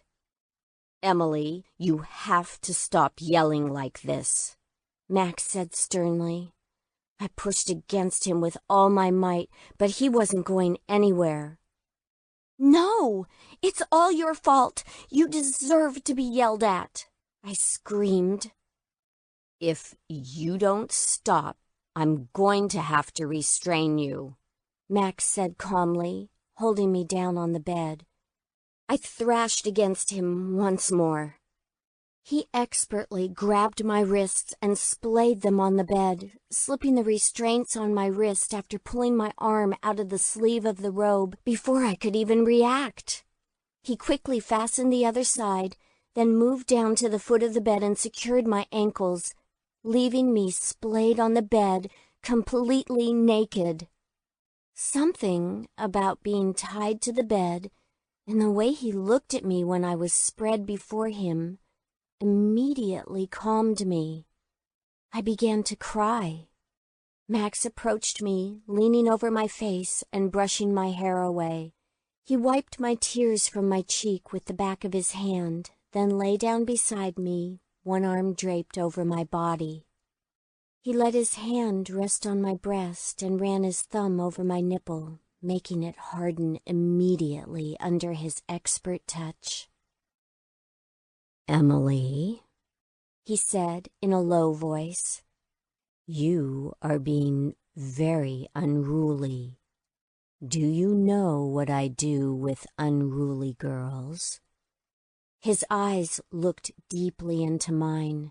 I didn't want him to look at me like that, though. I knew my eyes had to be red and puffy from crying. I quickly realized that the way he was talking to me was making me wet, despite being angry with him only seconds earlier. I hated myself for the way I reacted to him. I took a deep breath.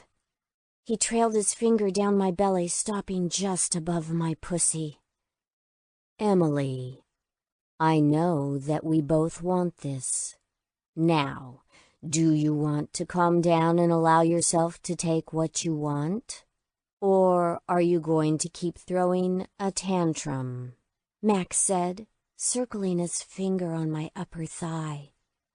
"Because I think I know what will calm you down, and I think we will both feel better afterward. Don't you?" I nodded meekly. I wish he didn't have this power over me like this, but I couldn't help but give it to him. He pulled down his pajama pants, leaving them in a heap on the floor as I watched him closely. My pain was still there, but the promise of his closeness was enough to appease me. I wanted so much more from him, but the sex was better than nothing. My pussy was dripping wet beneath me, despite myself. My body just reacted to him that way. He positioned himself between my legs and sunk into my slick hole, slowly at first, then beginning to pound into me with force. He never broke eye contact as his cock ravaged my pussy, and I moaned involuntarily. I felt the pull of the restraints on all four limbs as his cock continued to drive into me. "Max," I moaned. "That's it, my doll.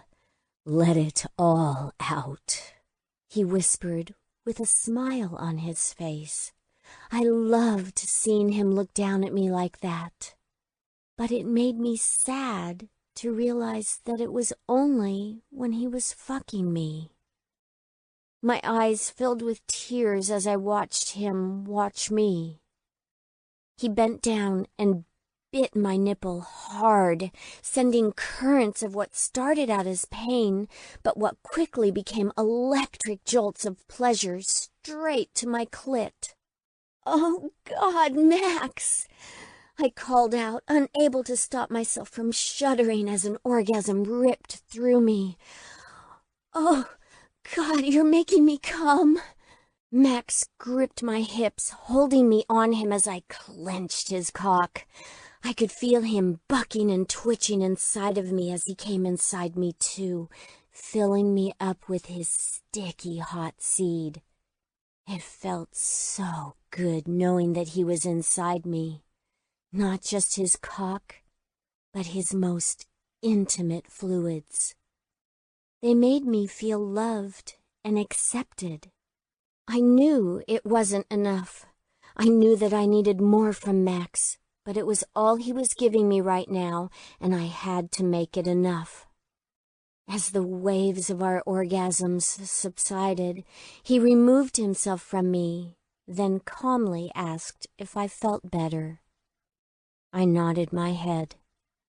"Does that mean that once I untie you, you'll behave yourself?" he asked me slowly. "I would like to give you your freedom, Emily, but you have to promise me that you can handle it. I can't have you throwing things and screaming. You are supposed to be out here to relax and let go." "I'm sorry. But I couldn't go on. Tears started streaming down my cheeks and I turned my head away from him. "I won't do it again, I promise. I'll control myself." The truth was, I didn't know if I'd be able to do that or not. I had so many emotions coursing through me, I actually didn't feel in control of myself at all. He unclasped the restraints and I slowly moved my arms and legs in. They felt weak and it took a while to be able to sit up. I felt dizzy and my body felt light. When he didn't wrap me in his arms and hold me close to him, I started to feel anxious again. I pulled on my robe expecting him to stop me, but he didn't. He just sat back and watched me intently, waiting to see how I was going to act. I scooted to the edge of the bed and turned my back to him. Thoughts of my mother and her boozy face the night she died wormed their way back into my mind, and I felt my mood quickly deteriorating. Before I knew what I was doing, my mouth started to speak without my full permission, but I couldn't hold back letting him know the truth. If he was going to treat me this way, hold me at arm's length like this, then he deserved to live with the ugly reality just like me. It wasn't fair that he got to hold on to her and have me as well, thinking that he could just do whatever he wanted with my heart. "I killed her, Max," I heard myself say. "No, you didn't, Emily," he answered softly. "It's normal for you to feel responsible, but it is not your fault. She fell. It could have happened to anyone under any circumstances. I know you didn't have a great relationship, but you can't blame yourself." I actually laughed. "No, Max, you don't understand." "Emily, not to play the doctor card, but I think I do. I have seen this over and over again in my practice. It's natural for a grieving child to feel guilty about the death of a parent, but you have to let go of the guilt." "Max," I said, interrupting him but not turning toward him. "I fucking killed her. How do you think she fell down those stairs, Max? I pushed her drunken ass down them after she kicked me out. That's how." My voice had raised an octave. I couldn't stop myself now. "The fucking bitch wanted to die. Couldn't you see that? You're her fucking doctor. She was constantly on tranquilizers and booze, cheating an overdose every single fucking night. When I finally came home from school for good, she kicked me out of the house, knowing I had nowhere to go." Max sat in stunned silence. She did it to keep me away from you. She didn't want us to be together. She wanted to keep you under her thumb so she could keep playing her little games with you, so that she could keep getting her drugs. Don't you see that? I killed her for you, Max. I pushed her down those steps so that we could be together. I was wailing now, tears streaming from my eyes. And you're fucking it all up, I screamed between sobs. Max grabbed me by the shoulders, whipping me around to face him. What the fuck have you done? He whispered in such a way that it made it unclear if he was talking to himself or me. He threw me back on the bed, towering over me and shaking me by the shoulders into the mattress. What the fuck have you done? He screamed. He looked hysterical. I had never seen him lose his cool, and it terrified me. I did it for us, I choked, tears streaming down the sides of my face. No, he yelled, as if he could change the reality by screaming it away. No! He yanked me up from the bed, pulling me by the arm. I did it for us, Max. That bitch hated me and hated the way you looked at me. I screamed at him hysterically between sobs. He dragged me down the hall despite my protests. Let me go, Max. Why don't you just fucking let me go if you don't want me? I begged. Max wouldn't answer. He yanked open a door that led to the cellar, shoving me through it, then down a set of dark steps before he pushed me into a room. I jumped when I heard the metal door slam shut behind me. Why are you doing this to me? I screamed at the top of my lungs, so harshly that it hurt my throat. Why? I banged on the door furiously, trying to bust through it with my shoulder. It was no use. He had locked me in his basement like a monster, and by the way he looked at me after I told him what I'd done, he wasn't going to let me out. Possibly not ever. Chapter 14. Emily. A beam of light shone in my eyes, waking me up. I looked around in the darkness, my heart pounding. I had fallen asleep on the cold floor after crying myself into exhaustion. I had no idea how long I had been down here, if I had spent the entire day and night, or only a few hours. My body hurt from struggling against Max when he dragged me down here, and my stomach growled. I heard footsteps, and Max's figure emerged in the light of the doorway. We need to talk, Emily, he said firmly. I said nothing. The way he had tossed me down here like an animal scared the hell out of me. I knew what I had revealed to him was beyond shocking, and I wish I had never done it. And even though I knew him treating me like this was wrong, all I could think was that I had to gain his trust back. I stood up off the bed that sat against one wall, my legs shaking and unsteady. The light from the house upstairs created a shadow of the man standing in front of me. I looked up at his black, expressionless face and just wished we could go back. I wanted more than anything in the world just to go back to the way things were before I told him. I would lay back on the bed and let him fuck me for the rest of my life, if only he didn't hate me. If only he didn't look at me like he did before he brought me down here. I'm so sorry, Max, was all I could say before breaking into tears again. Max descended the stairs and approached me with a length of rope. He expertly tied my hands together, and I didn't fight him. I didn't know if he was going to kill me, And at this point, I didn't even care. I welcomed it more than anything. Without a word, he led me up the steps. He didn't seem cross with me. There was no anger in his eyes or aggression in his touch. He brought me to the kitchen, where the table was set with a plate full of steaming eggs and sausage. He pulled out the chair and instructed me to sit. "You are going to eat this meal that I feed you, and then we are going to talk. Is that clear?" He looked at me sternly. I nodded. I wanted to obey him, to do anything I could to make him trust me again. I wanted him to see that what I had done was for the best, and that we were meant to be together forever.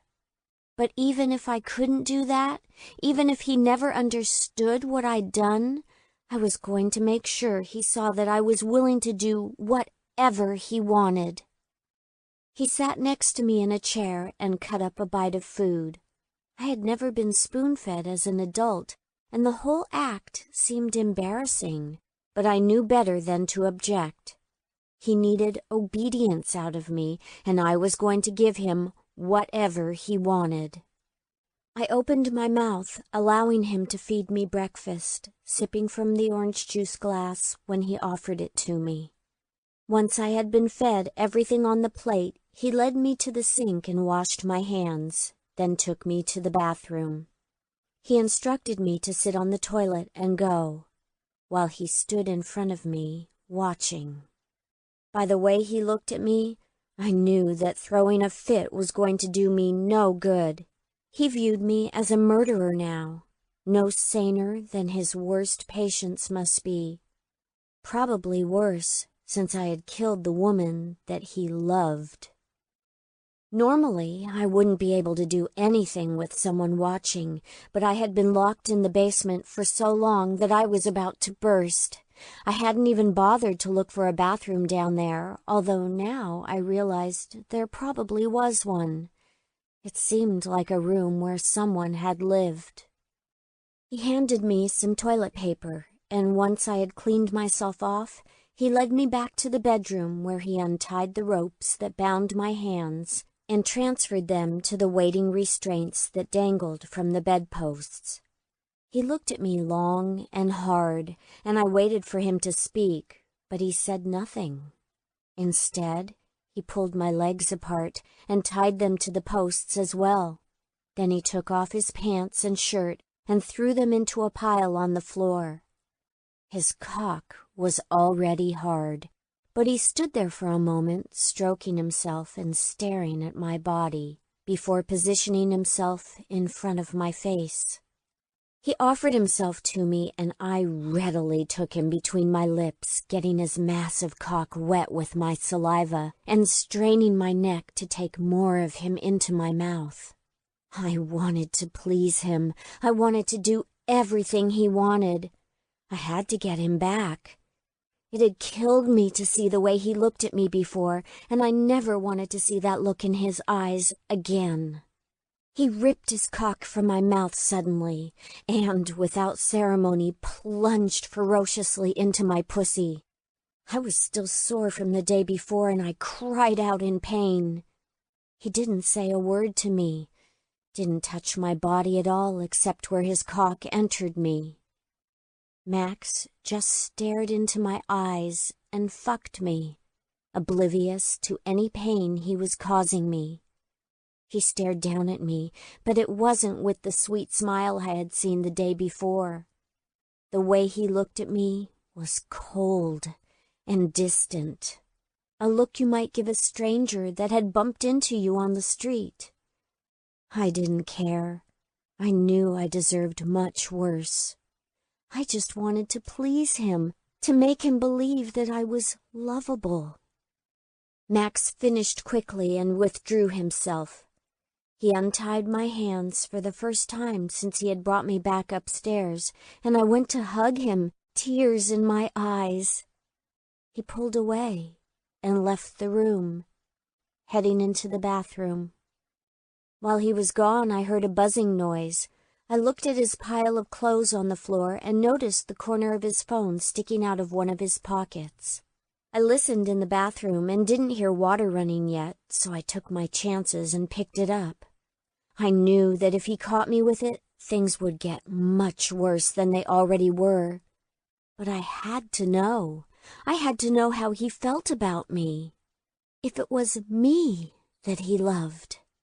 It wasn't fair that I always opened up to him and told him the truth, when I knew there was more to him than he was letting me in on. I was surprised when the phone lit up in my hand. I wasn't really expecting to be able to get into it. I figured a man like him would have his phone under secured passwords or would be using a fingerprint scan. But to my surprise, there was nothing. The home screen popped up and I quickly scanned his apps, then tapped on the photos folder. The last few photos that he took looked like they had been taken on accident, blurred images of moving objects. I flipped through a few more and an image of a woman looking through a dresser came onto the screen. My heart dropped. The woman was my mother, and that dresser was in her bedroom. The picture was taken from high above. I scrolled through and there she was again in a state of near undress, again in her bedroom and taken from a high vantage point. She didn't seem to be aware that she was being photographed. A realization dawned on me. These were secret candid photos. My fingers trembled as I flipped through the next 10 or 15 photos. They were all of my mother. They looked fairly recent, like they'd been taken weeks or even days before I arrived back home. Probably just before her death. I heard the sink in the bathroom and I quickly turned off the screen and replaced the phone. My heart pounded in my ears and my hands were sweaty. Max was spying on my mother. He must have installed the camera in her house without her knowledge. But the clincher was, there were no pictures of me.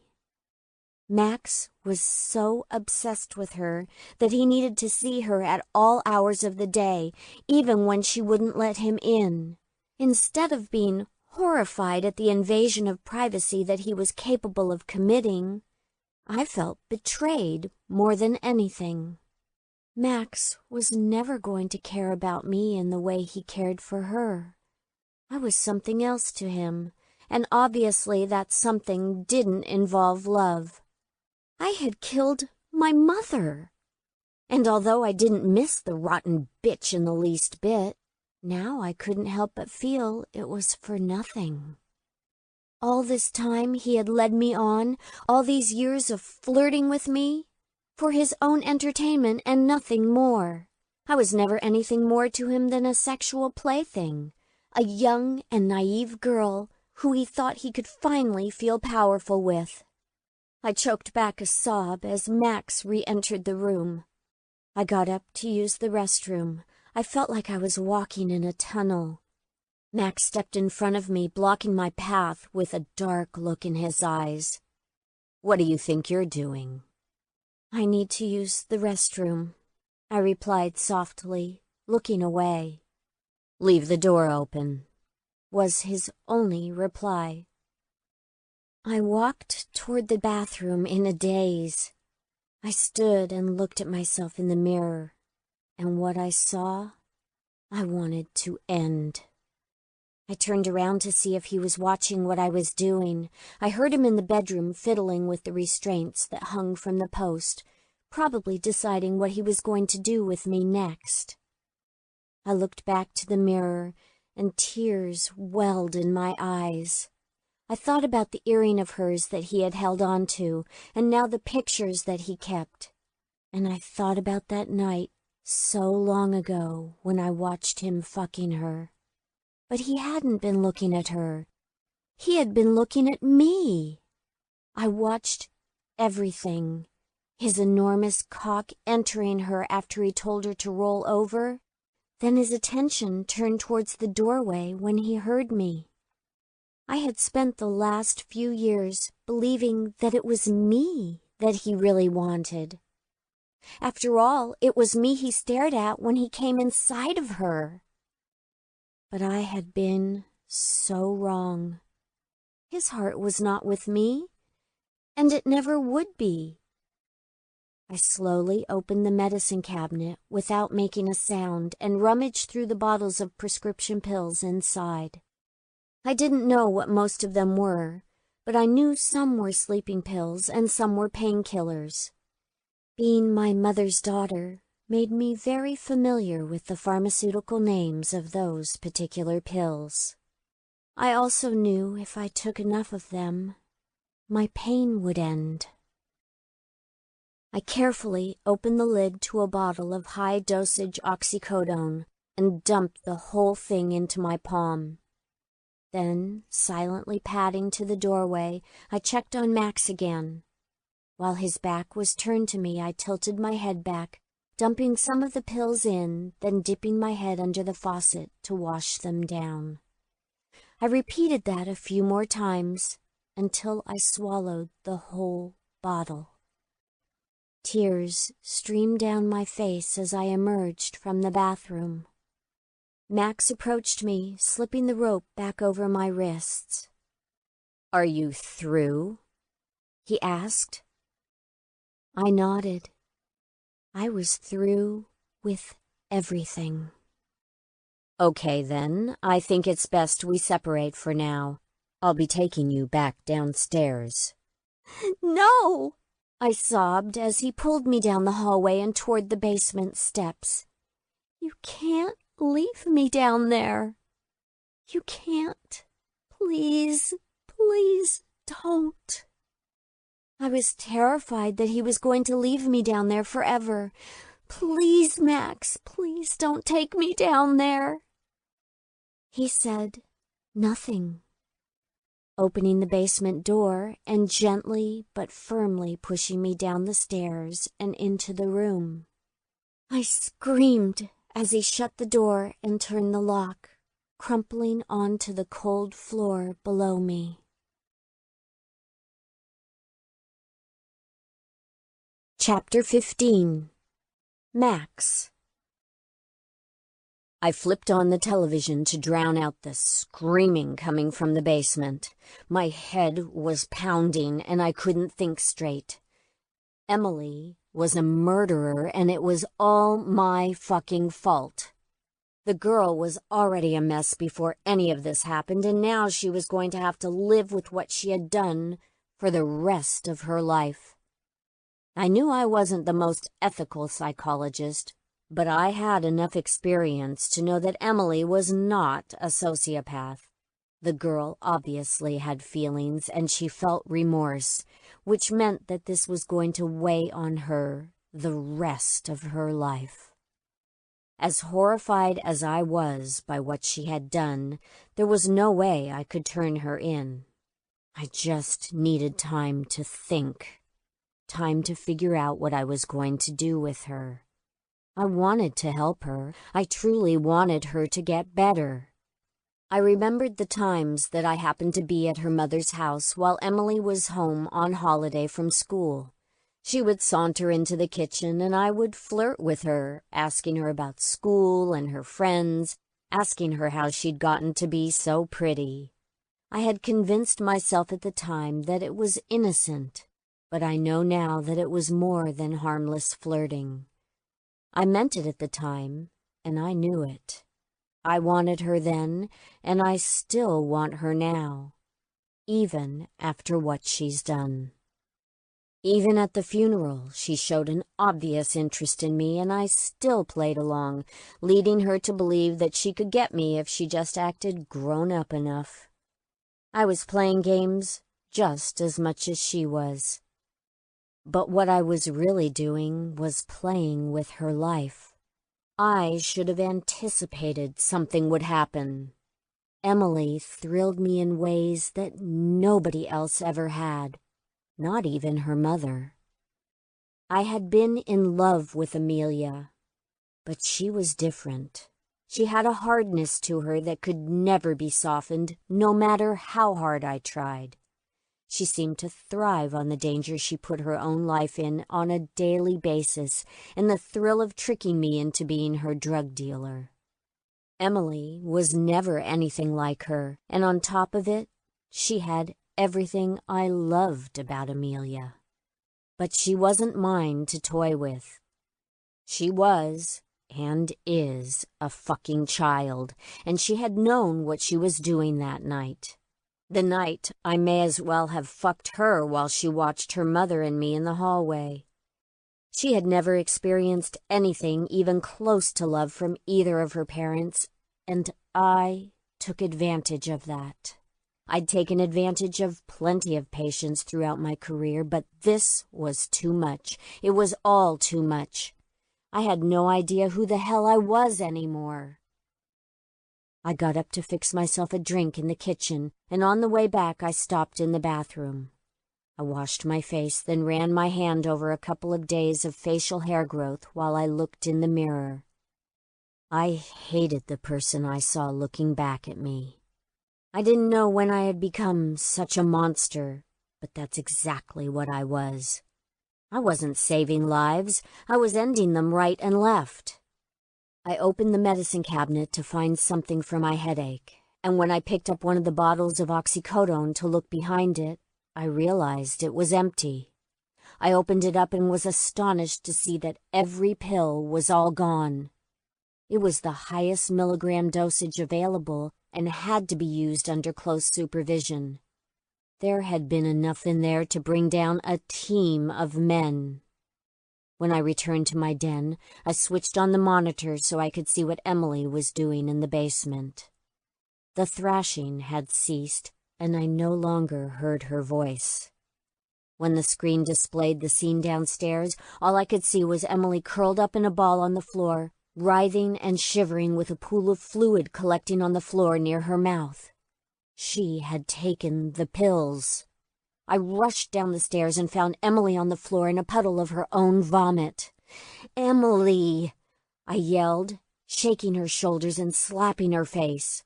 Her head just bobbed from side to side and her eyes didn't open.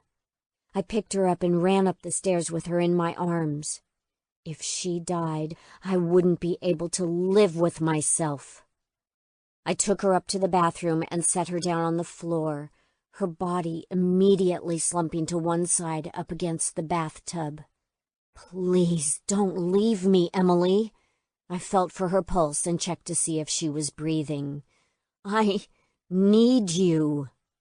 Tears filled my eyes. "I need you to stay with me." She hadn't been down there for more than 20 minutes, and she had to have taken the pills right before I had moved her back down there. I couldn't believe how stupid I had been to leave all those drugs in the bathroom where she had access to them. I wasn't used to keeping any of the girls up here with me, and it just didn't occur to me to clean out the bathroom. Besides, I hadn't even dreamed that she would try to kill herself. I rummaged through the drawers and found a syringe of some naloxone, then set everything up next to her on the floor. She had a very weak pulse, and I could barely detect any breath sounds, so I gave her CPR for a minute, then filled the syringe and shot it into her arm. Within seconds, she was gasping and shaking her head back and forth on the floor. "Emily," I yelled again. "Emily, you have to listen to me. Did you take all the pills in that bottle?" Her eyes were still closed, even though she was much more active, thrashing her arms and legs around.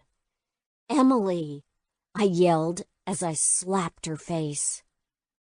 "Yes." I pulled her up into a sitting position and leaned her against the bathtub, then found something I could use to induce vomiting again. "You have to take this, Emily." I pulled her mouth open and got her to swallow some charcoal pills, then gave her another injection. She still had a lethal dose of opiates in her body, and I needed to get out as much as possible before it all absorbed into her bloodstream. I held her for over an hour while she alternated between throwing up into the toilet and laying on the cold tile floor. Then, when it seemed that everything was out of her system, I cleaned her up and carried her to the bed. "Max," she whispered. "I'm so sorry, Max." Tears filled her eyes as she looked up at me. I know. I brushed her hair back and kissed her forehead. Don't think about any of it now. Just rest. Emily closed her eyes and smiled. What are you smiling about? I asked, my lips still hovering near her face. "You kissed me." Yes. I closed my eyes and touched my forehead to hers. I kissed you. I left her alone for a moment while I cleaned out the bathroom. I wasn't going to make the same mistake twice. I took everything out of the medicine cabinet and drawers that could even remotely serve as a poison, as well as any scissors or anything sharp. I put everything in my room and locked the door that led from there into the bathroom, then spent the rest of the day sitting with Emily. I checked her vital signs every hour to make sure she was okay. I felt completely responsible for everything. I hated myself for the way I treated her. I couldn't just let my guard down. I had to make sure she knew her place with me first. I had been an utter bastard, and I was going to do everything in my power to take care of her. Then, once she was better, I'd figure out how the hell I was going to start acting like a fucking human being.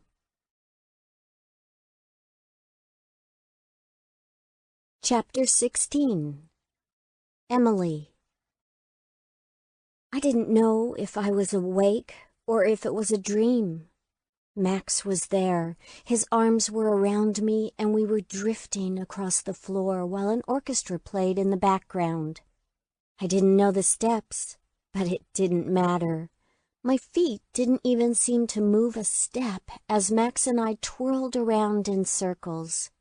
When I looked up at him, his eyes were twinkling like the stars in the sky behind him, and he bent down and kissed my forehead. I was filled with a feeling of love. I had never felt it so strongly, and it seemed to travel through every inch of my body. I could feel his love for me coursing through me in waves. He really does love me, I thought, as my eyes fluttered open.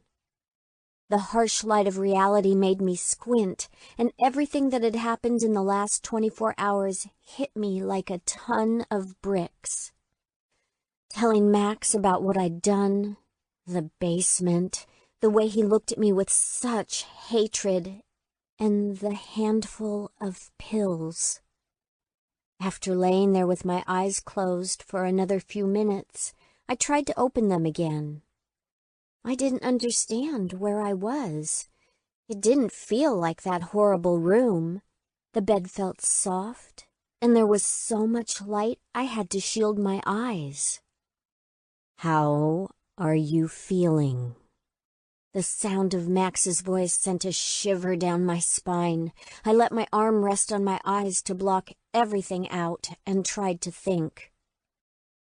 "What happened?" I asked. You don't remember? I turned my head toward his voice and opened my eyes again. "I took some pills." "And you vomited them up. If I hadn't seen the empty bottle, I wouldn't have known until it was too late. You've been unconscious for days. You almost died, Emily."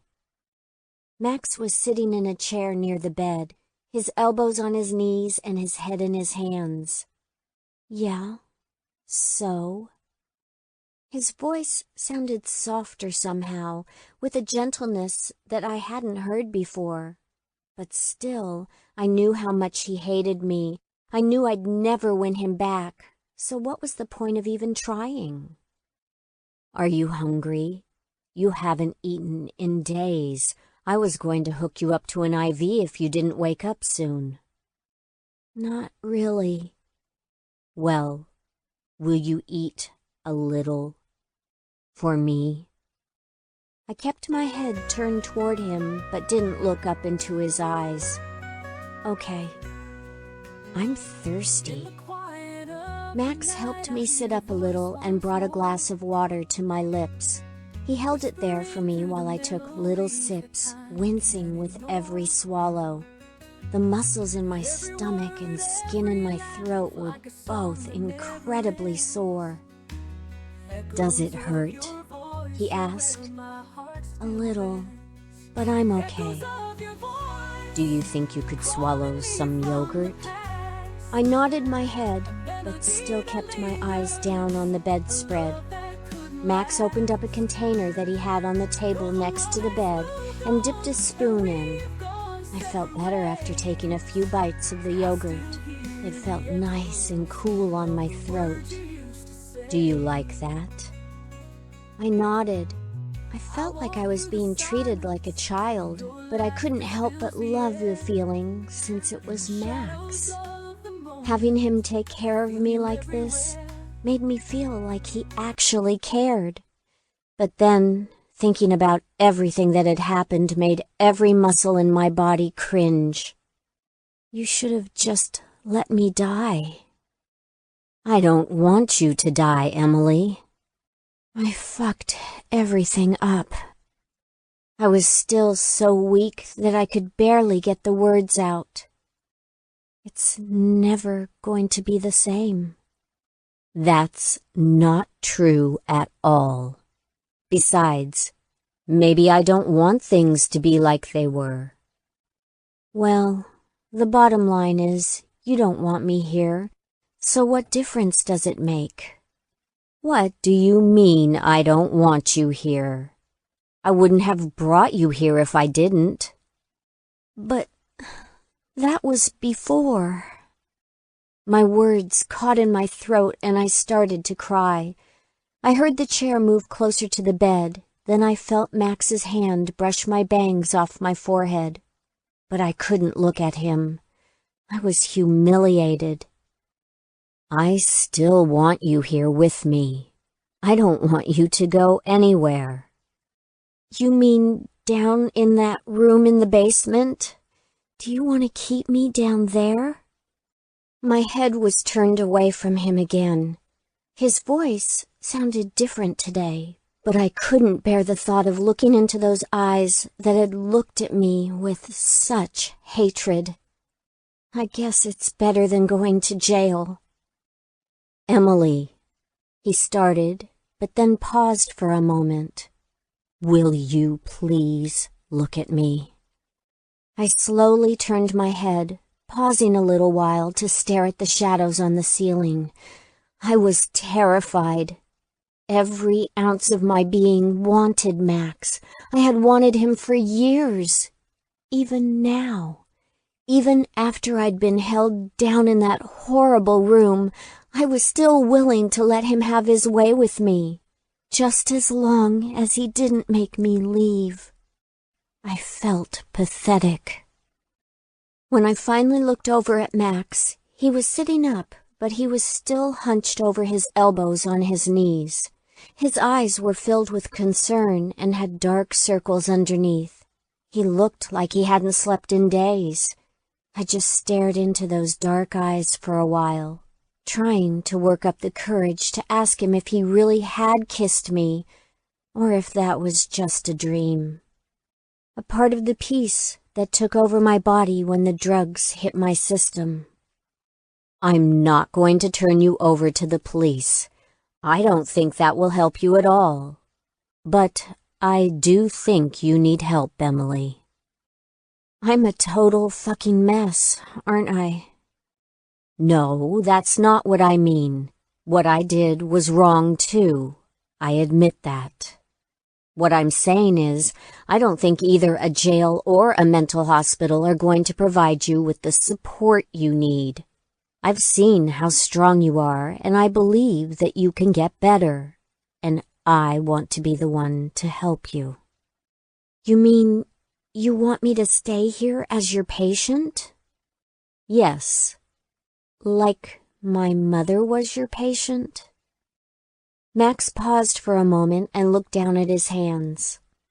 Emily, I want to make something clear right now. Nothing that has gone on between us has been anything like what went on between your mother and me. He looked back up at me, and the seriousness in his eyes took my breath away. There is no comparison between the two of you. You are different people, and I have felt very different about each of you. I'm not trying to replace her with you. I've been thinking about everything that has happened over the last few years, and I know that a lot of what I've done has come from a dark place. But the way I feel about you, you're the only person that has made me genuinely happy in years. There are certain things that happened between us that I haven't been able to get out of my mind. You mean that night?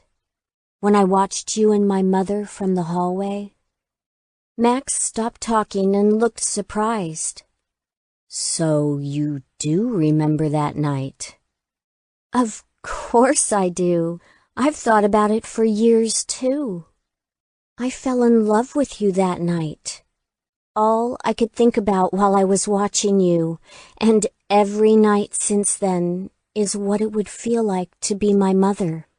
To have you inside me and to have 100% of your attention on me. I found out once I got here, and it wasn't anything like I had imagined it would be. It didn't feel the same as it did that night, even with you not touching me at all. Ever since I've been here, you've felt like you were miles away instead of inside me.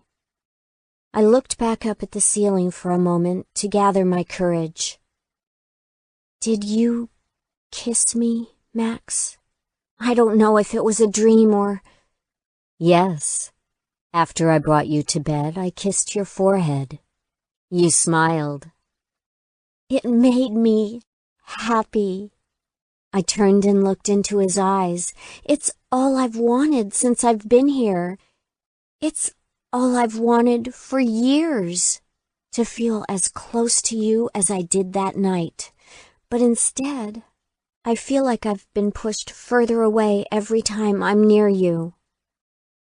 I'm sorry. You're not the only one that's a mess, Emily. Will you kiss me now? Max looked down and continued to stare at his hands for a long time.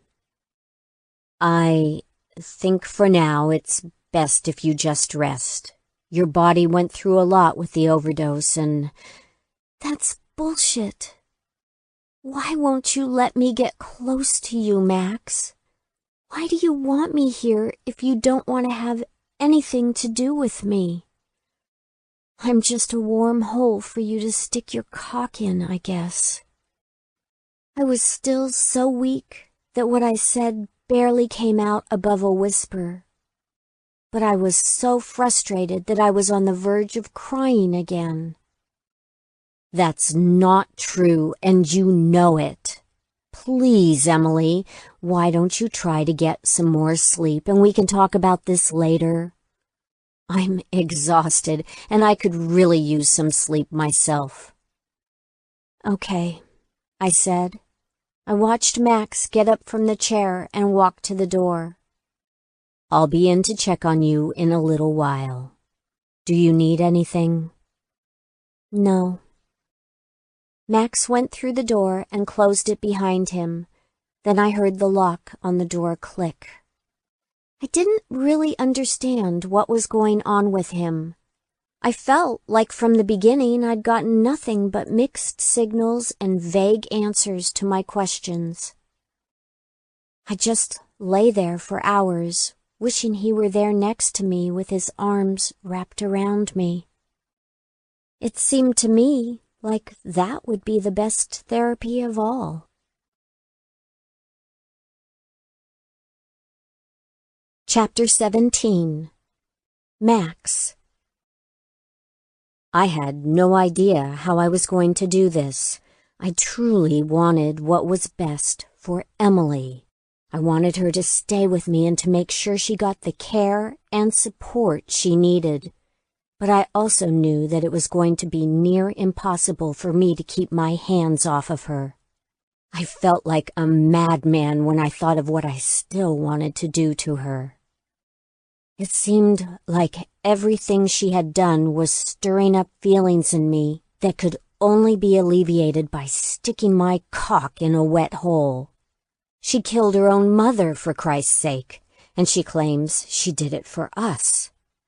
I didn't doubt that at all, but I was unsure of how to proceed with everything now that I had that knowledge, now that I knew what she was capable of. My mind was so messed up. I didn't know what thoughts were based in reality anymore and what thoughts were products of fear that lived deep inside me. Fears I'd never felt the need to address. I felt like I was in a hole that was so deep I might as well dig down to get out. I slept for hours, and when I woke up, I went in to check on Emily.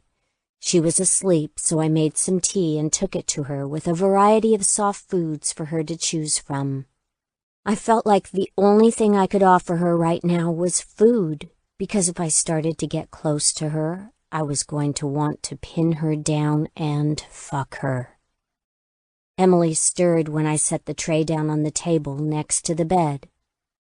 "Max?" She turned her head toward me, and a faint smile spread across her face. "Are you hungry?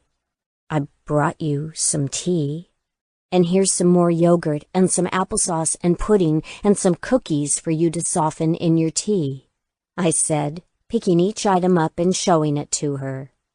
When I looked up again, she was smiling even wider. "I'll just have some tea for now, but can I have it in the bath? It feels like I haven't taken one in days." "That's probably because you haven't." Emily scooted to the edge of the bed and let her feet dangle. "Thank you." Her smile was so sad, it made me want to throw her down on the bed and jump on top of her right then. Instead, I picked up the tray and carried it into the bathroom. I set it down and drew a bath, and while I waited for it to fill, I fixed her tea with milk and sugar. I leaned against the counter and watched her as she sat on the toilet and took little sips, then fixed a cup for myself. We sat in silence for a while, just drinking the tea and making eye contact off and on. I watched her self-conscious movements become more exaggerated each time she looked up and saw me stare at her. I liked that I had that effect on her. I liked to watch her squirm, but suddenly I was starting to feel all of my impulses were wrong, especially where she was concerned. When the bath was ready, Emily set down her tea and stepped into the bath. When she sank down into the hot water, she let out the sexiest groan I'd ever heard. It sounded both deep and high-pitched at the same time, like two voices singing the same note together and blending into one. I had a hard time keeping my eyes off of her silky smooth skin and her breasts as they bobbed on top of the water. I grabbed a washcloth and put some coconut-scented soap on it, then knelt down to the bathtub and rubbed it on her skin. Emily let me wash her, moving her around to clean each of her body parts. It was incredible to feel so intimate with her and her body, like I was taking care of a very expensive possession. Which is exactly what I was doing. I wanted to make sure that my little doll was safe and healthy and perfect. I didn't want to send her away, and I couldn't let her leave. I knew that this was best for both of us. She would take care of me and my needs, and I would do the same for her. We would help each other. I knew I wouldn't be able to be everything Emily needed, at least not right away. But no relationship is ever that perfect, and I knew I could help her in ways that no one else could. I watched Emily as she lay back in the bathtub and closed her eyes. "You're so beautiful, Emily." She opened her eyes and looked at me. She didn't look sad or angry. In fact, she looked more at peace than I'd seen her in a long time. Maybe ever. "Can you forgive me, Max?" I looked at her for a long moment, then down at the mounds of white bubbles that swirled around the surface of the bath water. Honestly, I don't think I'm the one that needs to forgive you, Emily. I think you need to forgive yourself. It would be easier for me to live out the rest of my life hating myself than it would be to know that you hated me. I could never hate you. I don't understand how you could even think that. I continued to swirl the bathwater around with the washcloth in my hand, watching the bubbles collect around Emily's perfect breasts. Maybe it's because I don't actually know how you feel about me. You haven't said a thing other than how you felt about... Yes, I know. I do realize that I made a mistake telling you about what went on between your mother and me. But that's not really it. I might have been able to handle the stories about how much you loved her if I'd had anything to go on. If I'd had any idea at all how you felt about me. Suddenly, Emily completely disappeared under the water, then popped back up. I need to wash my hair. I grabbed the bottle of shampoo and put some in my hand, then massaged it gently into Emily's scalp. I do realize that I'm not the best at revealing the things I'm feeling to women, Emily. But you have to understand that I haven't had to. It's not in my nature. Close your eyes. I turned the bath wand on and rinsed the soap out of her hair. Now stand up. Emily stood up in the bathtub and I continued to rinse off the soap and shampoo, watching the rivers of white bubbles create delicate paths down the curves of her body. "I like this," she said, smiling, and looked up at me. "It makes me feel special."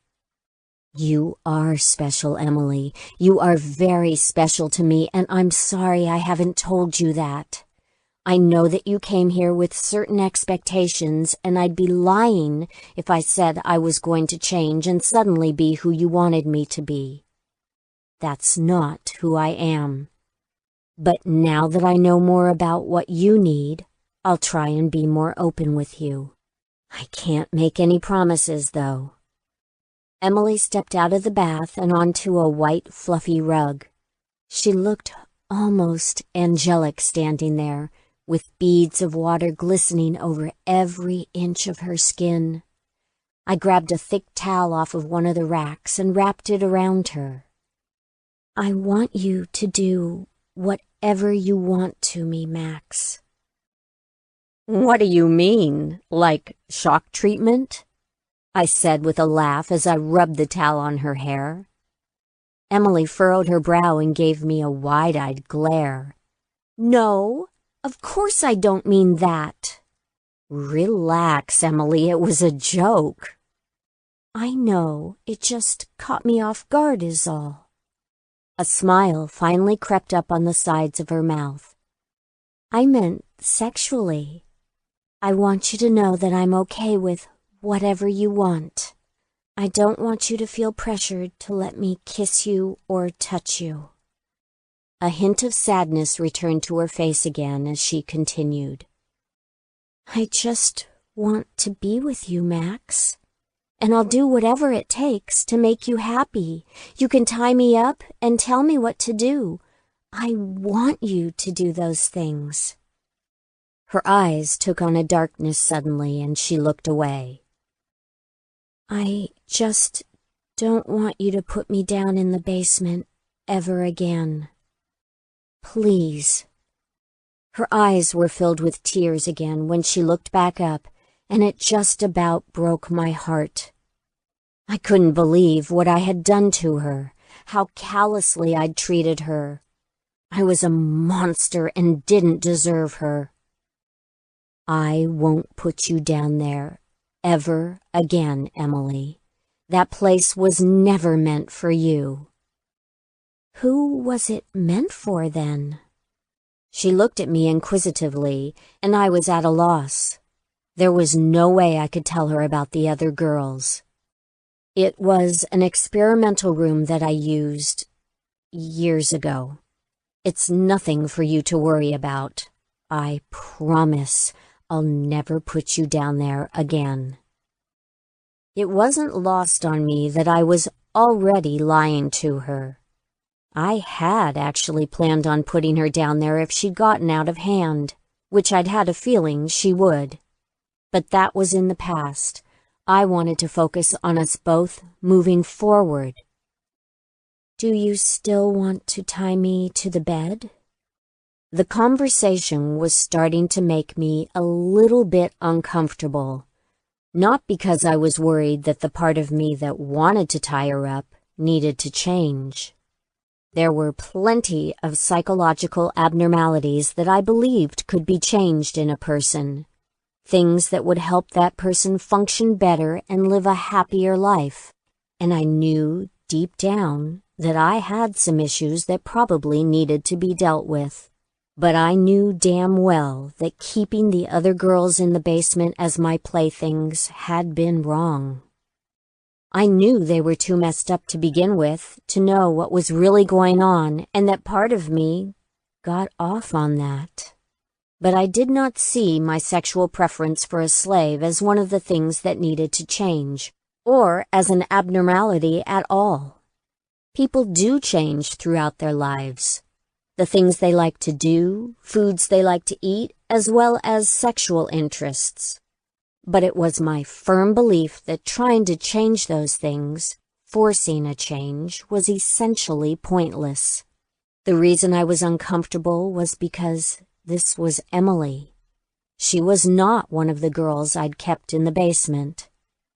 I cared about her, and I truly wanted to see her move past her pain, but I was starting to worry that foisting my sexual preferences on her would be detrimental to her therapy.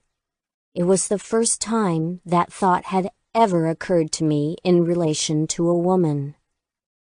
What I want is for you to rest and get better. I want to spend some time exploring your childhood and your relationships with both of your parents as well as your own sexuality. I think that would be best. Cut the doctor bullshit, Max. Tell me what you want. Tell me if you want me to be part of any of the things you want to do. I need to know. I looked at Emily for a long time. This was different than anything I'd ever experienced with a patient. Even with Amelia. Emily was so strong and so vulnerable at the same time, and both sides of her were equally alluring to me. I felt like with her there was a constant pull inside me that went in opposite directions. And now with the whole issue of her potential treatment, I was almost at a loss for how to proceed, because I knew exactly what I wanted to do. But I also knew that she needed something else, something I might not ever be able to give her. I do, Emily. You wouldn't be here if I didn't, but I don't think it's a good idea. Fuck me, Max, she said, letting the towel fall to the floor. I want you. Emily. I want the things you want, Max. Don't you understand that? I want to experience your domination over me, and I want to feel small and beautiful in your hands. I do also want to feel needed and loved, and I think I'm starting to understand that the things you do to me are the way that you show me that. Emily kept her eyes lowered as she continued. I know that what I did was horribly wrong, and that I need some kind of therapy or something. Whatever you think is best. But, honestly, I think I'd be a lot better off if you just fucked me.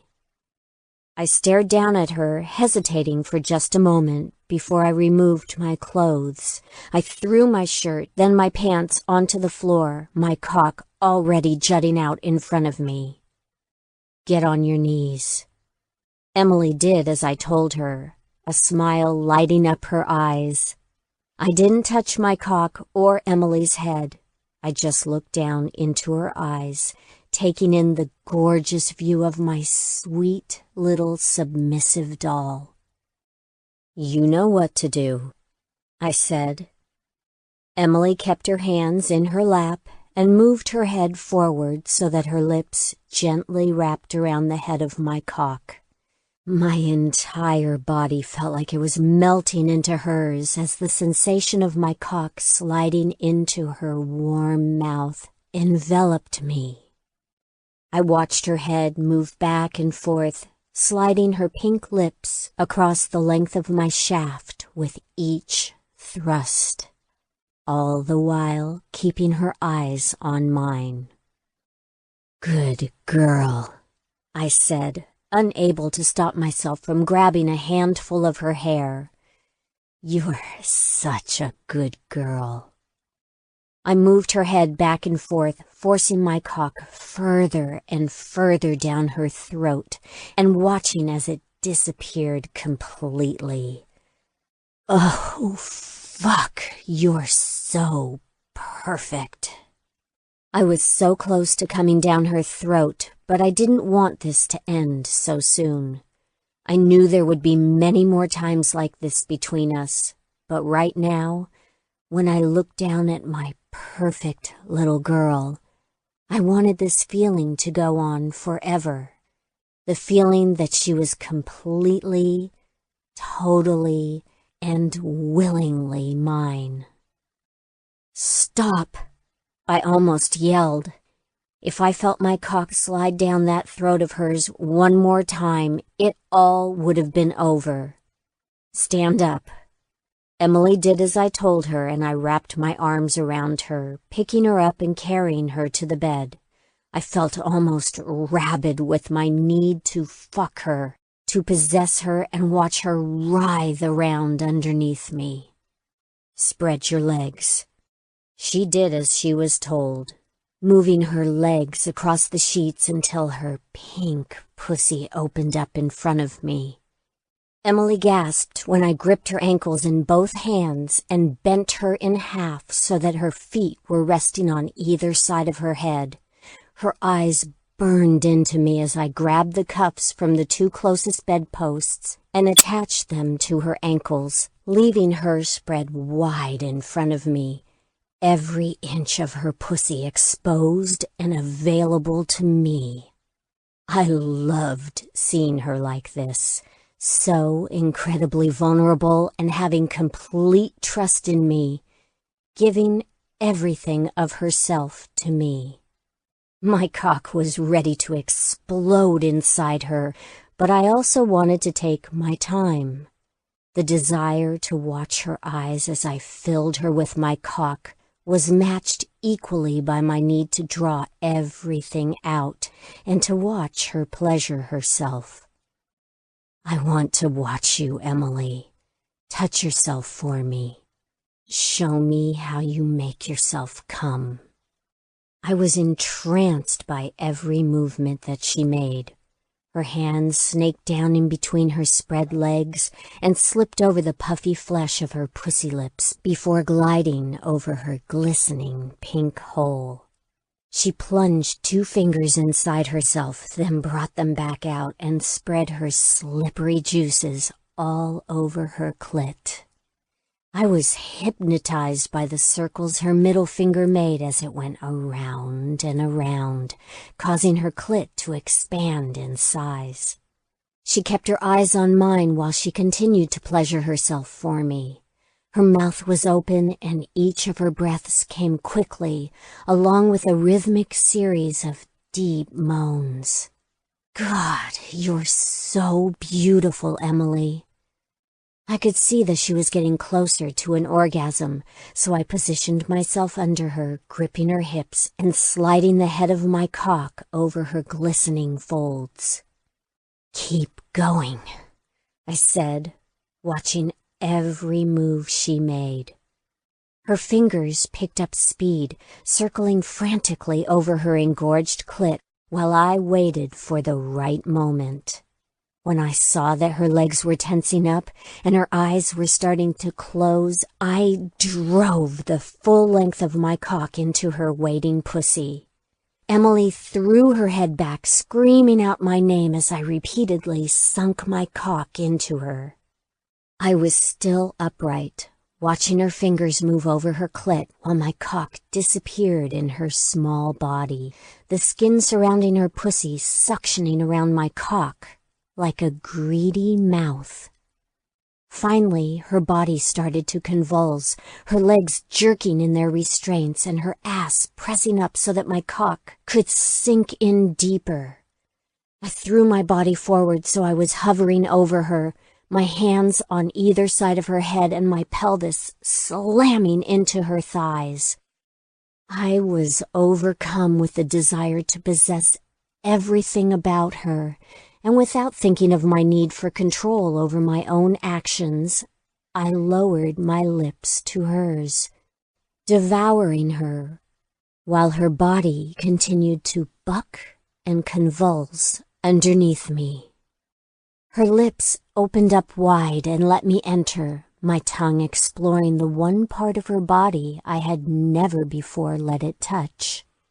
A growl emerged from deep inside me when I felt my seed spill into my perfect doll. I kept my lips locked on hers, my tongue deep inside her mouth, and my cock buried in her pussy, until I felt the intensity of our orgasm die down. But even then, I didn't want to feel that absence anymore. I wanted my lips on hers. I wanted to taste her and to feel her in every possible way. I knew at that moment that no matter how long any of my experiences with her lasted, I would never be able to get enough of my Emily. Chapter 18. Epilogue. Emily. I know you remember the rules, Emily. You bend over at the waist when picking something up off the floor. I straightened up, my back still to Max, and I smiled. Yes, sir. If you know the rule, then why do you break it, little doll? I turned around to meet Max's dark eyes. The seriousness on his face and intensity in his eyes cut into me and sent me reeling. Everything about him did. I'm sorry, sir. I deserve to be punished. I saw the smirk flash across his face. He knew what I was up to. Over the last few weeks, I'd made more and more mistakes and needed to be punished almost on a daily basis. It wasn't because I had truly forgotten the rules, though. The longer I'd been around Max, the more time I spent with him at his house and under his care, the deeper my feelings ran for him. I found that there was almost nothing quite as exciting as the way Max looked at me before he was about to punish me. The way his eyes focused in on me like a laser beam and relentlessly sent waves of tingling jolts directly to my pussy. It did feel like his eyes were directly responsible, that they had some power that allowed them to enter my body and shock me until I was almost trembling before him. I couldn't explain my body's reaction to him any other way. I stood there, nothing on but a black maid's apron tied around my waist, with nipples so hard they could cut glass. Max sat in a chair, the ankle of one leg balanced on the knee of the other, and stared. I always knew you were a bad girl. Okay, Emily? Turn back around and get on your hands and knees. You know how I like you to display yourself to me. He had an edge to his voice that sent a trickle of wetness down the inside of my thigh. I did as Max instructed. I got on my hands and knees on the floor in front of him, my forearms on the floor and my bare ass pressed up as high as it could go. He liked me to put my pussy on display for him. I heard him get up off his chair and walk into the kitchen. When he returned, his black shoes stopped just in front of my face, and I watched as a stream of red wine was poured onto the floor in front of me. Clean that up. A white towel fell down out of the sky and landed next to the puddle of wine. I was lucky that the floor in the library was hardwood instead of the white carpet that covered the living room floor. I'd been made to clean a full container of brown gravy out of the carpet a week ago as my punishment. Max was going easy on me today, but it made me wonder if he had something else in store for me. The maid act was just that, an act Max required me to perform on an almost daily basis. He actually had someone come in twice a week to clean the house. During those times, we would either go out or he would take me into the playroom downstairs.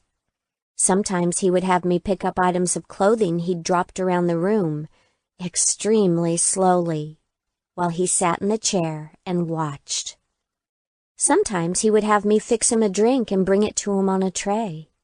But all of these activities were just the opener, a tease for both of us.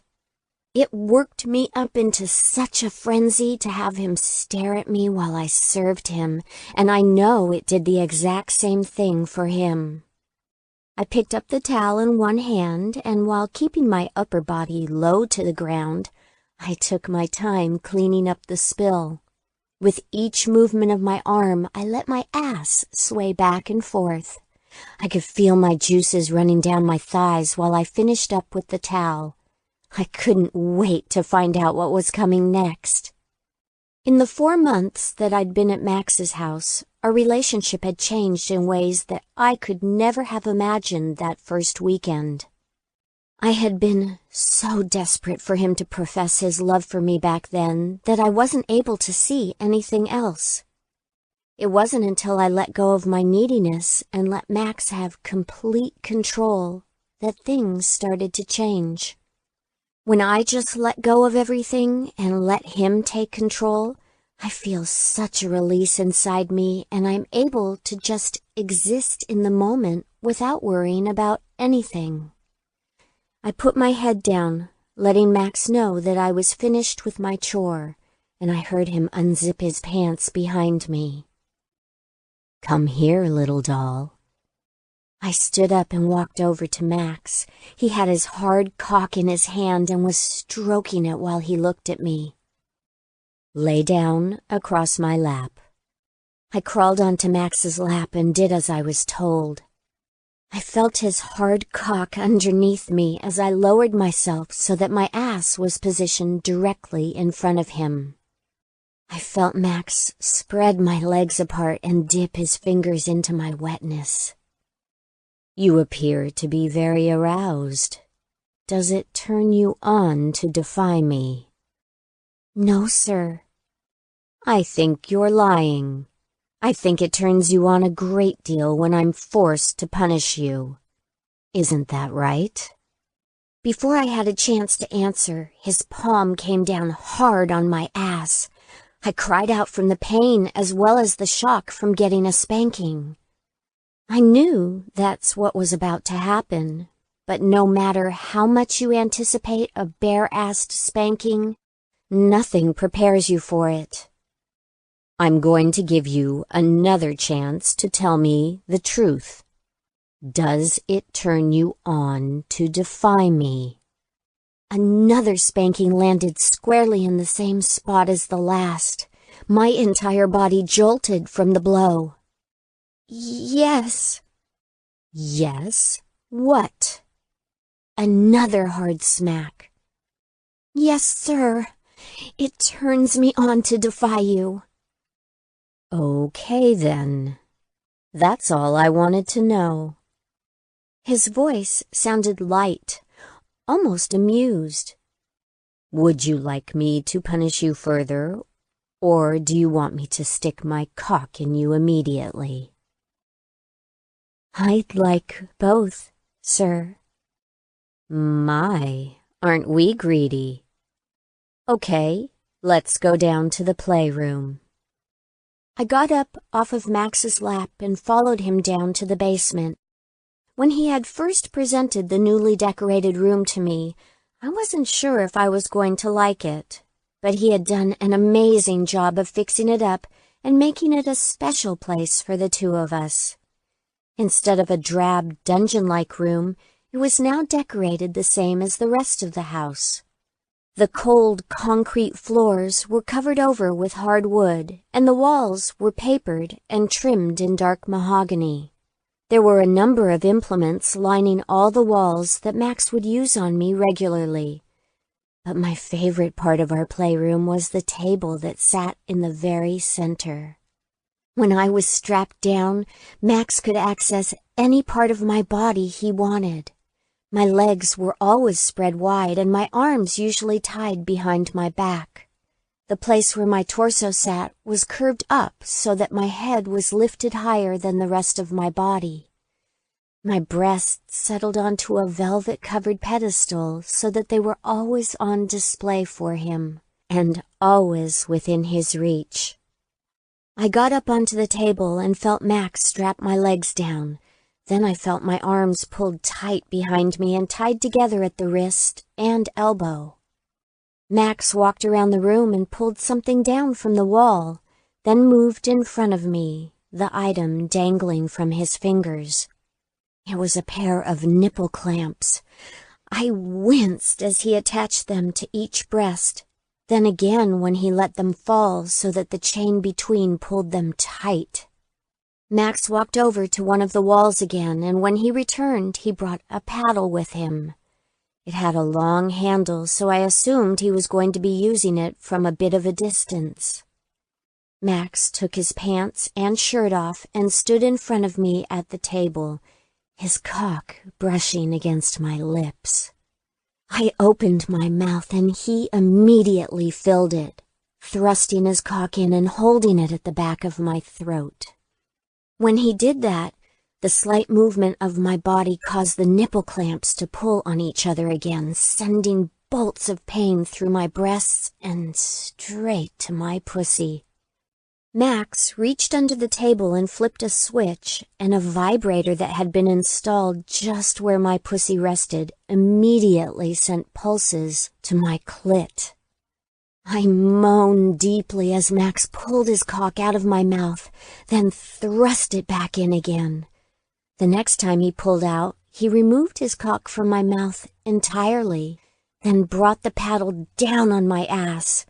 I screamed, but it was stifled by the cock that went right back in, filling my mouth and throat completely. This went on for a long time, and with each paddling and each thrust, the clamps on my nipples pulled and the vibrator on my clit pulsated.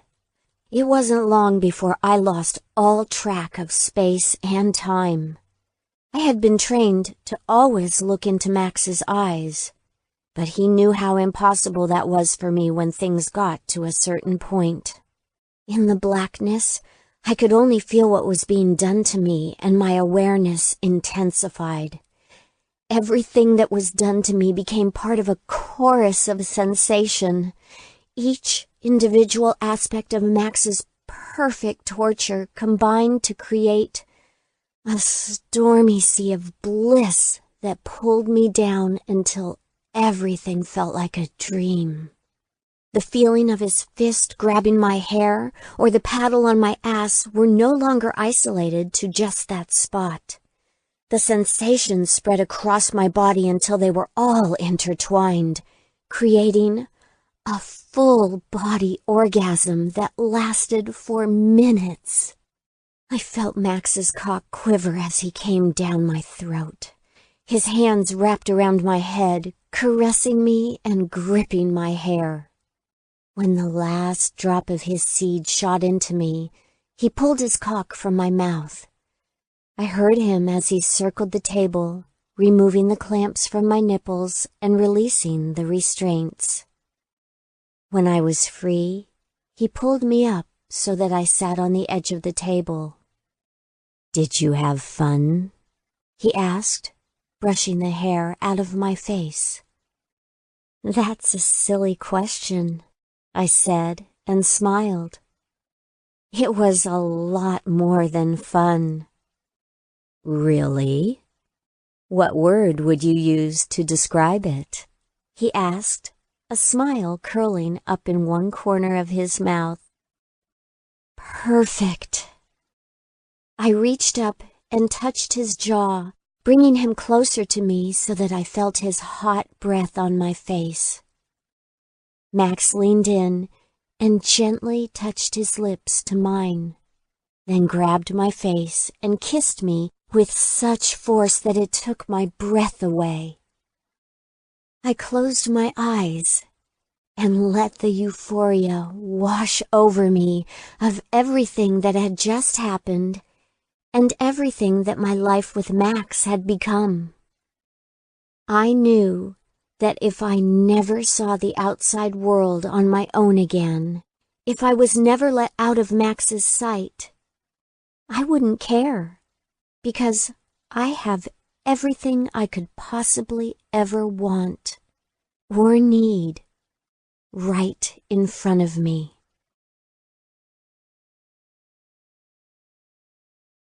This has been Dirty Daughter, written by J.B. Duvane, narrated by Rose DeMarco. Copyright 2017 by J.B. Duvane. Production copyright 2017 by J.B. Duvane.